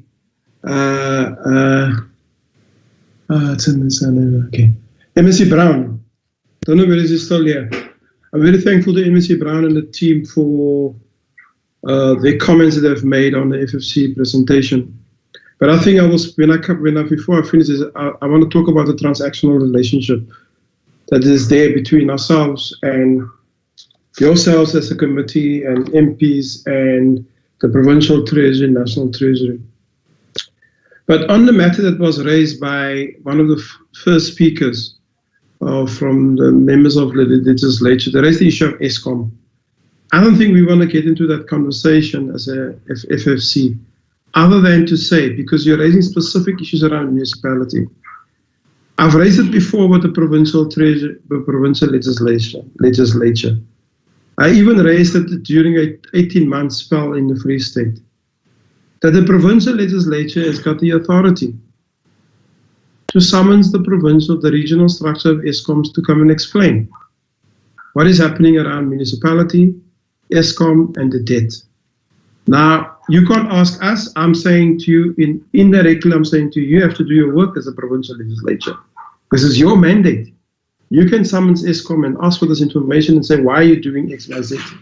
You're allowed to do that as the representatives of the people in the Free State and in terms of the provincial legislature, as different committees that sits and deals with these matters. So that was on that, and you can do that in terms of section 104 to 124 of the Constitution, which allows that to happen. The second thing I thought what was important on agriculture is that going forward, there's a need to look at really what is the provincial department's role with regard to established commercial farmers, if you like, and emerging farmers. And also then the process of how to map out the agricultural opportunities within the Free State, because there are huge opportunities in the Free State. In fact, the Free State is the only province where you crisscross, the only province in the country. People travel from east to west through the Free State, from north to south through the Free State. I mean, you can go other routes, but then you're going to spend more money. But that's the quickest way to get from one side to the other side. That's the importance of the Free State. So then there's a need to look at that. Notwithstanding, obviously drought and disasters are key things that needs to be looked at. But that is a particular conversation that also links into the discussion of climate change within the country. And the Free State needs to look at that. I mean, you can't, I'm saying this to legislatures and please understand where we are. You're asking the questions to us, when in reality, the provincial legislatures should ask their departments, what are you doing about this? Have you interacted with the science, the Center for Science, the CSIR, on some of these matters? The Agricultural Research Council on some of these matters, and so on and so forth.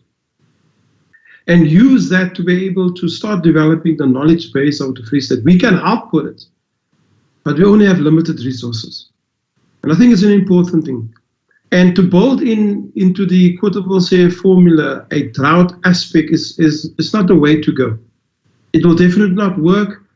It will be a conversation. It will be an idea. And you know what happens to ideas. It's either the time of the idea is not right, so you can't do it, or it will remain an idea and nobody gives attention to it. What is more important is, while the equitable share is an important formula, but the equitable share only kick into place after the division of revenue. So the discussion has to be about the division of revenue, because the equitable share allocation will always be there. It just takes the cake supplanted with the equitable share allocation, and voila, there you know exactly how you're going to give to each and every province. So we need to discuss the division of revenue. But the division of revenue will only work if the province and all provinces look inward in this one and look at what's the costing and the pricing to deliver a service, to deliver schooling in Mongmangahung, or to be cheaper to deliver schooling in Lejwala Putswa, or to be cheaper, because the infrastructure is there. You don't have the same in Lejwala Putswa. So there's a need to think quite differently. And similarly, if you want to compare, I don't know what Kroonstad is currently called, but similarly, there's a need to think through that. How much does a service cost? Whether it's health, education, welfare services, transport services, the range of it. And look at what is the input cost to it, what is going to be the throughput matters around this, and what's going to be the outputs to it. That needs to be costed and priced. In addition to that, the administration. And we've actually seen many times in departments, and in particular in the Free State, and hopefully it's not the same anymore in the Premier's office before. There's a lot of administrative cost that goes into not delivering the quality of what citizens require. So there's a need to look at that. And then it's actually great to see MSC Mameki Kabate. And I want to raise this thing because she raised it.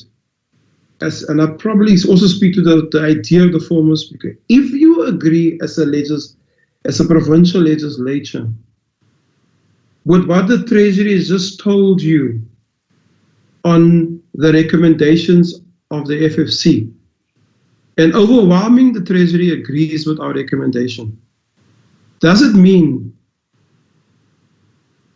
or is it conceivable then, that the Free State Provincial Executive Council agrees with the recommendations?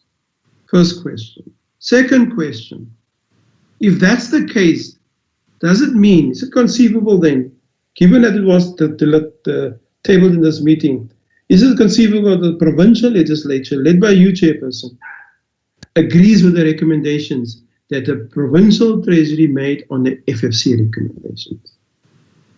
If that is the case, then it's incumbent on the MSCs in this meeting and the HODs in this meeting to take these matters firstly to the MINMAC meetings, the minister committees with the MECs of the 9 MECs of the country, and argue for these things, the education one, basic education one, and on the health one, and when it comes to to treasury matters, to the national treasury, through its budget council and budget forum, which is the forum is for municipalities. And then an add-on to that is then the presidential coordinating committee, presidential coordinating council, which the Premier sits in. And then to compound the matter further, it's then incumbent on this committee to take the matters to 2 committees in the NCOP, which is the Appropriation Committee, chaired by Ms. Maslangu, Honorable Maslangu, and the Budget Committee of the NCOP, chaired by Honorable Yunus Karim. That's the way we ought to be able to deal with these recommendations. So that you then take up, because it can't be every time we say the same thing, next day we're going to say another piece to you guys as your honorable members, and it will be another conversation.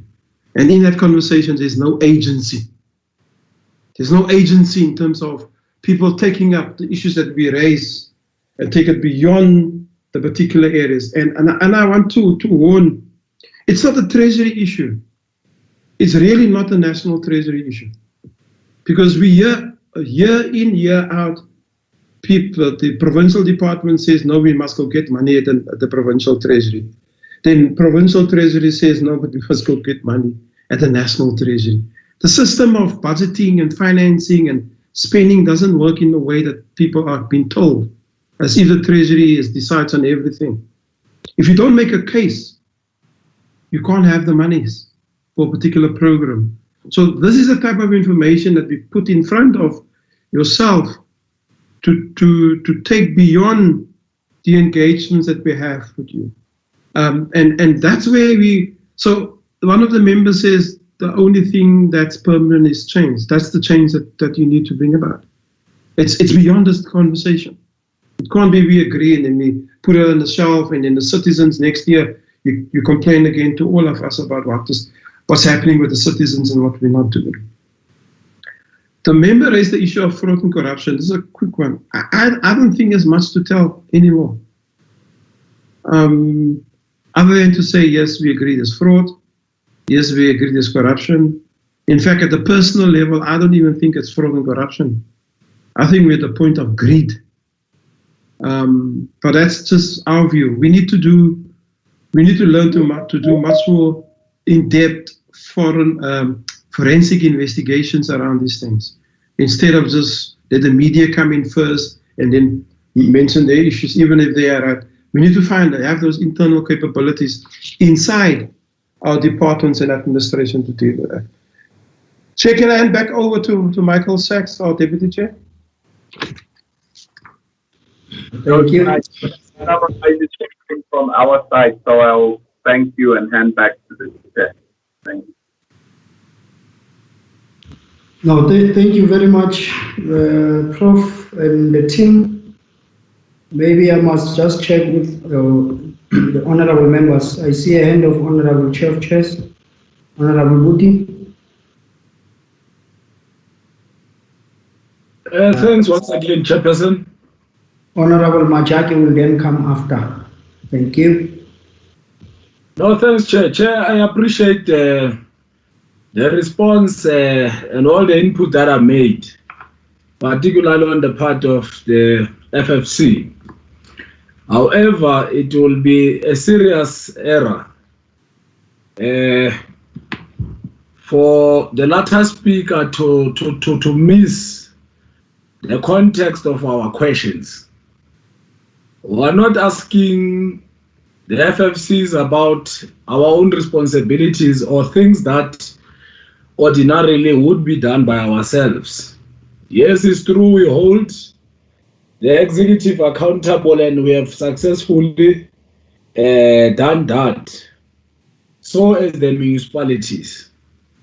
But the essence of the context of what I was raising is that what then becomes the role of the FFCs as it recommends to Parliament, as it champions and attempt to sustain a system that is called IGFR, Intergovernmental Fiscal Relation System, a very important role played by the FFC.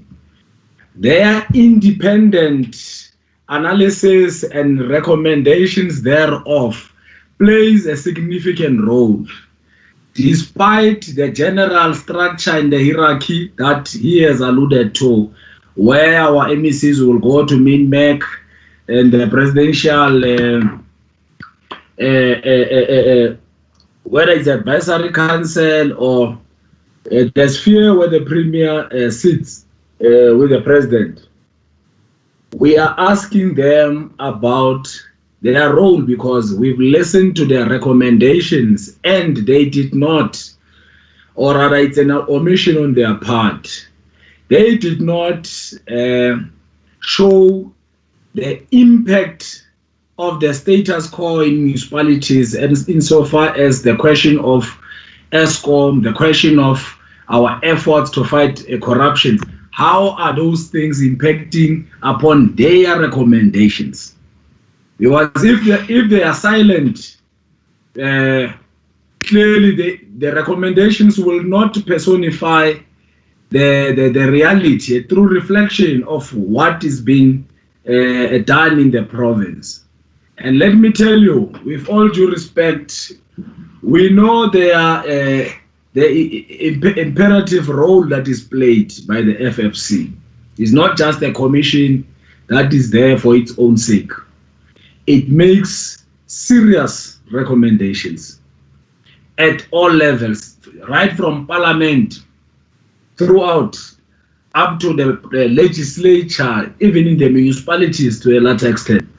So I'm saying if a person of FFC does not take into consideration these efforts that I'm talking about, which to a larger extent are contributing negatively in the discussion around the equitable share and the formula, if they are not made mention in their recommendations, our strides to a larger extent and their role in particular will be insignificant.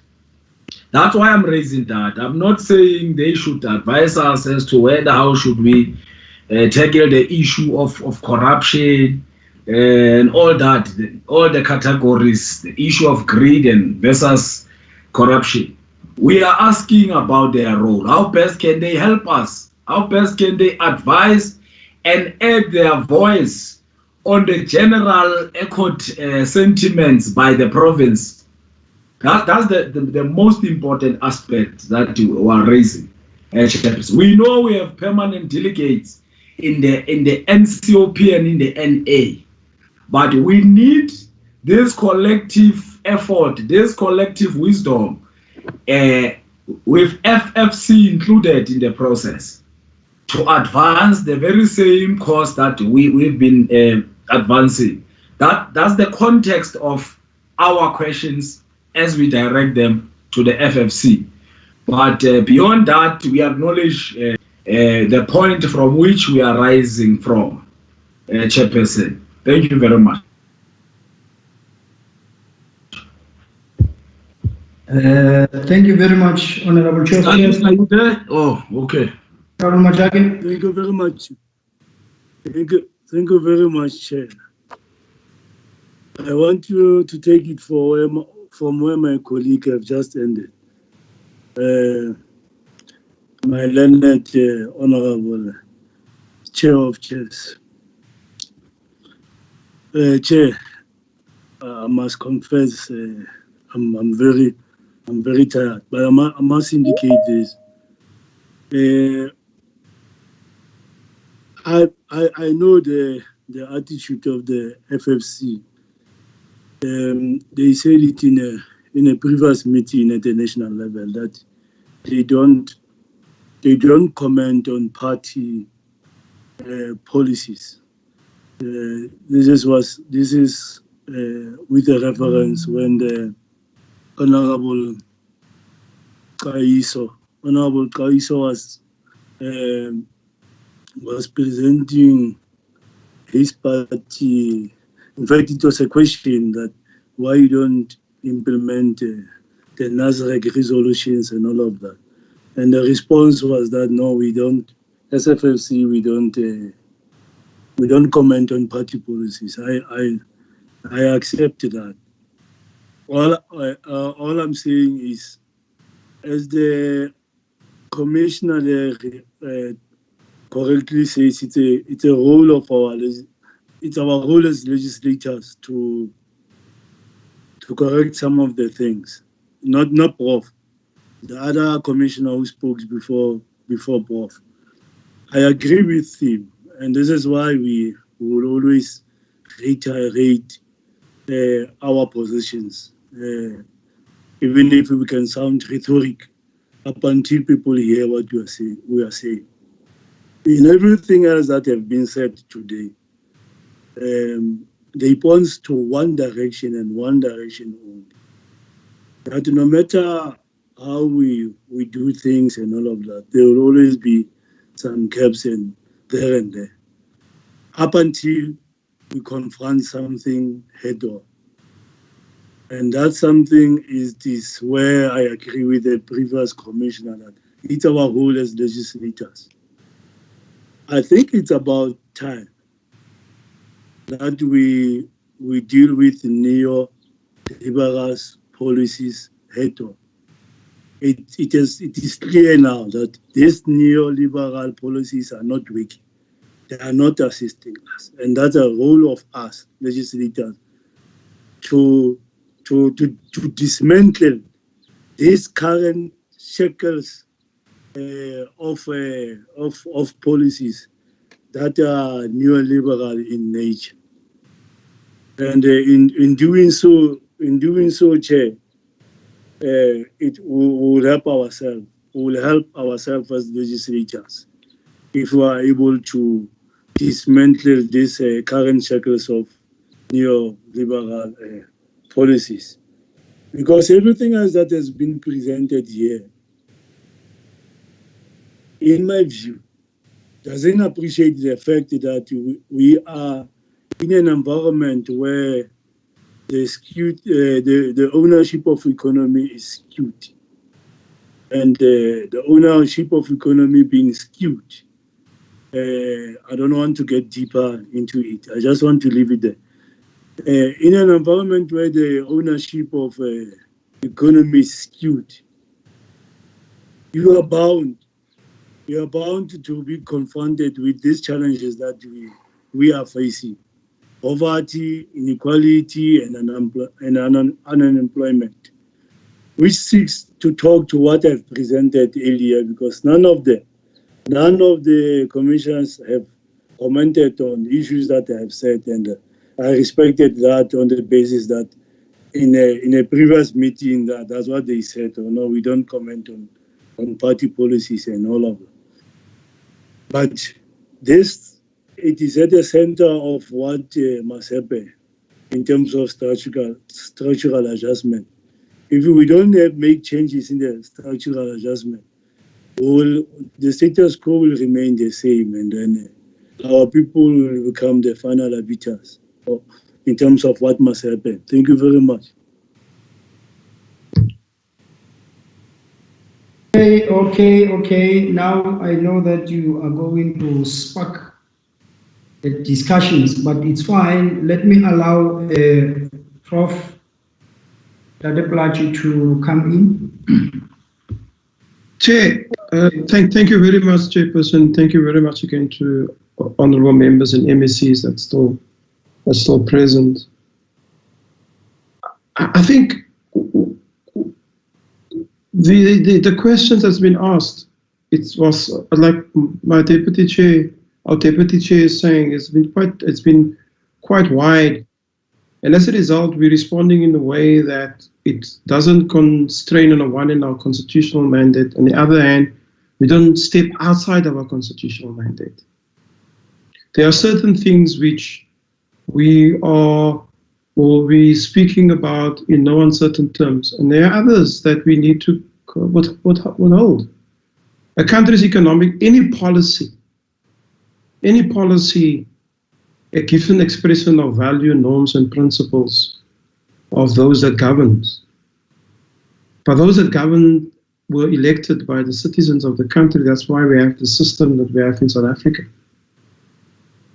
And we are not an elected group of people as the FFC. If we were an elected group of people by the citizens of the country, you would probably have a different view that we express. But we express our opinions and views based on research and evidence and processes that we have followed through methodology, and also looking at the reflection of what the Minister of Finance and the Cabinet tables, and how do we then interconnect that with what the FFC is supposed to table to provinces and national government, national parliament on the macroeconomic framework, the fiscal framework, division of revenue, and especially on social sector and economic infrastructure issues. That's our job. So whether it's the issue about boxing ideological, liberal, neoliberal, Marxists, Trotskyists, etc., in our commission we have people with different views, but at the end of the day, we stick with the mandate. And the mandate is to be able to say to you, here's the information, here are the facts, and this is what we table in front of you. And we do that with all the legislatures. The second point, I think it's critical. And we will have continuously different views, and it's correct. It's great to have different views. It's correct to have different views. But we can't allow a situation where when we give an expression of a particular thing, it needs to confine in the way that we want to hear it. I mean, I can give you a classic example, and then we're going to have further conversation about it, but I don't want to do that. Maybe I should just say to you, somebody finds you guilty of something, and then they say to you, now you're found guilty, now go fetch me the evidence so I can prove that you are actually guilty. What we do is that when I raise the points of that interaction of the intergovernmental system, it's not to teach members about the intergovernmental system. It's about the transactional relationships that needs to happen within that intergovernmental system.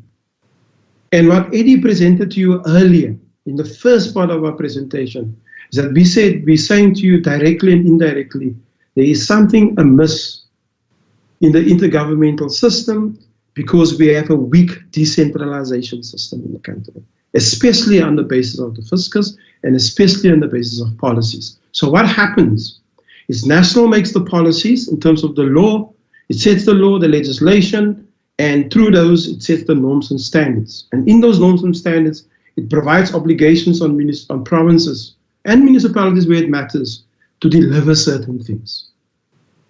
Now, that creates a fiscal burden on a province or a municipality.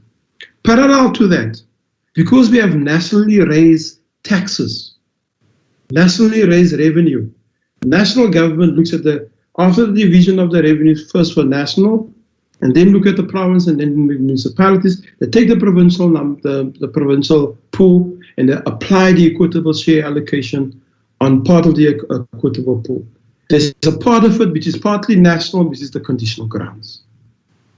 Now, the point I'm making, if the provincial legislature, through the presentation of the Treasury, based on our presentation, agrees with that, I'm only articulating a process as to where the matters must go beyond that, given that Commissioner Rockman indicated that the stuff cannot just remain as a part of a report within the provincial legislature. It needs to go a step further. And in my political experience, as a 50-plus person, each one, teach one. You teach me about the provincial legislature and how it operates, and I learn from you. I'm also coming from our understanding as to how we as a national institution, constitutional institution, interact with provinces and municipalities. But how do we uphold the interests in that interaction of provinces in terms of their constitutional responsibilities, and also of municipalities in terms of their constitutional responsibilities, but also the Systems and Structures Act responsibilities? That's what we do. And hopefully in that conversation, we can deal with issues around. The corruption thing, I'm saying to you in no uncertain terms, we haven't prepared to look at the cost of corruption, because the cost of corruption, it's not a thing about somebody saying to you, we can save the country 5 billion rand a year if we do that. And then you get asked the question, is that real money or is it money on paper? We don't want to get into that conversation, because our job is not to play into the schisms that's going on in the country. Our job is to say to you, here's the facts. Okay? So if we need to do an interrogation, a real interrogation, get the necessary capacity of the cost of corruption in the country and how it impacts on the fiscus, on service delivery, on taking our people out of poverty, then we can do that. But that's a different exercise, and that's not an easy exercise to do, because we're going to need forensic investigators into these matters. People can actually calculate the real cost of fraud and corruption in the country and how it actually impacts on just the ability of South Africa Inc. to work. We're not skirting, not answering your questions. We're not going to lie to you.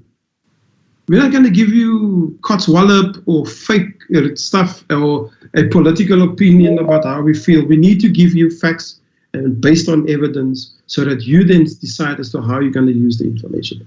That is our job.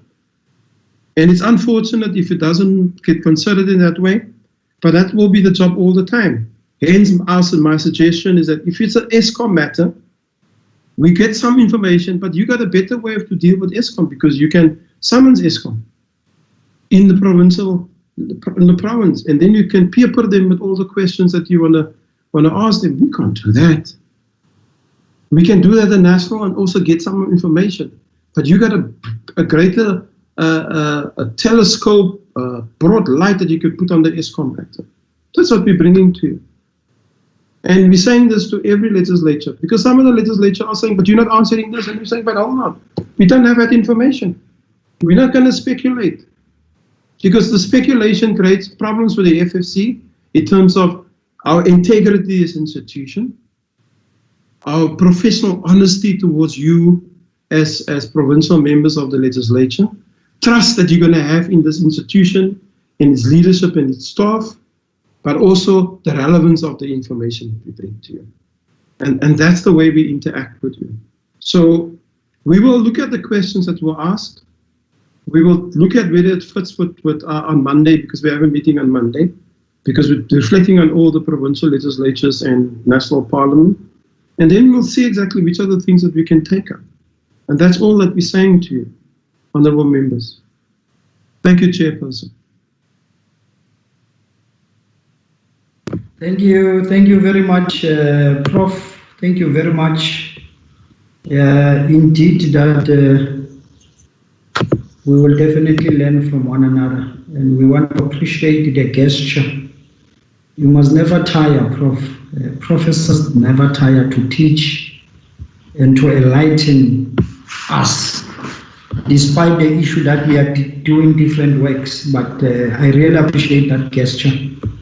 We will definitely improve from where we have to as a provincial legislature. In fact, from what you are saying, I was tricked by Commissioner Kulwani when he raises some issues that sometimes, as young as we are still militant, and our approach will definitely vary from the likes of Prof when he deals with issues, and when he emphasizes issues, he'll be very polite. But some of us will not be polite, obviously, because of our militancy. We will always raise voices just to make that emphasis to be heard. So I'm trying to echo on what Prof has said, to say we'll definitely have to learn from one another. And we really appreciate this interaction. It's important.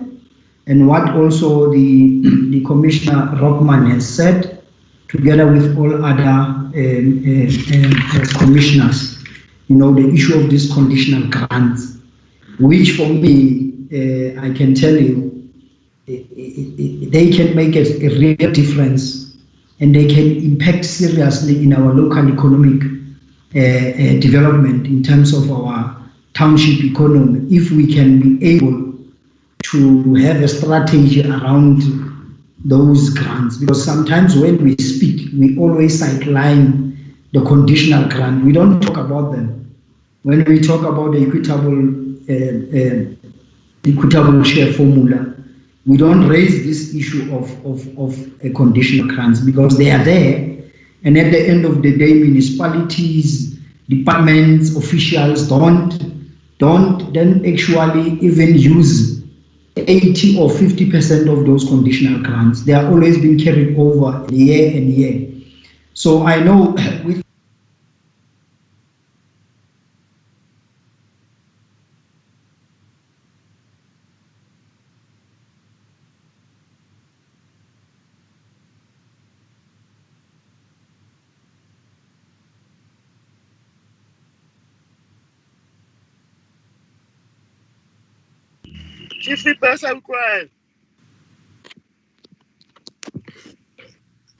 I'm sorry, I've been quiet for quite a while. I'm sorry about that. I hope you have heard me. I've said a lot of things, but I'm saying we want to appreciate the gesture from Prof.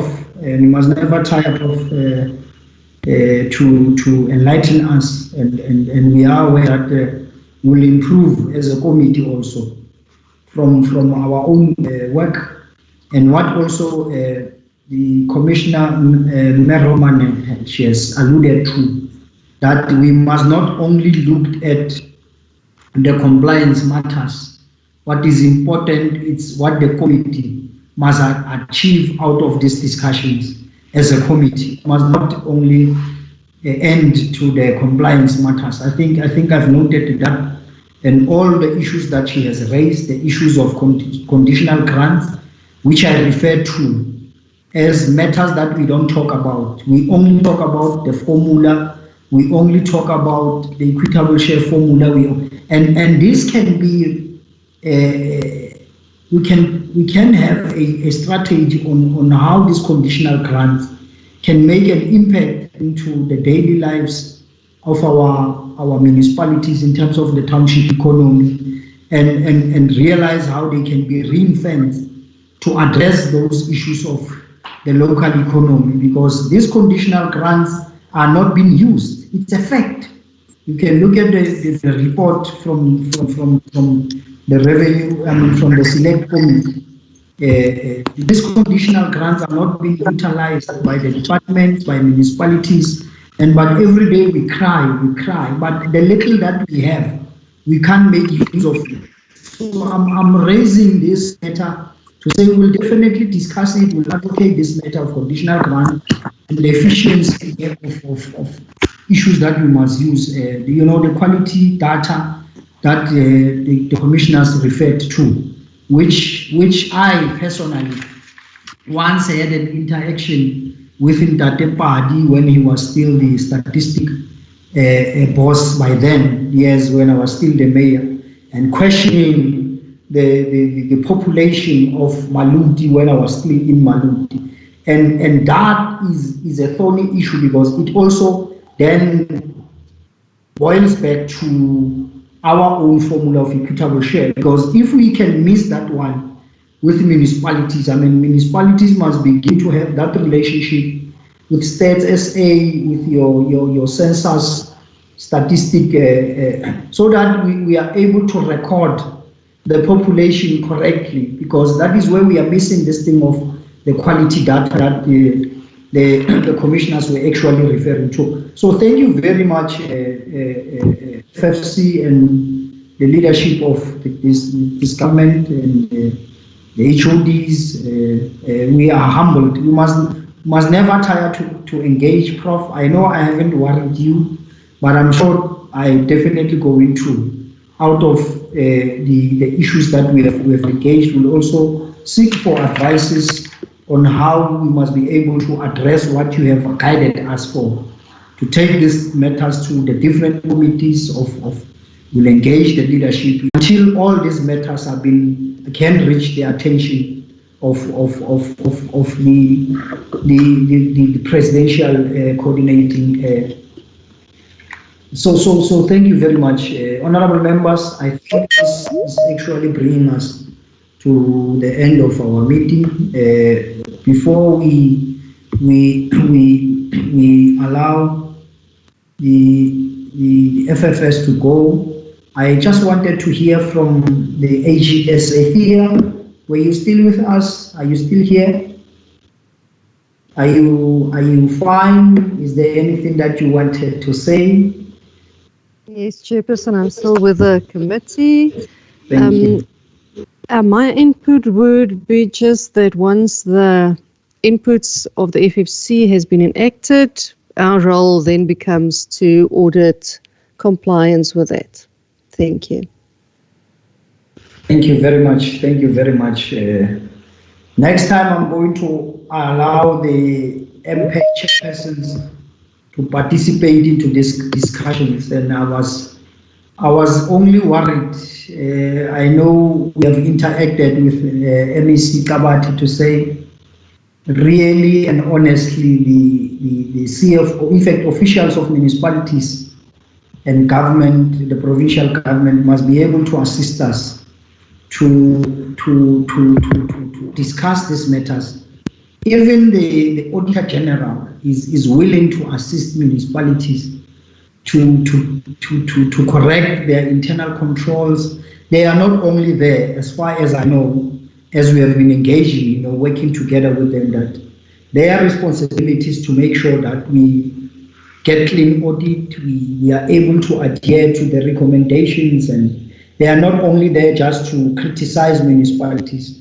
One of their issues is so I'm saying all the stakeholders are important, including ourselves, because Honorable Chair of Chairs, if you remember, we haven't concluded on all the matters we have undergone, because our recommendations as this committee of parliament, this the sixth administration, is actually going to be different from other recommendations. If we have to take shrewd recommendations in terms of making sure that the accounting officers adhere to consequence management, we are going to do that. It's basically what we all needed to. So I wanted to thank everyone who participated, and also to thank the committee when they went to play an oversight in Malutia Pofung when they were led by Honorable Khatebe. And secondly, I want to thank the Financial Fiscal Commission on their submission, and I trust they noted all the issues that were raised by members of this committee, and that we shall see in the new year that how do we then move forward, and how the final document would definitely look like. I think it's important. And when the committee considered the vision of revenue, obviously for 2021. So thirdly, let me also thank all municipalities, the leadership, the mayors and the HODs, the MECs, all the departments of the provincial departments, MMs who were here from different districts and from all local municipalities. We want to say thank you very much. I'm sure all of us, we are learning from these discussions, and you can hear honorable members and also the municipalities and the provincial leadership of government officials, how Tate Chen and also Tate I think is it Opry? No, it's not Tate Opry. Why do I forget his name? The gentleman was also making a presentation. I think it was Eric from yeah, you can hear how they understand and they are able to interpret our own economy. So that on its own, it tells you that we need this kind of interactions to be enlightened and understand, you know, why this technical session, you know, and I really appreciate that. And it's important that we must further these discussions and be able to come up with a winning formula for all of us. Now, I further want to extend, obviously, my gratitude to our, you know, the provincialization officer, Mayor Maret, who's always in Cape Town and who's making sure that everything goes well between ourselves. And I know when I'm in Cape Town, I'm well been taken care by herself in making sure that I don't get lost in the corners of the parliament. So thank you very much for the good work, and also for having graced this meeting as always. So the report on the recommendations, when it is ready, obviously, I'm sure it will definitely be submitted electronically or distributed to us as members of the committee, and then we'll then be able to, the committee to consider, you know, the recommendations. So hopefully after the constituency period, we'll definitely be considering as a committee now the expenditure reports of all the departments and provincial entities, and obviously together with the site visits that we are conducting now as part of our oversight. So thank you very much. I would also like to thank the committee coordinator and Tate Godfather. I know you are still not well after the passing on of our sister. You were a good, very strong team. And I understand sometimes when we do mistakes, it's because you are still trying to find yourself. And we have spoken to the speaker through the rules and orders that we will definitely move to give more support to our committee coordinators. We really need to appoint other people. Otherwise, we will always be still wanting, you know, when these committees are coming, the stakeholders are coming, if we don't have enough staff in our committees Secretariat. So Siyabonga, thank you very much. I want to thank everyone, and I hope I've represented the committee very well. Prof, thank you once more with your team. And thank you very much, Thea. You are always here with us. We'll definitely talk to you very soon about our outcome of the oversight visit in Maluti. We'll definitely ensure that we meet with AGSA on that. So Siyabonga, may God bless all of you. Corona is still alive. Let's take care of ourselves and let's pray for this pandemic. We are giving up on prayers just because we don't go to church, Prof. So people just decide not to pray on their own. So let's keep on praying. God is still there for all of us, and we will definitely win this battle. Sabonga, thank you. May God bless all of you. The meeting is now adjourned. Thank you. Thank you, Chairperson. Appreciate it, and honourable members. The staff of ProPEC, can you remain, Kanisa? Don't close us. My name is Honorable Fosmosi. Thank you very much, Chair. I am the chairperson of the President. Committee of Public Accounts. Thank you, Chair. State Legislature. Our responsibility and the mandate of the committee and are enshrined in the Constitution of South Africa, Chapter 6, Section 115, where it states and talks about the evidence of information before provincial legislatures. We are a committee that is supposed to play an oversight over the executive and also the provincial government and the municipalities in the province. Our committee deals with public accounts and finance. It is our responsibility to ensure that we conduct this oversight. Thank you.